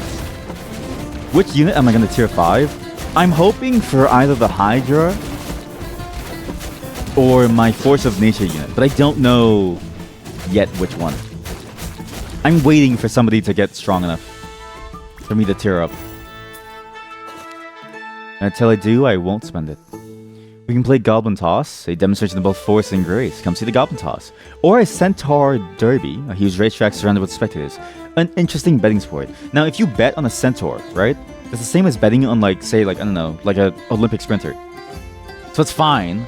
It's just weird that your, like, horse is also a person. Wait, did anything die just then? Hype. No, yeah, something died. Wait! Oh, you have to press the churn in button. Okay, well, nobody told me that. Wait, so it does work with summons. Okay, my bad. I didn't know you had to churn it in. You're right. Nice. We're actually clear. And I'm no longer cursed. I have minus curse? Huh. Well, either way, we can roll to our heart's content now. It's good.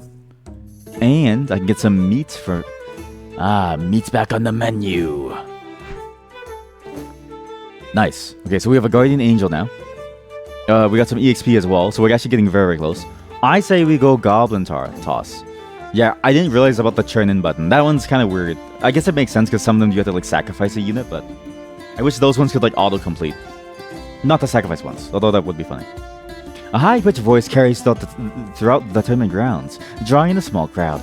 Naturally, you got to see what the commotion is about to see a cadre of goblins standing around the field. Some are dressed in capes, some in goggles, one wearing some kind of flying contraption. Step right up and try your luck. Choose a contestant to see how far they fly. These fine athletes have trained all year for this event. Don't disappoint them. Throwing. When you enter the quarterfinals, gain 20 star points. So the lower I roll... Actually, what do I get? If I roll 1 to 7, I get Friend to Goblin Folk.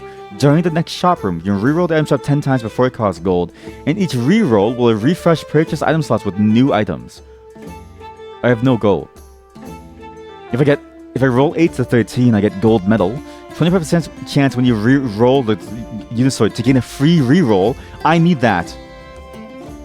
14 to 19 gives me true strength. We enter the quarterfinals, gain 3 uses of Key Punch. Each can be used to remove 25% of an enemy's HP and stun them for 5 seconds. Okay, once per enemy. I thought you could just like punch the boss down to like 0. Or like down to like a... Or to get 20, you get the choice. I hope I get the gold medal. I'm an underachiever! That'll go well. I'm sure of it.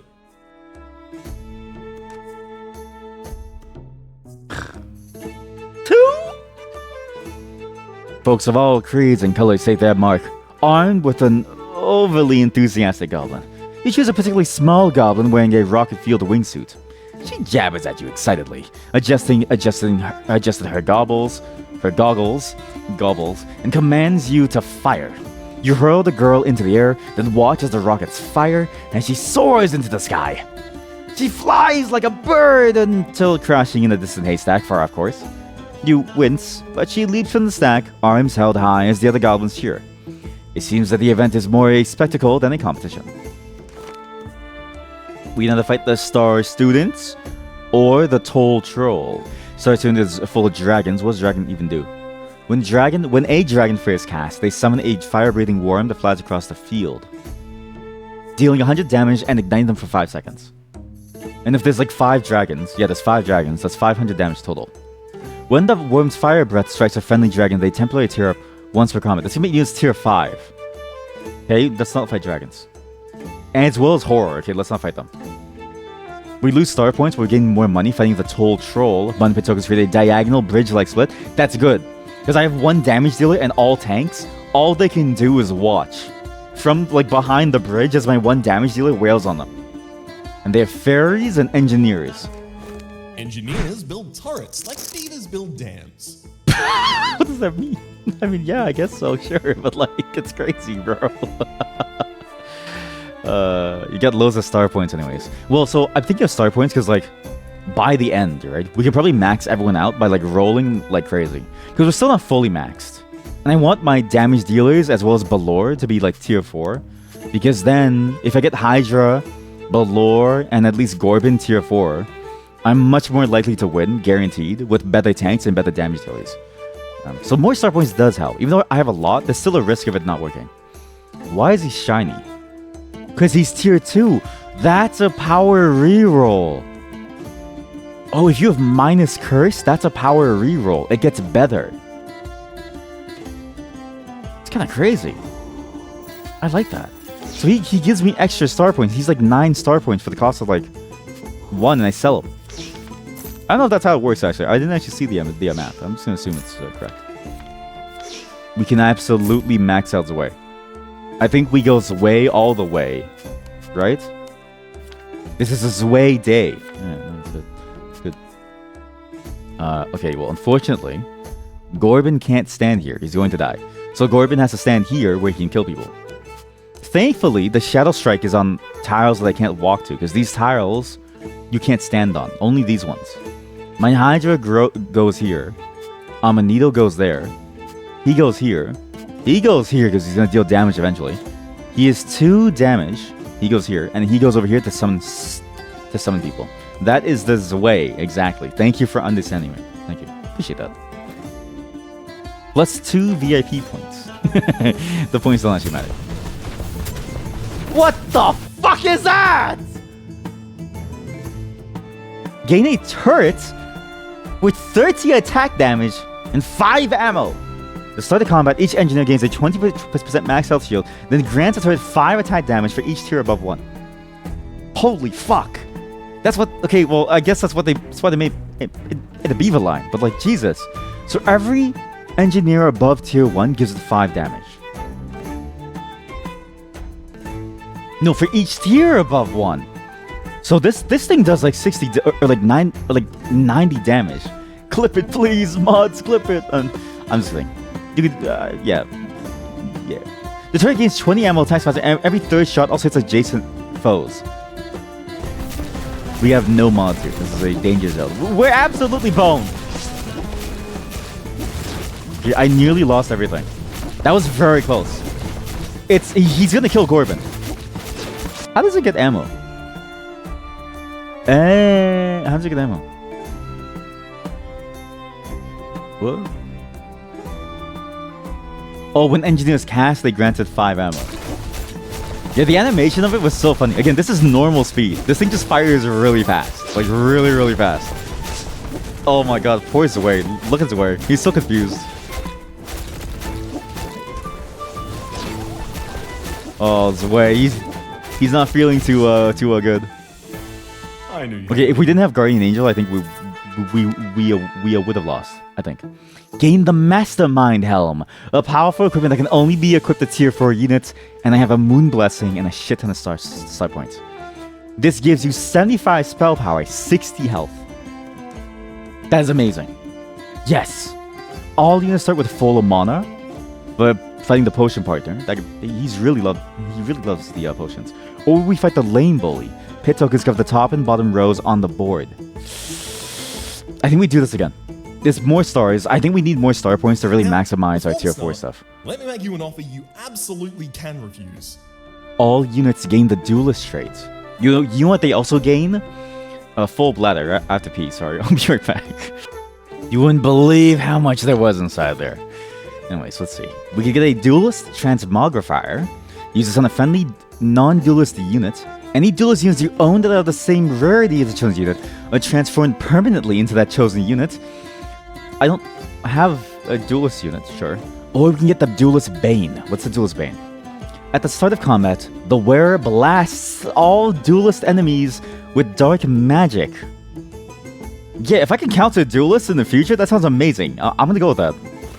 They may look give me the adorable, tools. but the Fae are fierce competitors. They look adorable, but the Fae are fierce competitors. Okay, so that costed me 3. I sell for 3. Okay, so buying the power roll unit doesn't make it easier. It doesn't give you like a more money back. It's not a money back guarantee. It's actually like waste of money. Oh, tier 4 plus. Oh, tier 4 to tier 5. Oh. Oh, holy shit. My Hydra could have this. My Hydra could wear the helmet. Yeah. Well, actually, does him summoning a portal? It gives a shield. That's it. All spell power gives him is a unit that has more of a shield. The Hydra does more damage with spell power. Omnineedle, Chester, some of them just suck. This guy could spin more. I don't know if that's worth it, but that does Shadow Strike. That's a bit of a pain. Giganto. It took a while because on your phone, can you post links? Probably not here. You have to post on Discord. I had to ban the links here because of bots. So if you do want to post, join the Discord. I know it sounds like I'm trying to scam you to join the Discord, but hey, it's pretty fun in there. All right, everyone hangs out. You can post your Wildermyth character. Actually, you should join if you want to watch tomorrow and join the Wildermyth session. You too can have your character inside the game. So be sure to join that if you want to have your character in. Details only in the Discord. Do I have a link? !Discord in the chat, and you should be able to get the link to it. That's the bot pro, but try the command !Discord for now. It should give you the link, unless the rules ban the bot, which would be funny. I actually have no clue if the bot gets like banned. Oh, thank God. Okay, good. Yeah, join that. Answer the questions honestly. Nobody can see. I can't see your answers to the questions. And good luck getting through the maze. Okay, the maze is really the great filter. It got my mod, but she's also like a comedian, so who really knows? I'm gonna blast. I think. I don't know who to blast. I really want to blast the Lightwing. Oh God, wait, what do I do? Because Fritz can do an acid rain. Chocolate rain, which has armor and allows them to take 30 more damage. Why don't I just kill you first? All right, come here. Glitter only turns someone into a sheet for 3 seconds, so a 3-second stun. Lightwing gives them a shield. As long as I get rid of Fritz, I think my tanks won't die. Fritz is really the main issue, I think. Both of these tanks actually have to go over there, because my guy has to go in immediately. So I'll give him this instead. Gotta love a tier 4 Chester. You'll love to see it. It's so good. I love the way that they changed them too. Because again, before he was kind of annoying to use because he would eat someone but you can't attack them, which is like...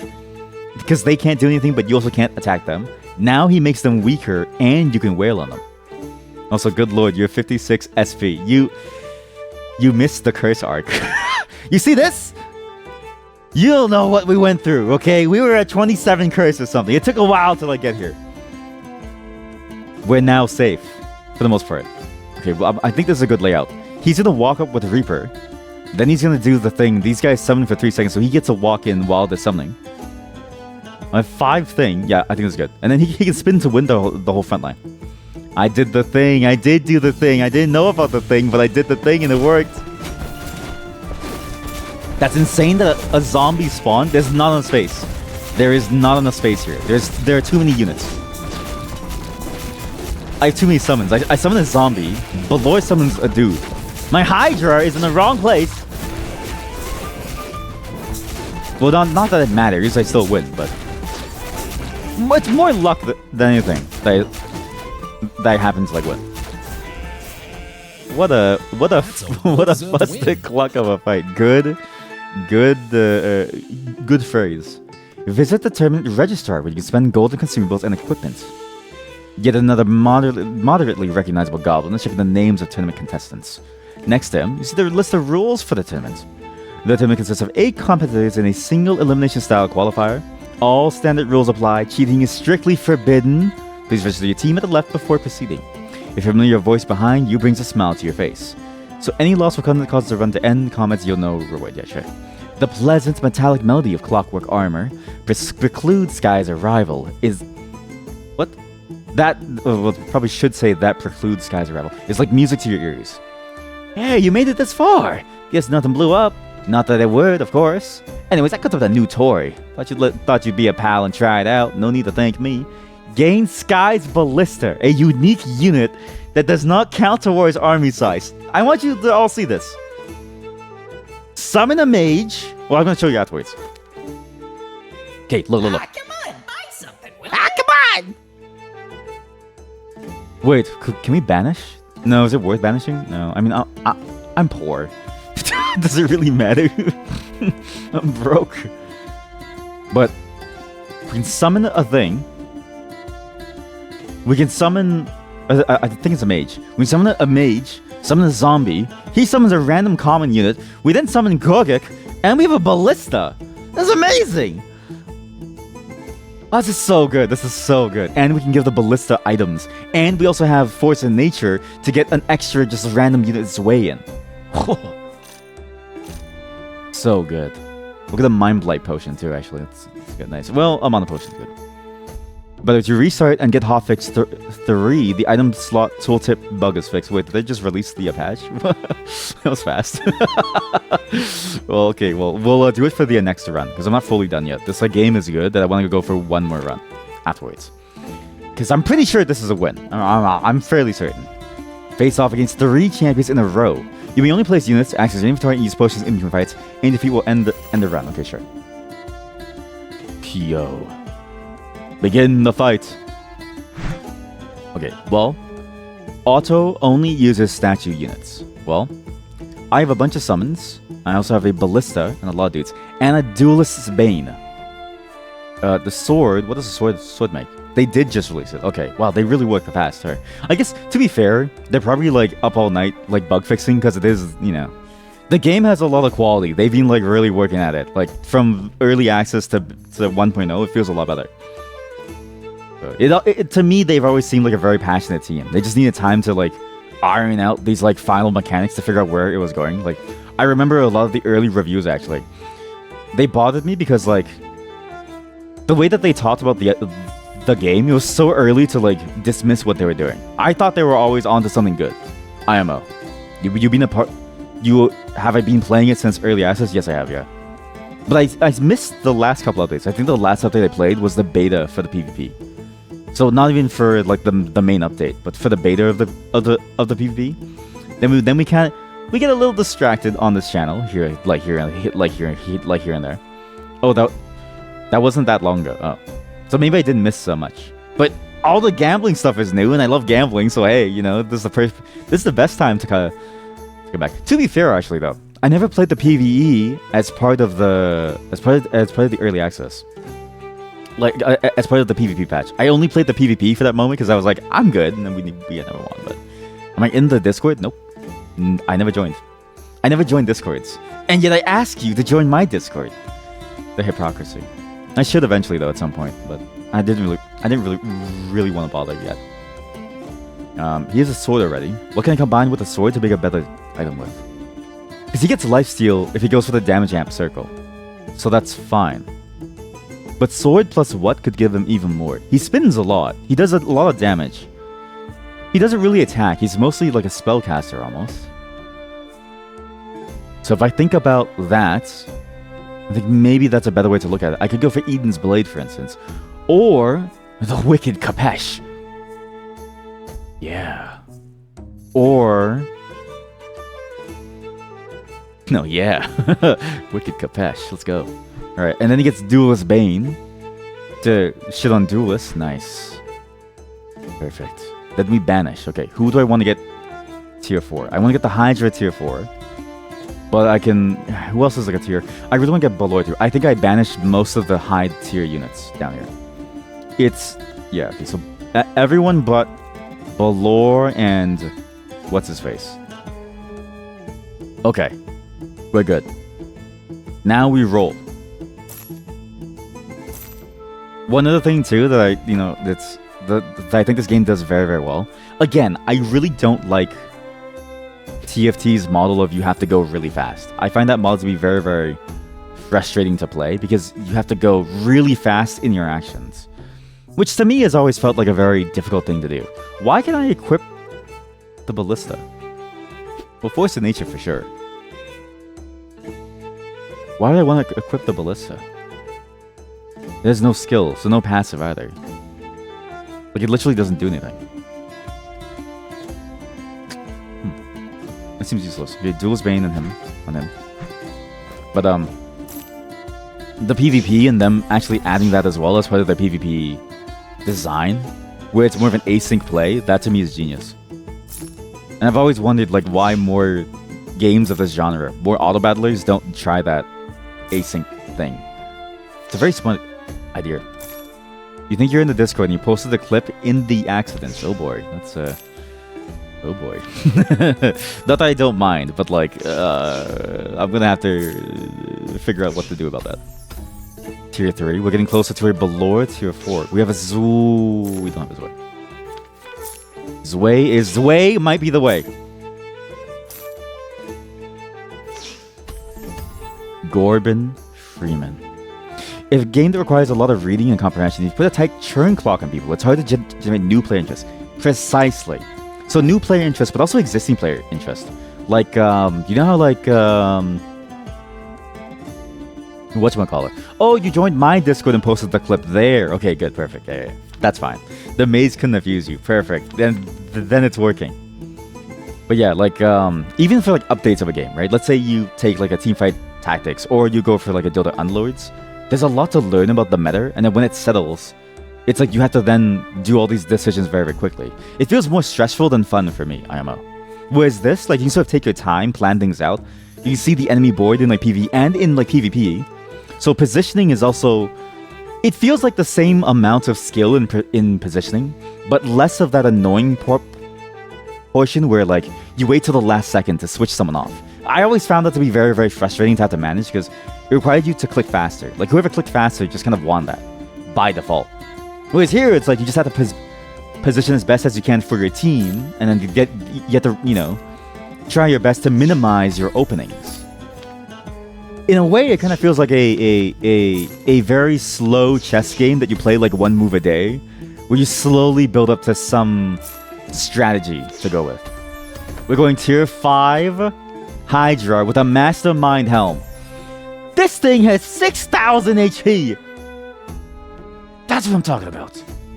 Yeah, that and the carousel always frustrate me. Yes! A strategy game that suddenly requires high APM and precision clicks. Yes. So not only does the carousel have that too, but the precision clicks thing that you mentioned as well. Because the games on mobile, they have a slight disadvantage, but also on like mouse, like it's just not the right feeling for like a game that's about tactics and like strategy. It feels almost like too much in the way. Like now when I think of like auto battlers, right? I think of Tales and Tactics on like the purely tactical strategical side. I also see it as like in the middle Dota Underlords, where you don't really have to move your like, you know, character. And then on the far end, in terms of like high interactivity, where you need to be good at clicking, you have TFT, which feels like it was made for League of Legends players with the level of mouse control and like skill, versus the other two, which are made for the auto battling genre. I mean, obviously Underlords is the auto chess sort of like, you know, spin-off, but that's why the history is there. But like that's why Tales and Tactics feels so nice. It's the one where you get to play at your own pace and decide. And it's not like the PvE is easy. There's still a lot of strategy and tactics that you have to pull off and understand. The other game can be kind of hit or miss, but I think that's more just my skill, and because I keep gambling. So maybe that's just me. Good lord, that Hydra, it's so good. Yeah, you can technically weave in between two moving units if your precision and your APM is high enough, and your lag is low enough too, and it's like, okay, like it's like too much, right? It's like you have to have all the perfect conditions and a lot of skills to like do it. Whereas like this is like you get to spend your time to like think. Yeah, TFT stresses UL too. Welcome. This is like, okay, this is like the TFT therapy talk now, okay? Oh, just like any game that requires like very fast.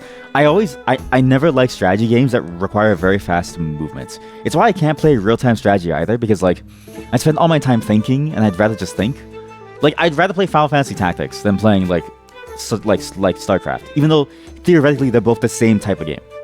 Well, gambling lets you do things like this madness. I mean, that's true. They got a 6,000 health Hydra. Look at the spikes on them. It's huge. So huge. Oh! I have an extra but wait. Can you still get units after you... Why don't we just summon more units? 2 Balors can just summon more units. Why even have a Zwei? Zwei is useless. Yeah! Let's just summon more. We have 2 Balors to summon more units. We hide him behind the 2 ranged units who can't move. Oh, that way all he can do, he's forced to watch and summon. Yeah! Alright, that may be the worst thing that I've done so far, but let's see if it pans out. I have no clue. I probably lost. Actually, I probably lost. Oh well. Okay, so you go here for attack damage, and you go here for attack speed. And you go here for tank. You go here for thing. You go here for thing. Okay, cool. Then the turret gets the Wicked Kapesh. Oh, you can't equip it onto the turret. Okay, I was like, it has slots, so maybe I could, but I guess you can't. Okay, so. Pazuzu, you get the Wicked Kapesh, sure. Yeah, we went for like 97 curses. Yeah, exactly. It felt like a lot, yeah. It was like 24, 27, but... Okay, like the, was it? The practice of exaggerating, if it's done in like jest, I always find it to be the best way of doing it, right? It adds excitement. There's nothing wrong with it. So exaggerate all you want, because that's what it felt like. Or we get a dude who summons... Why don't we get a dude who summons turrets. Instead of an extra Balor, sell the Zuzu. Because it's Zuzu. We get the turret guy who's already tier 2. He also gets attack damage, force to nature him. Wicked Kapesh, Duelist Bane. I'm just gonna have like a million summons. Then the turret can go back here to, I don't know, just look pretty. Oh, yes. Ain't that fresh? Oh, yes. Yo! Tier 3 Champino! Okay, that was a Zuzu, and I skipped him. Oh my god. We might get a tier 4 Pazuzu. Okay, shit, that's a tier 2 Pazuzu. Okay, does he combine with a tier 2 Pazuzu? He does. If I get one more Zuzu, I get back my tier 3 Zuzu. Boom, boom. One more Campino. Two more Campino. Uno Boss. Son of a gun. Well, we got kinda good. We got really close to like a tier 4 Champino, who was slotted last second, who summons turrets that gain his attack speed, so he gets the Reaper square. Then Corbin gets the attack damage square. With the scaling attack damage sword, this guy has... Oh, magnifique. Très bien! Hydra HP check. Oh yeah, true. 7,000 on the Giganto square. I don't even know what the chess pieces do. I actually don't remember. I don't remember anything about the chess pieces. I'm gonna assume that they hurt, but not in a bad way. Worst case, my turret dies. Let's just watch this. And I have a Gogger. He has 7,000 health. One zombie, one Lightwing for free, turrets. Balor is gonna summon a dude. He summoned a Crosby. And there's a Ballista. And he's invisible. Sometimes the Champino goes invisible. Well, for the first time. Wow. There's so many units. I love gambling. It's so fun. Oh boy, I love gambling. Okay, Otto is dead. Sorry, Otto. Oh yeah, you don't get any rewards, so no stars too, huh? So I guess my Champino just stays here forever. We could just roll for a Zuzu 4. Nope. Okay, how do we do this? So Reaper, so again, attack speed onto him. He gets the damage roll of the Elvish Empowerment.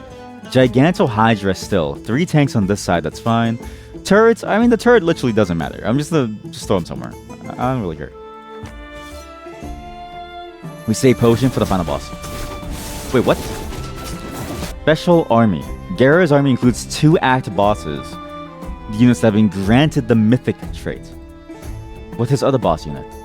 There's Turbo the Snail. Bulwark. Holy shit, he is Xanatos. He killed my... Oh, my Guardian Angel triggered on my Ballista. That's so bad. Oh, that's really bad.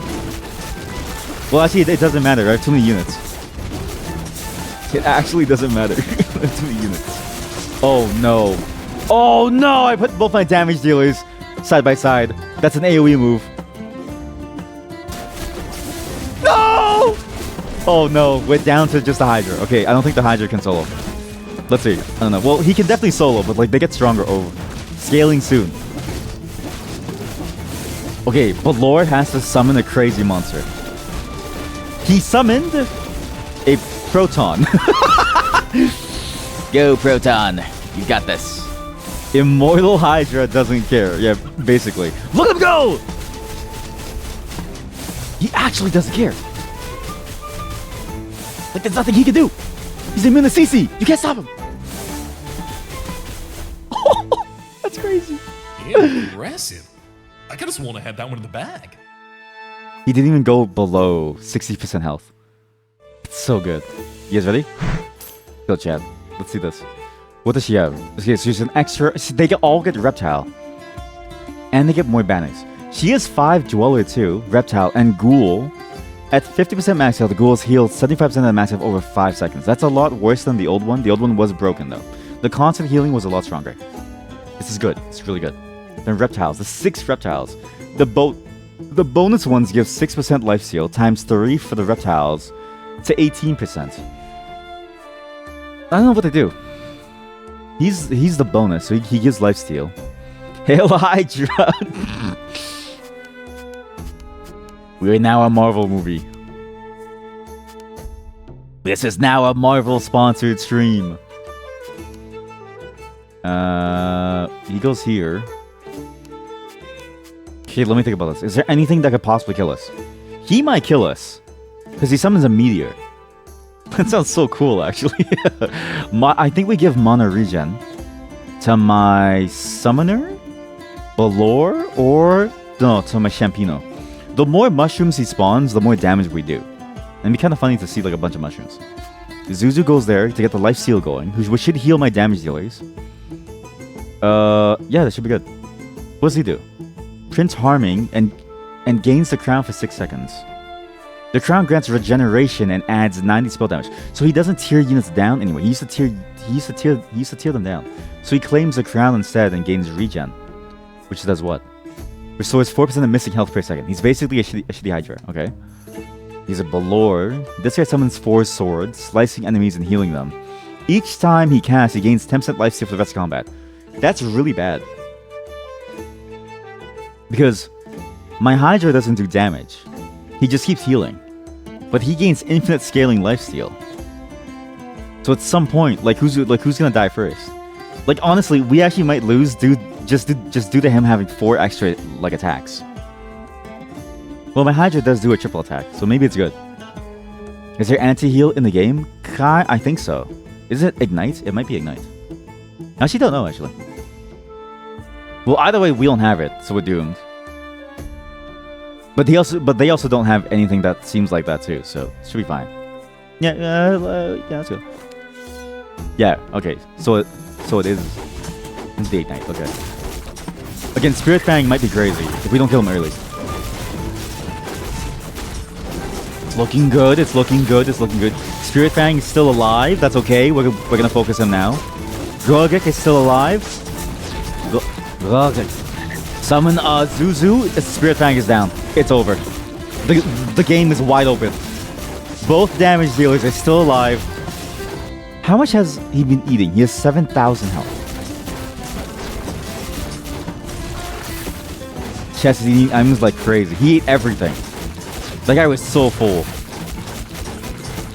Oh, 512 attack damage because of infinite scaling sword. Oh, plus the glove that gives EXP on kill. That's Your hero so stands good. tall and proud, holding aloft the cup of the grand tournament. Yes. Drink it. So they took the drink back home. So good. We're done Challenge Mastery 12. Again, I haven't played since so long, so to go to 12 immediately is kind of a bold move, but hey, that was pretty good. Okay, I kind of wish there was more unlocks though. I will say, as somebody who's played this game too much during early access, like there's nothing to unlock anymore for me, so kind of. But there's more things for us to figure out and see, so I'm gonna do one more run because that was really good, and we're just gonna go for this run until we win or lose. Then we call it. God, this game has gotten better. Like the 1.0. Oh wait, I have to restart the game. Actually, give me 1 second. Alright, Tidus here. The mask is off. Think that the AM here. Oh yeah, because you're in the UK, right? No worries. Good night, and thanks a lot for showing up. And thanks for posting the clip as well. I'll be sure to check it out afterwards too. You think there are? Actually, my mark shouldn't be there if there isn't anything to unlock. It might be inserted into the track somewhere. Ooh, like in the middle. I mean, last time there was stuff in the middle. It looks all green though. It may have just been the holdover of like what it was before, because I am coming from an existing one, right? So maybe that's why. It's gone now though. But again, 300,000 master points. I kind of wish there was a way to like do more with that. I guess that's why you have the purge option, but purging feels like the wrong solution.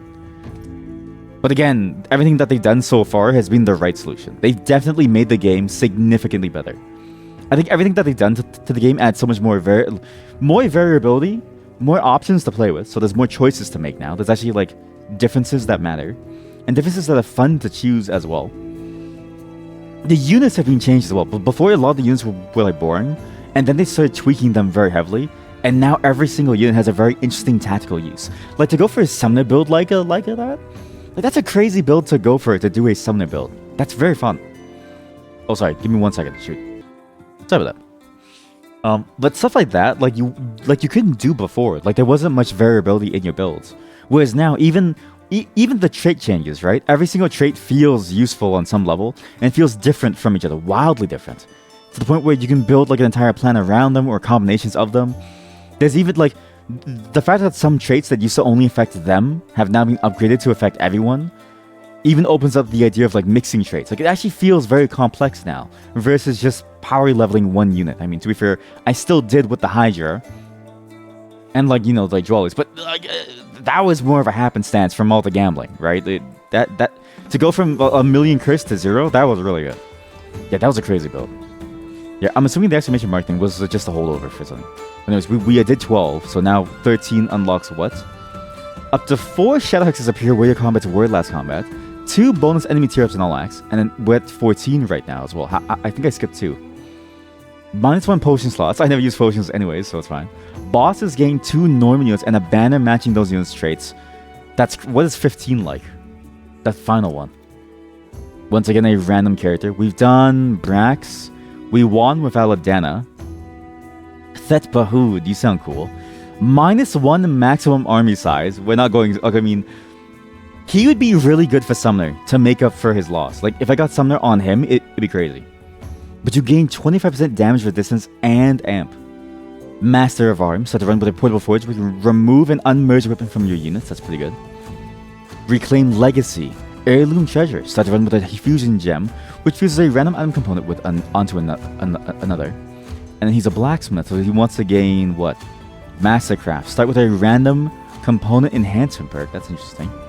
Oh, like the Meat Master. I mean, we're like the Meat Master! Or you units have an additional item slot. I have to get that. Or it becomes a trait boost. I don't care about traits. Well, I do. Like now that the traits are like interesting, it's fun to build them. Let's see how And it's you fun to break the use them game to their this maximum time. potential and also mix them. Okay, it's the same old thing about the Dire, but who am I? That's my name, Thet Pahood, finest craftsman from here to Hexad City. Or at least I used to be. Word of advice, never try to cheat a goblin. See, I tried to pull one over on one of them greenskins and got myself blacklisted. That's why I joined the grand tournament. Figured if I win, the customers will be lining for miles. That'll show old Izzy. Does he get worse options in the shop? I really hope not. Again, he's scanned the goblin which run the shops. Vault of the Artifact contains a unique upgrade with more vault levels. Okay, cool. So we lose these 6. We gain the Flame. We might even be able to go Flame. I do want to try these bonus traits because I haven't really seen them. Like, I know some of them, but I haven't used them very much. Actually, Flame is gone because the one Flame guy is gone. So not Flame. The marked target is shredded, and when it dies, Flames gain 80 spell power. And something with it. Gain a Royal's Crown, especially when it tears up a royal unit, and grants gold if it survives combat. At the start of combat, it tears down the nearest foes or spirit. Gain the Grave Hex. At the start of combat, an invulnerable ghost of the unit in the hex enters combat. The ghost has halved mana regen and attack speed, and it dies when all spirits die. We lose the Spirit Lightwing, so we can't do Spirit early. Because we would have to get the tier 2 units to do Spirit. But we can still hit 5, and we have 1 less unit slot anyways. What is the normal unit count? I actually don't know anymore. Because what we played with was like 20 units, so I don't know what your normal max army size is anymore. I think it's like 6. So if we have max 5 units, and we go for Ghost, we can throw in a Ghost to have an extra unit. And it's a pretty good roll, because losing Lightwing is 1 damage dealer, but Spirit is mostly damage anyways. Well, actually no, Teak is no longer damage. Lightwing is damage. Vex is damage. Vex is good though. Malady is damage.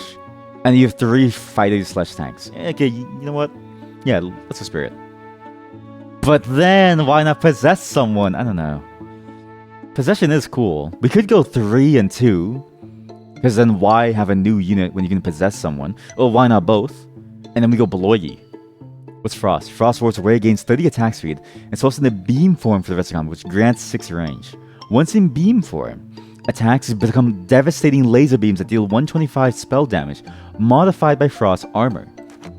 That's too many words to say nothing that I want. Let's go for this. Okay. Portable Forge. Can be used any number of times. Thank God. So I can unmerge items constantly. So I have enough to get the 4 item slots. So I should focus on 4 item slots. That's huge.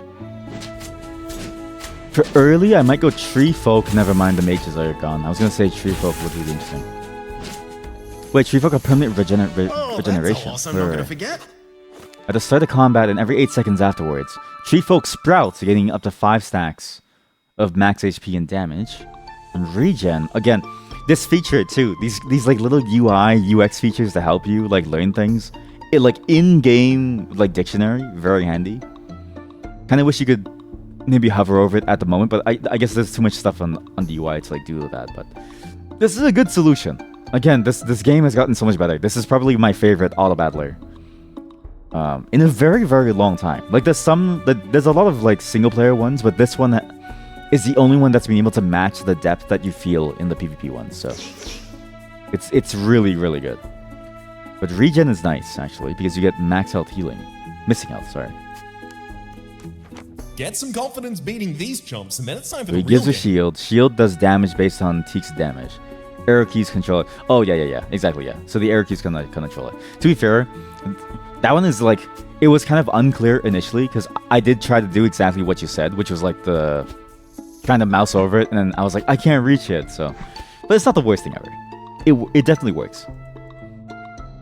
Okay, this is crazy. So we have infinite item control now. Basically, we just buy items. It doesn't really matter what, and we just break them. And then we have 1,000,000 items. Teak's shield deals his attack damage when it breaks. So him getting attack damage isn't bad, actually. It's actually pretty good. It's not the best thing, it's not the worst thing either. It's fine.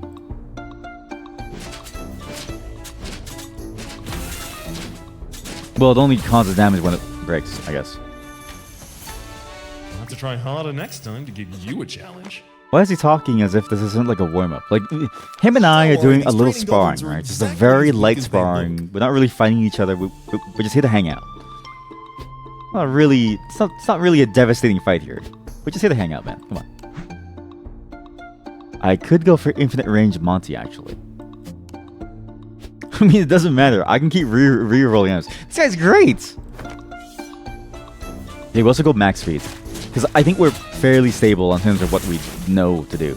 It's fun to watch them fight, but we don't really need to anymore. You're getting I think better I at can this. consider myself a professional now, having only won Giants make one war, single game and you over can still hear their bell ringing the in last 3.5 distance. hours. I think that's pretty good.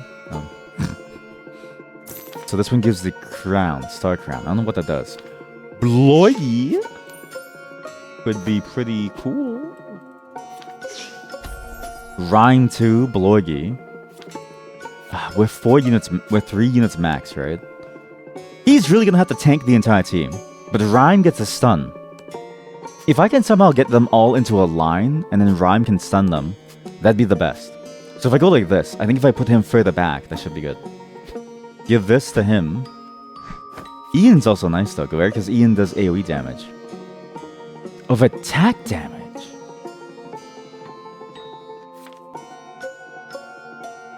Is that better? He's really good if I have more attack speed and attack damage. But he's always good if you just have attack damage because he just bursts people. For 250, by the way. Well, 250%. But it's still, like, that's a lot of damage. I think early... Well, Mythic is pretty good, though. Damage amp plus the 25. That's like 35.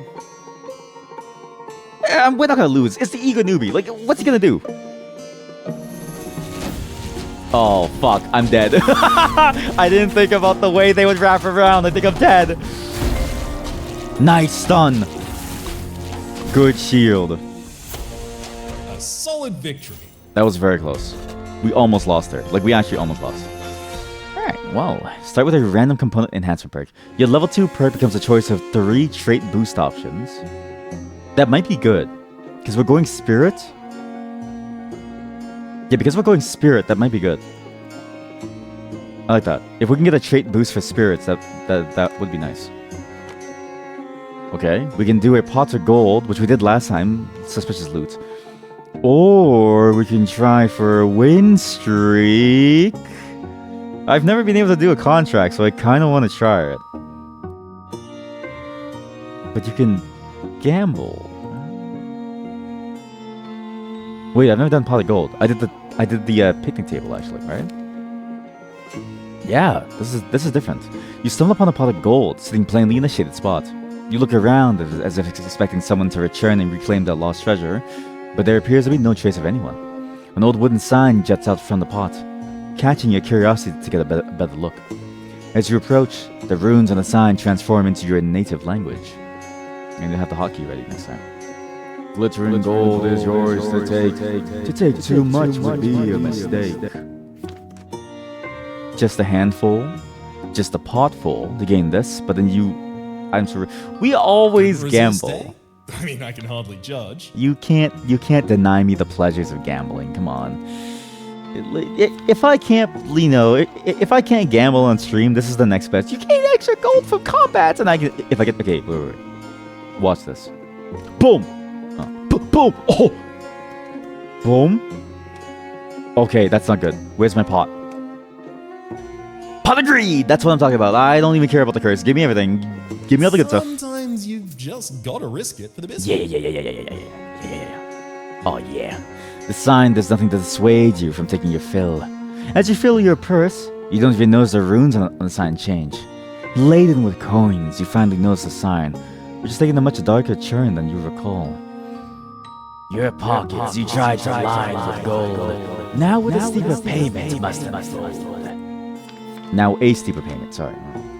Shaman boost! Fuck! What is it? Spirit! I need spirits! Counts as having an additional spirit. That's huge. So we can actually get spirit with 2 spirits early on. I hope you're back. Fantastic. We'll invest. What is this? Why did it? Oh, because everywhere you were before, there's a shadow hex. Okay, so if the wearer survives combat, gain 1 additional gold, gives 20 armor. Sure. Spirits. Give me a spirit. I get an Uro. Well, in that case, why even have a Loigi? Uro. We then do...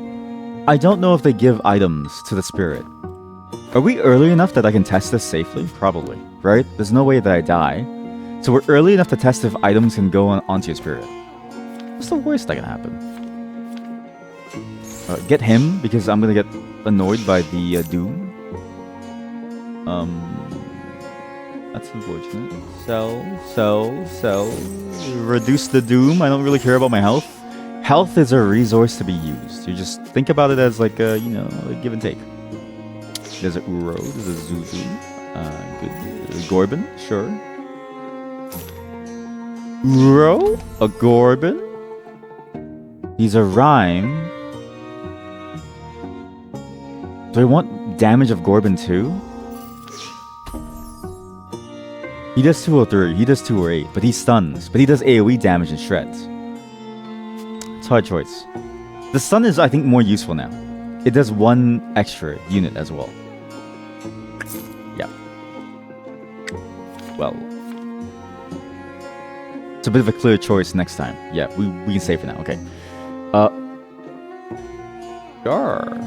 I don't know if I win this, actually. I have no clue.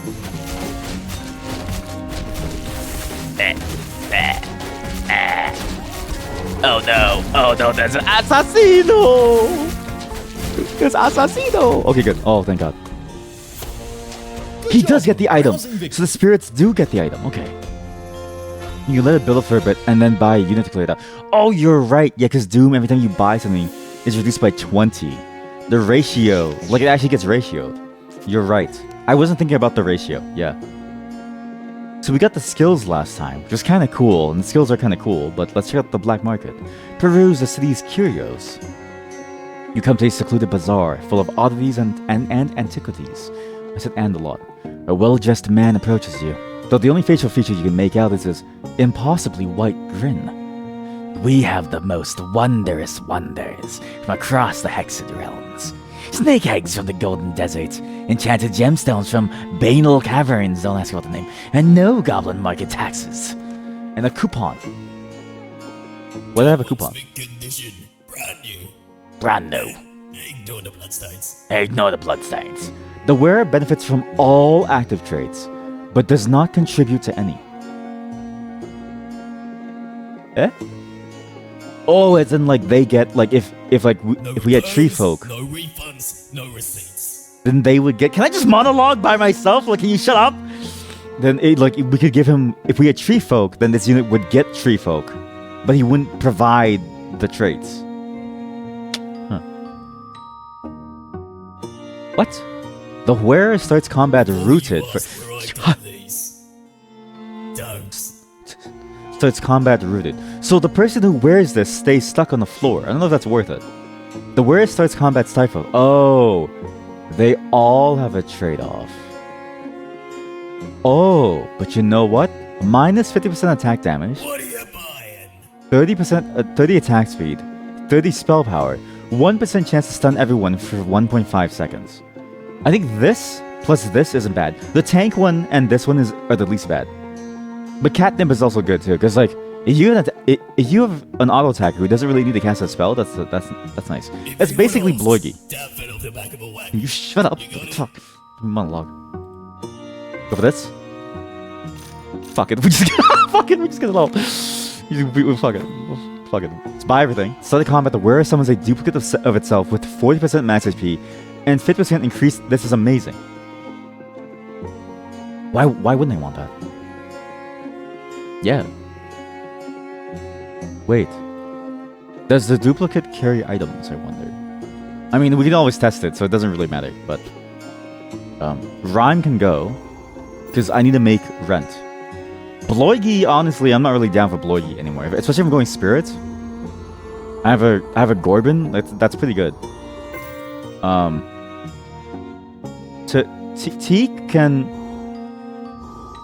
Teak can be a Spirit, I guess? I don't really know what to do.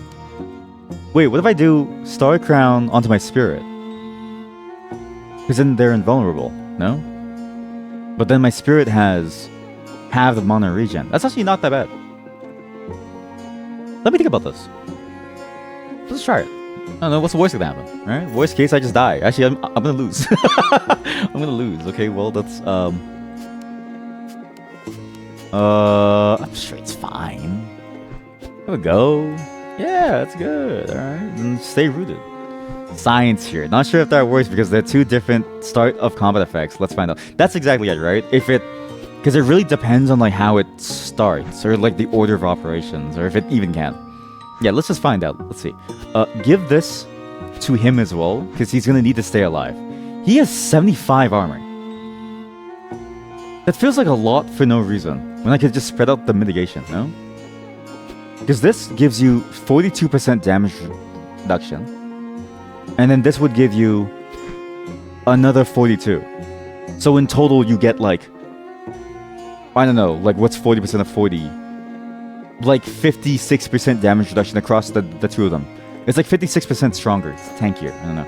Well, good luck, Teak 2. Because if Teak 2 can spawn a new one, I'll have 3 Teaks spawning shields from my Uro. And Gorbin just shits on people. This is nice. Alright. All units are grown. What does that mean? What does that mean? Grown units gain 20% damage to this, but deal 20% less damage.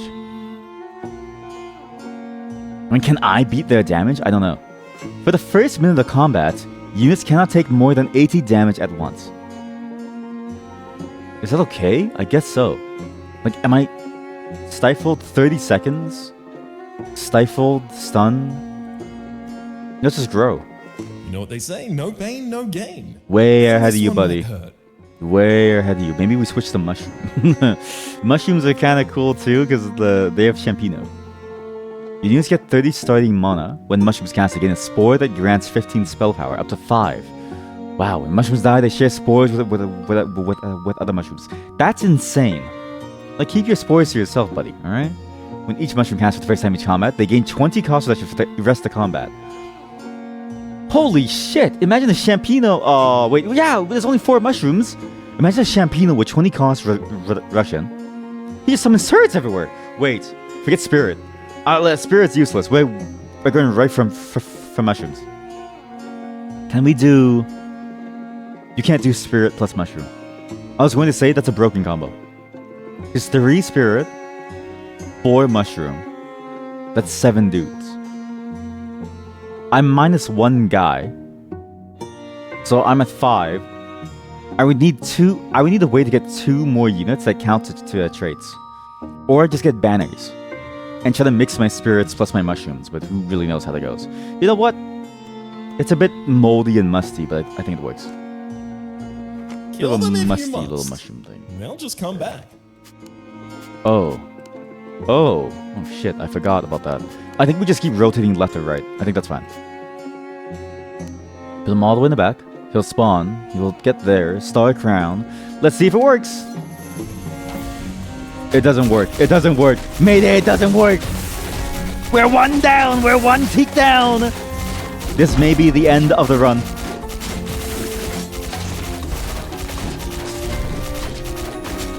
No, it did. There's a teak in the center. That was the original teak. That was my normal one. That was the one teak that I put there as a part of my setup. I wish it worked, but that was my normal teak. I lost. Oh, how did he get to the center? Oh, you know, just a little. He got lost. He got a little lost. You know, just a little lost. We're gonna go again. That wasn't a really good run. Listen, we were just experimenting, right? Perhood is pretty cool. Whatever his name was, Thal Perhood. Well, you know who's also really cool? This dragon guy. Units with at least 2 of the traits active gain 20% damage resistance. Holy Tabard, start with a random war banner but -5 gold. Start to run with a Rainbow Slime Vial, which transforms the unit into one of higher rarity. And he's a pirate, so you can either get a paintbrush and use to transform banners into other banners. Or you can merge component items, they turn into a random war banner instead of merge them. That seems awful. Or your units with 4 of the traits active gain 30% damage and damage. Wait! But why shouldn't I just play with banners? No, let's just go with that. Okay, let's just... We win once on every character. All right, we're all ready. Did you want to grab a pint before we get started? A pint? Like, I know the game is made by, you know, Yogscast, but like, jeez, man, it's 11 p.m. at night. Like, it's too early for this. I can get a Hydra. I can get Hugo. I love Hugo. And Bloigi. There's Spirit again. There's also Divine. This is absolutely... There's a documentary called Who is General So? About like about the General So's like chicken dish. It's a very niche documentary that I bought for $15, okay? I watch it every year at least once because there's something funny about the way that everyone says things, right? Like there's this dude who sits in like a buffet who's like talking about, you know, General So's chicken.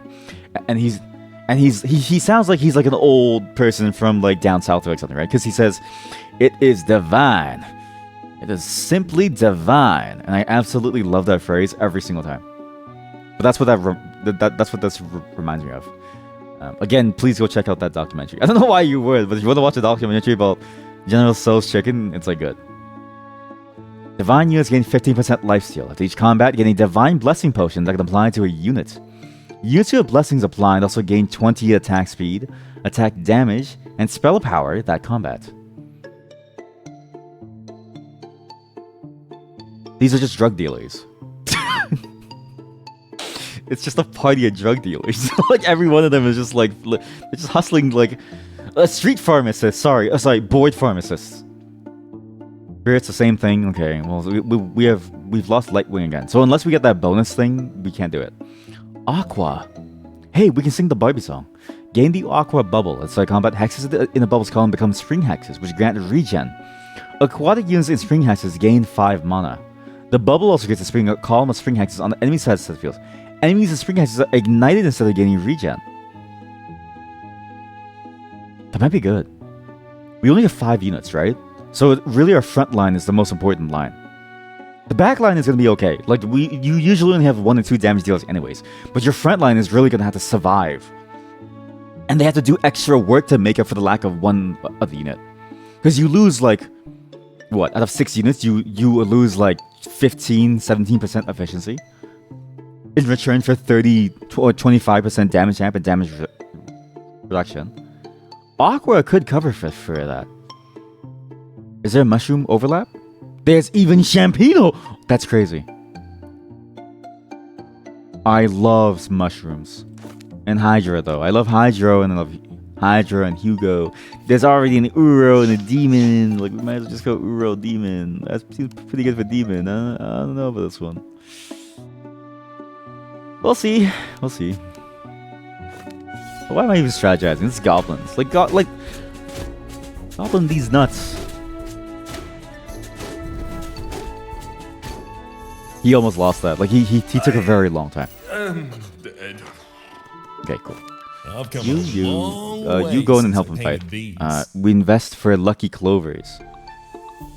I kind of hate that it's Lucky Clovers. I don't think I've ever used a Lucky Clover and then being like, wow, thank you. I love Lucky Clover. I've always used a Lucky Clover and then being like, wow, that's it? Like, that's all you get? Like, it just feels very weak. I don't know. Mainly because I don't know the rules around how it rolls units. Like, it doesn't really matter, but it always seemed to roll common units, and I don't know why. Maybe because I use it wrong. To be fair, I think the last time we won, all my units were common. Look at that, Except for that's hardly even a Balor. scratch on your arm. And Champino, so. I'm already cursed? What did I do? Come on. Come on. Ghoul and Defiler. When the Defiler executes a foe, they explode. That's kind of intense. So all the Fays are gone. We could go Volcanus. They hate us because they ain't us. Would you believe it's bugged and fixed in Hotfix 4? The Lucky Charm bug. How do you know all this? Do they post updates like hourly or like by the minute instead of the like Discord? That's intense. Even the insects here are creations of the How's it ha- factory's resident mechanical genius. They can't be this good. Like, there's no way that they're this good at this. You know what I mean? Like, the competition is boned. They post updates very regularly. Oh. That's good then, actually. I don't know if I want Sparky. You or they. Oh. You're the person. So you were the reason. But were you they before? Or, like, are you the reason why it's they after? Right? Like, did you... Well, I'm just saying. But, hey, thank you for fixing it or causing it or both, right? I don't really know. That could be the ultimate game plan. Is you do it, you then go into Twitch stats to tell people to reload their game, so your numbers get pumped on like Steam. Oh, definitely both. You worked it. Hey, it's okay. It's understandable. Listen, this is a safe space for like programmers. We all get it here. It's the way that it goes. Earlier today in Hotfix 2. That's pretty fast, man. That's pretty fast. Oh, welcome. I'm sorry for butchering your game here. Well, I'm not butchering it. I just showed you the best strategy ever. All right. Next time you will go back to the office. You show them the build to get like 12 summons and a 7,000 health like Hydra. You're going to be the coolest person there. That was a fun ass run. You're about to see an even better one. I don't know what my build is actually. I kind of want to go tree. I want to go trees. I want to get Ivy. She seems cool. I guess the summon Stumpy. Office, you're like a 3-man team. You're a 3-man team? That's impressive, actually. See, I never knew the size of your team, but I always felt like you guys were... Like, knowing that, I think you're punching up in terms of, like, power.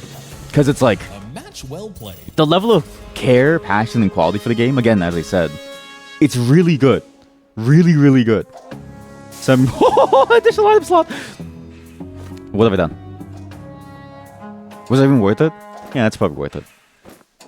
And you also have a full-time job. This whole thing is a side gig. What do you mean this whole thing is a side gig? Have you guys made like $1 million? I saw you guys made like $1 million from the game. Well, not $1 million, but like...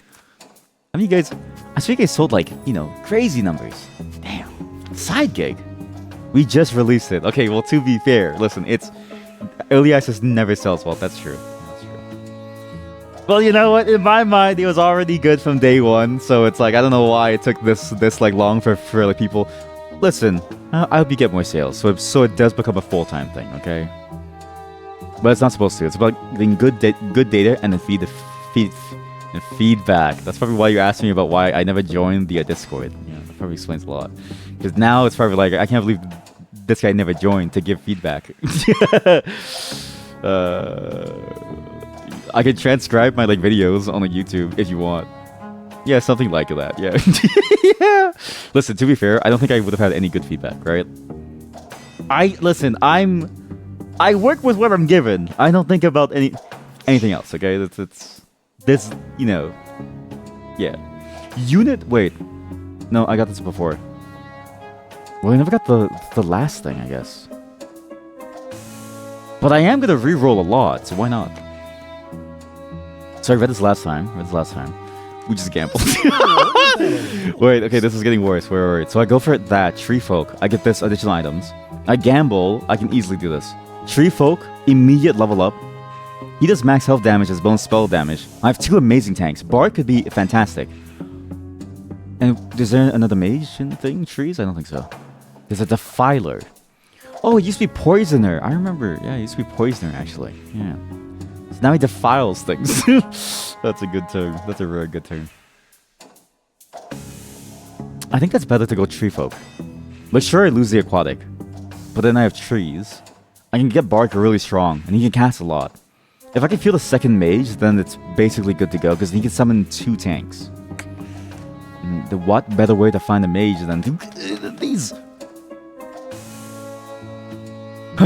Yes! Ah, heck. But at least you're not going away empty-handed. 22 plus and you automatically lose. Is there ever a way to do that? Get both and not get cursed? Probably not. I get gloves. Alright. That's good. He doesn't really get attack damage though, but that's fine. Maurice is okay, I think. Maurice is okay. We just roll. We get a teak. That's pretty good. Curse. I'm just happy that you guys added the, the minus curse thing for the power roll.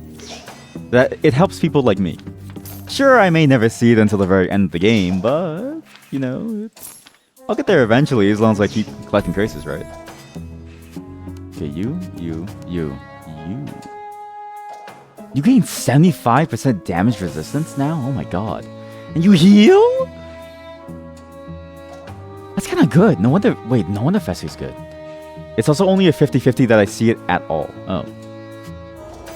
Damn. That's a very, very low light chance then, yeah. So maybe I just never see it. There are 8 total tournament events that you only see 4 in a run. Oh, so I might not even ever be able to like get there. That's kind of hard actually. That's really hard. Well, you know what? We live life on the edge around here. Some might say I'm really good at edging.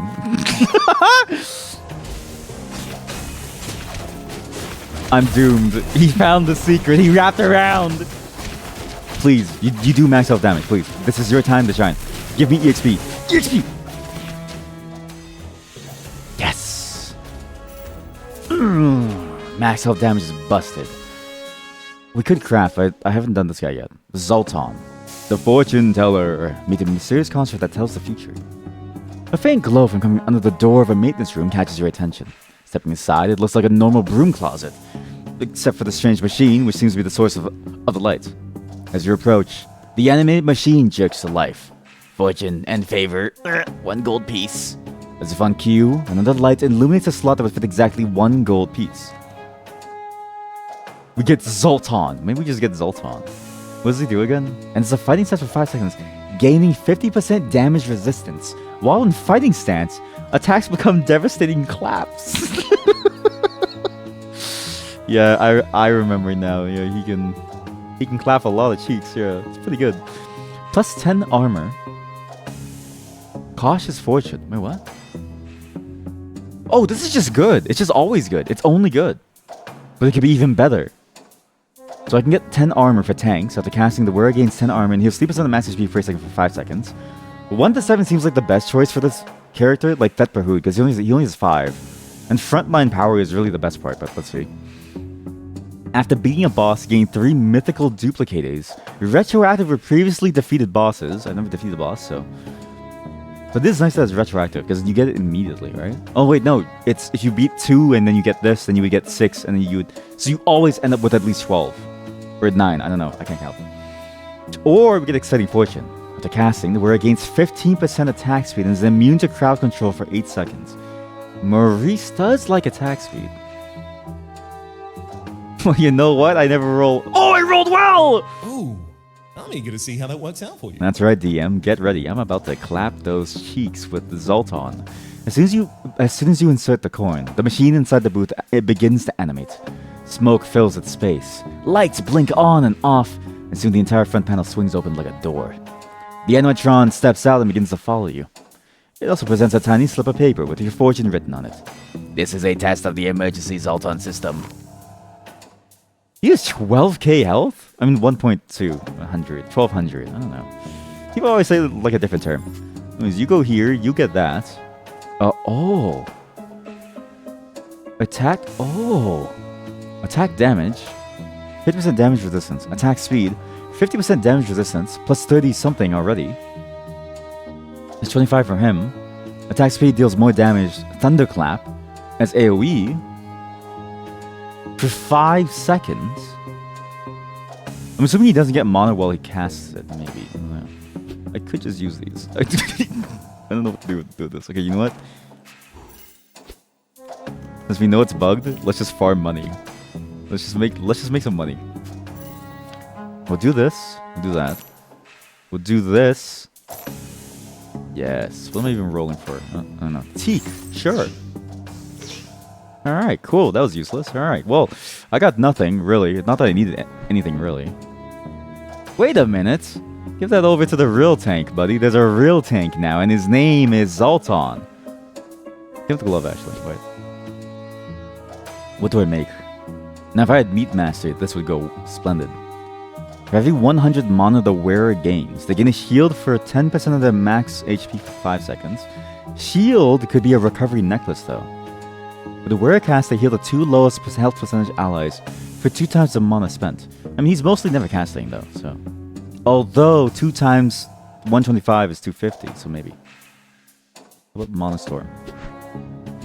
Oddfix 4 going out now. It'll be there next time I get a Lucky Clover. Thank you so much. Thank you so much. I'll be sure to go for a Lucky Clover only run. But for the first minute of combat, well, listen, there's no way we're not gonna do another run. This is the win, okay? We're not gonna have to re-roll again. This is the winning run. But for the first minute of combat, units cannot take more than 80 damage at once. I don't know if that's good. It probably doesn't feel good. When units fall below 400 health, they turn to stone and are stunned for 6 seconds. I don't know if that's good. It'd be annoying for me to fight things. Oh, but actually that might be good. Because if they turn to stone, my unit would then path around them, and they would be stuck there. I might be able to get into a weird position where I can AoE most of their units. Because by the time I'm done the front line, I'll be moving to the back line. Then they'll be unfrozen. Then they walk towards me. Then Zoltan can thunderclap like all of them. I've been saving these aside for the one who can meet my challenge. You run a hard bargain, the devil's deal. But I don't think I can take this. I don't think I can take this one. You know what? We're just collecting curse. It's fine. Onto the scrap heap. We're just collecting a bit of curse. I gotta go for you, Ian. Alright. Being Ian. Anything is possible. This doesn't feel good. What just happened? I saw 2 things spawn and then they like died. Oh, he summoned clones, right. Sultan, no! No! Wait, we're still alive, right? Because we didn't take the deal. Okay, good. It's fine. It's okay. Minor? Just a flesh wound. Just a flesh wound. Simple opponent still promises new allies. The faint sound of music draws you off the main path, leading to an odd stone tablet bearing a peculiar insignia. I'm curious how this one changes. This one before was very, like, plain in terms of, like, you only got units. But now, I don't know what to expect. Like, what do you gamble? Do you gamble, like, an entire, like, you know, like, party? Surrounding it are footprints, seemingly of many various types of creatures. Nearby, a simple wooden sign is posted. As you approach, the runes on the sign transform into your native language. The stars align above the stones. Use it wisely, for a curse may sow. Take a piece. Drop this on a friendly... Oh, the summon 3. Break a piece. Every 6 times you roll the unit store in a tier 1 copy. So it's like the mask. But they cost 1 more star. Didn't I get something that reduces the cost? I did. I could be net positive 0, like a net 0, or just gamble. It doesn't really matter. Like, it just... You could lose. No, I'm not gonna lose. You could also win. Leave it be. 10, see? -2, easy. Max curse, it doesn't matter. I don't think there's ever like a math breakpoint where that works out to be positive if you want both things.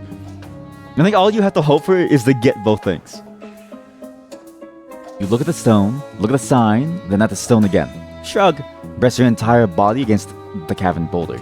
Practically hugging the granite slab, you try to take all the energy it has to give. So focused on the stone that you don't bother to look up at the pulsing green light in the sky. A well-known sign of bad times. All that bad energy drawn into your dwarf body, it seems all that power comes with a steep cost. Ah yes, the registrar. Please say the line again. Wait. Name, race, occupation. The Tournament Council is not responsible for injury from burning, maiming, decapitation, petrification. It's the same thing I heard last time. Say the line. Welcome to Bob's shop. The find is definitely not looted equipment around. We have everything you could need to take on the Dire.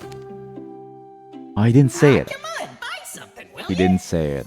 What's the thing about like goblin coins again? That was funny. What's our build here? I know I'm going tree folk, but I want Zoltan. I like Zoltan, but if I go Zoltan, well, I can just buy a whole item actually, right? Grant 100 story mana to combat that grants as much as it can to the wearer until the mana is full. After, up to 10 story mana is fed per second into the wearer until depleted. Oh, so they power cast. That might be insane for Bark. I mean, kind of silly to have a bunch of, you know, units pop up, but that might be good. Or a ring. We could go for a ring for the ward to become... Oh, this one is nerfed. It used to be really good, but now it's nerfed. But it also makes sense that it's nerfed. More balanced. I hate balance, but like... I like being strong. It's just a, you know what I mean? It's just narcissism. Drop this on a friendly unit to transform into a random unit of the same rarity. Increase it by 1 and unequip its items. Cosmic Matter. Okay. We go Quill, Cosmic Matter, buy Flash. Try to get the Champino. Drop in the Champino. Champino is now our new person. Or we sell Zoltan. Is that mean? I don't know. Is that mean? I feel kind of bad for him. Like, he, like, left his home. You know what I mean? Like, it takes a lot for me to leave my home. And then when somebody asks me, like, hey, do you want to go out? It's like, yeah, sure. You know, on an adventure, cool. And I'm like, well, listen, you know, you're worth a lot of money. And I sell them for, like, a mushroom. I'd be kind of mad. Choices. Ah, I made the wrong choice. As soon as I clicked it, I knew I made the wrong choice. Ah, it's a disaster. It's too late. I'm just gonna keep on clicking. It doesn't matter anymore. Alright, cool. You know what? Clicking can be the wrong choice, as we've seen from a click holding, so you know, it's the way it is. After unit's third cast this combat, they heal all HP and gain 30 attack damage. I don't know if that's good for anyone, except for him. Because he has skeletons. And they would retain it after they die and come back. Whereas, but I'd lose the XP. But I could gain more mana. But if I could gain more mana by fighting the Daredevil. What's his name again? I keep saying, is it Evil Knievel? I'm pretty sure it's like Evil Knievel, no? Wasn't he like a famous like Daredevil? I know his like name was like a KN sound, like a something. Knievel or something. Or conniving, I don't know. And Ripper tokens, actually yes. Okay, mana. Okay, let's just re-roll everything and hope for the best. You. Okay. What do I do? Well, I just re-roll into mushrooms now. Wait, no, re-roll into trees? Mages! That's crazy! Mages? Wow. Wait. Mages give spell power and attachment to the rest of combat. Let me think about this. Dumbledore will disappear. He goes out. He will go here. He will go over here. That's pretty good. He will go over here to fight. That's really good. He needs to go down, actually. So go down over here.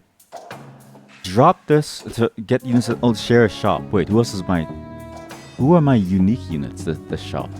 Or my mythics? I can see that, because I'm probably... Oh, you can't use that on mythics. Oh, friendly non-mythic. Oh. To be fair, I've been reading the entire day. So let's see. The Divination Dust? Oh, yeah. That's really... Oakengard. Oh, yeah. That's some good stuff right there. Yeah, I like that. Well, what's crazy is I can only get one more unit, actually. So,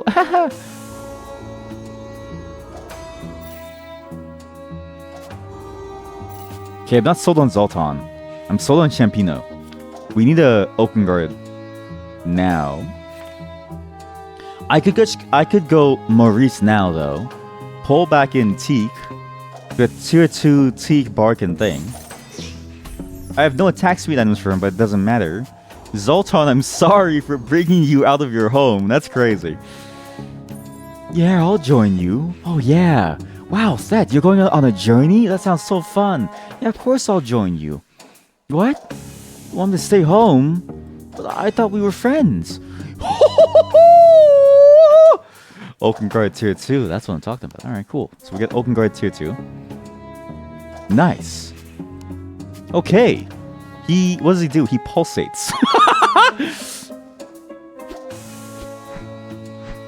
Oakengard, I didn't know that you were like this. Every 6 times you roll the unit store. God damn it. Okay, wait. Do it on a tier 2. Because they're harder to get, I think. Wait. Is that true? No. There's more tier 1 units. I can make as many mistakes as I want. Oh, this was made for me. This was made for me. And then, maybe he can pulsate really fast. If he pulsates a lot, he could heal a lot. It's either do I want a bunch of tank spawns, or do I want him to pulsate? I could just do this, like this, get the shield, get this, while below health. Yeah. I'm dead. Temporary removal of combat for the first 6 seconds. Sure. Get him out of here. Get him out of here. Sure. Let's go. Alright, let's go. Yes. Yes. Then we just keep tanking. Yes. Yes. More mana. More stored mana. Yes. Look at that beautiful taunt. Oh, that's so good. Yes. Yes. I didn't get a single EXP from my glove. I'm pretty sure Bark did most of my damage. No. He did, however, steal every single last hit. So, to be expected.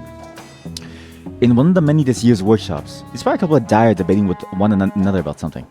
Standing on a small ladder, it's all coming back to that discussion about like gnomes on like ladders. It's all coming back to that character design. That D&D character is going to be haunting me forever. Hopefully somebody makes that tomorrow. Actually, we do have one chatter who has made a gnome, like 3 gnomes in a trench coat for tomorrow's session, so it'll be interesting to see how that goes. I don't know if I want to make like each separate gnome like a different character, or just one single character with 3 gnomes. It's gonna be funny when they transform, so actually they may never be able to transform. Standing on a small ladder, Gera appears intently at Sky's latest creation. The miniature mechanical director is staring back at her. Few more of these little fellows and you can give your researchers a vacation, huh? Oh, that was Sky talking, sorry. Gera furrows a brow, scoffing. My people are the best and brightest. They can't be replaced by some paperweight. Isn't that right, person standing in the door? In the door? I've never seen her, and so before when I played, I don't think she was released. I saw the Xanatos guy, but she's the one, I guess, like, tournament person that was released afterwards that I never got to see. So you know what? Teamwork does make the dream work. Gara's friendship is kind of like her science. Highly unstable, but very productive. Why couldn't you tell me that beforehand, huh? I know you're the DM and all, and I know that you're facing me, but why can't you like help me sometimes? Is it so hard for you to help me? Gera picks up the little machine, inspects it again, and sets it back down. Sky, please, do not waste my time with toys. I have much to do and now less time to do it in. And as for you... Gera turns to you with the same scrutiny. Behind her, you see the micro clone sticking its tongue out and making a silly face. A dwarf, not my first choice, but come along. Oh, I should have done an Edna mode. I need a new assistant. And, well, you're here. So I suppose you'll do. Experiment on yourself. That's a mushroom. You know, these things can grow out of your ears. Consumables cost 1 less gold to a minimum of 1. Duplicators are sold in shops. Shops sell 1 fewer equipment and component. Experiment on others. That's kind of funny though.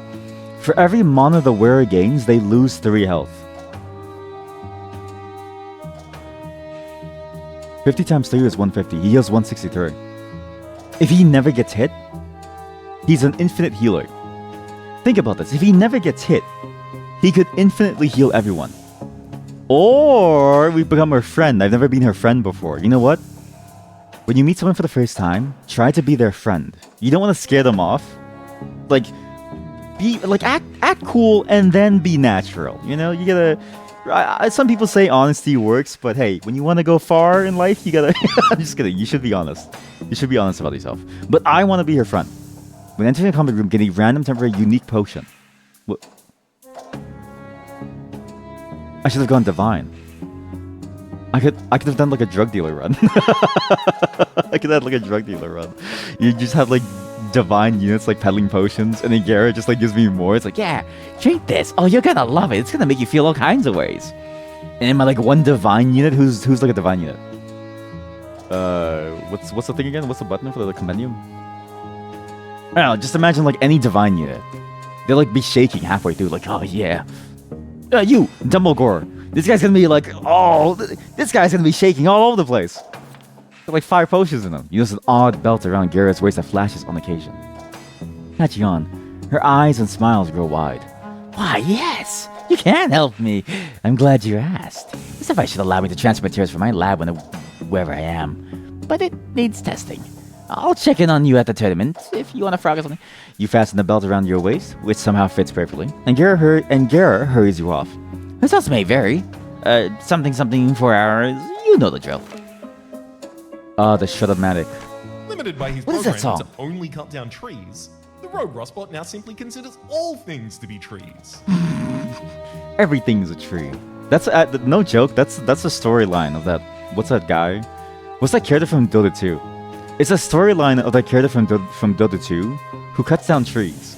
Like everything to him is a tree because he's freaked out. So he like cuts down everything. Actual factual. All right, let's redo my entire build again. All right, let's go. Let's redo everything again. So you get the gauntlet again. You get this. I do kind of want to summon, but I don't want to lose this Maurice. We could go for... I mean, the Quill is pretty intense. That's pretty good. Gain 1 is sword mana, then grants as much as it can to the wearer until the mana is full. After, up to 10 stored mana is fed per second, the wearer until depleted. And stored mana, like you only get it once. It's like a one-time boost. Whereas if I go double, I can get cost reduction mana bracelet. Then what I can do is I can get meat bomb. Meat bomb, okay? Is it worth it to go for meat bomb? I don't know. Meat bomb or taunter? No, if I taunt, then he dies. Meat bomb sounds cool. Then I get armor. Pyromaniac. I just Star Caller him. I don't even care.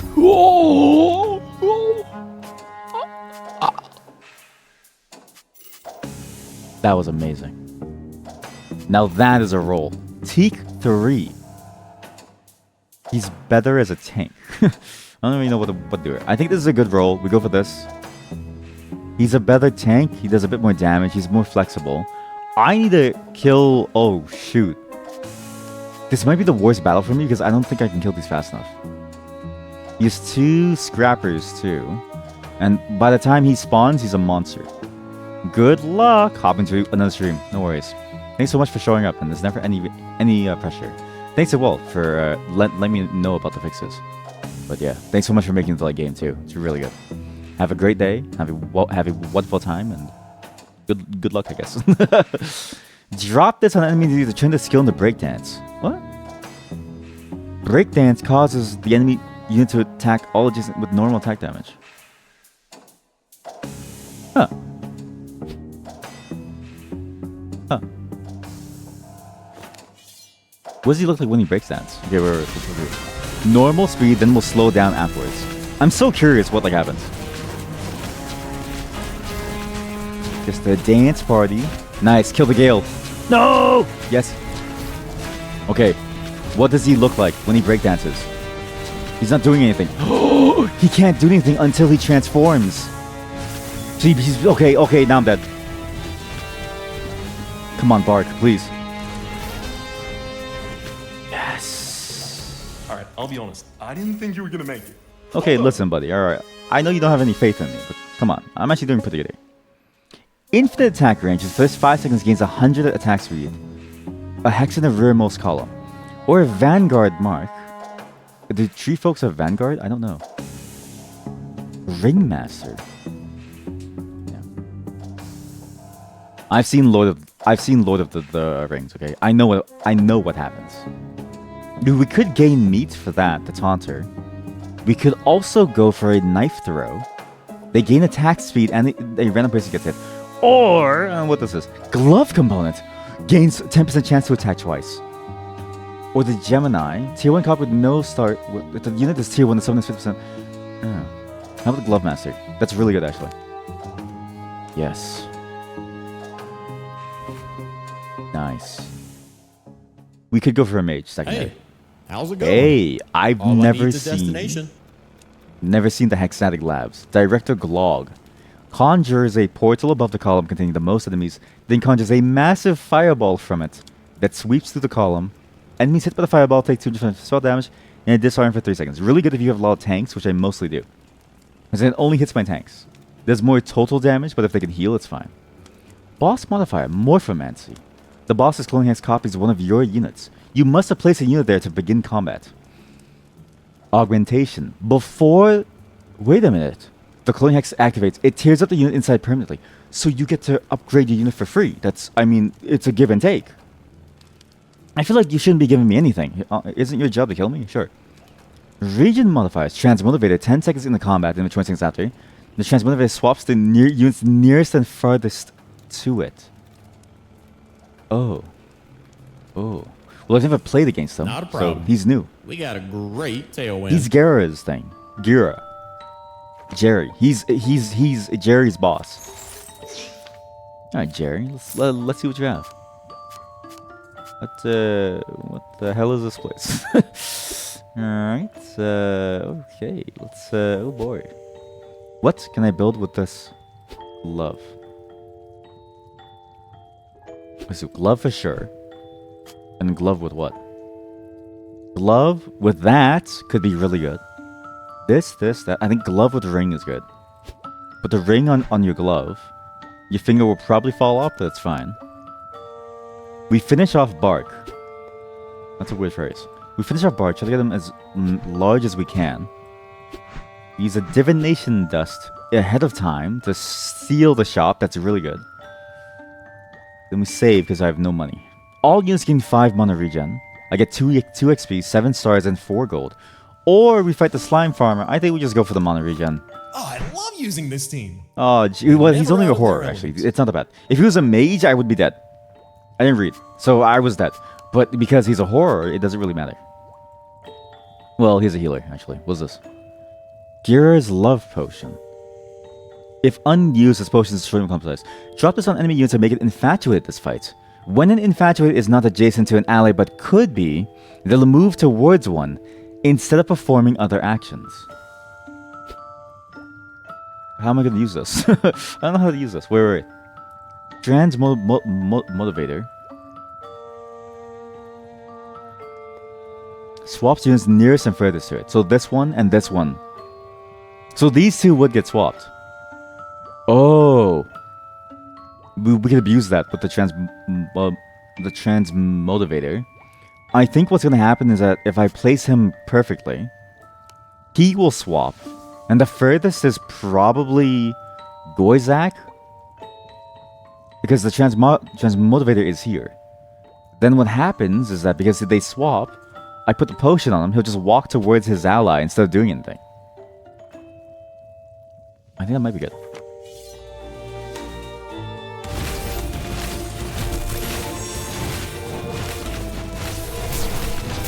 Oh, okay, I thought I lost. I was like, Maurice is dead. I don't see him anymore. But it's because he's like, you know, he's like teleporting. It's like Looper. Or not Looper. Okay, well, I still lost. It doesn't matter. No! You've lost this game, but with all you've learned, I'm sure you'll win the I next. forgot Gorzak is a spellcaster. I forgot that he's actually really good at spellcasting because he gets lower and lower mana cost or something every time he like has. He's kind of a monster. Well, you know what? We did pretty good. And hey, the game was really fun. Again, they've added more and more updates. It's actually intense. And yeah, I probably should have joined the like Discord. But hey, who knows? Who knew? But honestly, Tales and Tactics, I've said it before, right? If you watch my first VOD or like my second VOD, I was like, this game should be, I think, played more. It's probably the best auto battler out there if you want like a very tactical experience. Again, I'm more into like the very slow tactics games. You can probably tell considering that we're going to be playing Wildermyth tomorrow. But this game nails everything well. And the PvP stuff is a very, very good take on like the auto battler PvP. I've said it before as well. I think just having time for you to think about things, that little innovation changes the game from like a really good auto battler to probably the best one out there that understands the strengths and works around the weaknesses of the genre, right? And then on top of that, has the best, well, has probably the most compelling PvE loop that I've seen out of all of them. Because, I mean, I still think this one has the most variability in your PvE elements. And obviously early on there wasn't much, but now with all the acts and all the, you know, various characters that you see, all the complexities around the builds, especially, like there's way more complex builds. It feels like you're in a space where every single run is different, even down to how you build your army. Not just in terms of what you specialize in, but just in general, how you might even be able to pivot halfway through. There's a lot more. And I feel like we've only really scratched the surface, because look at this, okay? You have Aladana. We haven't played any, like, we've only played three characters, right? We haven't even added hats. I mean, I can add hats afterwards, but I'll figure it out. We haven't seen stuff like, you know, all these different the aspirations I've seen. We haven't seen all the, we haven't seen one new champion yet. But still, like, there's a lot that we haven't seen that isn't really shown here.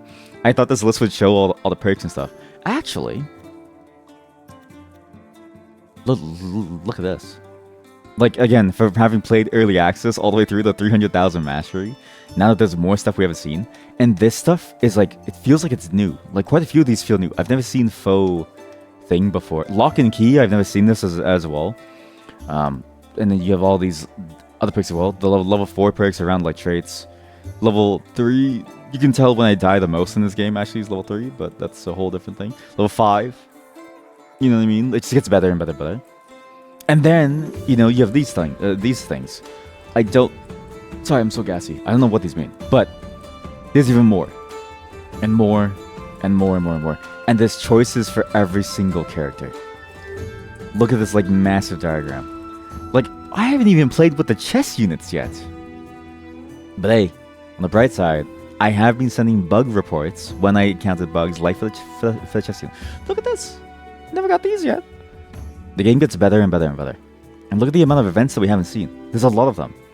And all of them have been changed. So even though we've seen them before, they're different. I think this game does a lot of really interesting, cool things. I really can't wait to see what they do more with it. Because again, 1.0 is not the end of is not the end of it. It's the beginning of like a longer journey, right? Do check this game out. Again, when I heard 1.0 was like done, I was like, holy shit, that was fast. I didn't expect it. I didn't expect it to be done that fast. But now that it is, my god, it's good. I feel like there's so much more to the game, like way more tactical depth. So they've nailed it. Thanks for watching, everyone. That's all for Tales and Tactics. Still my favorite auto battler yet.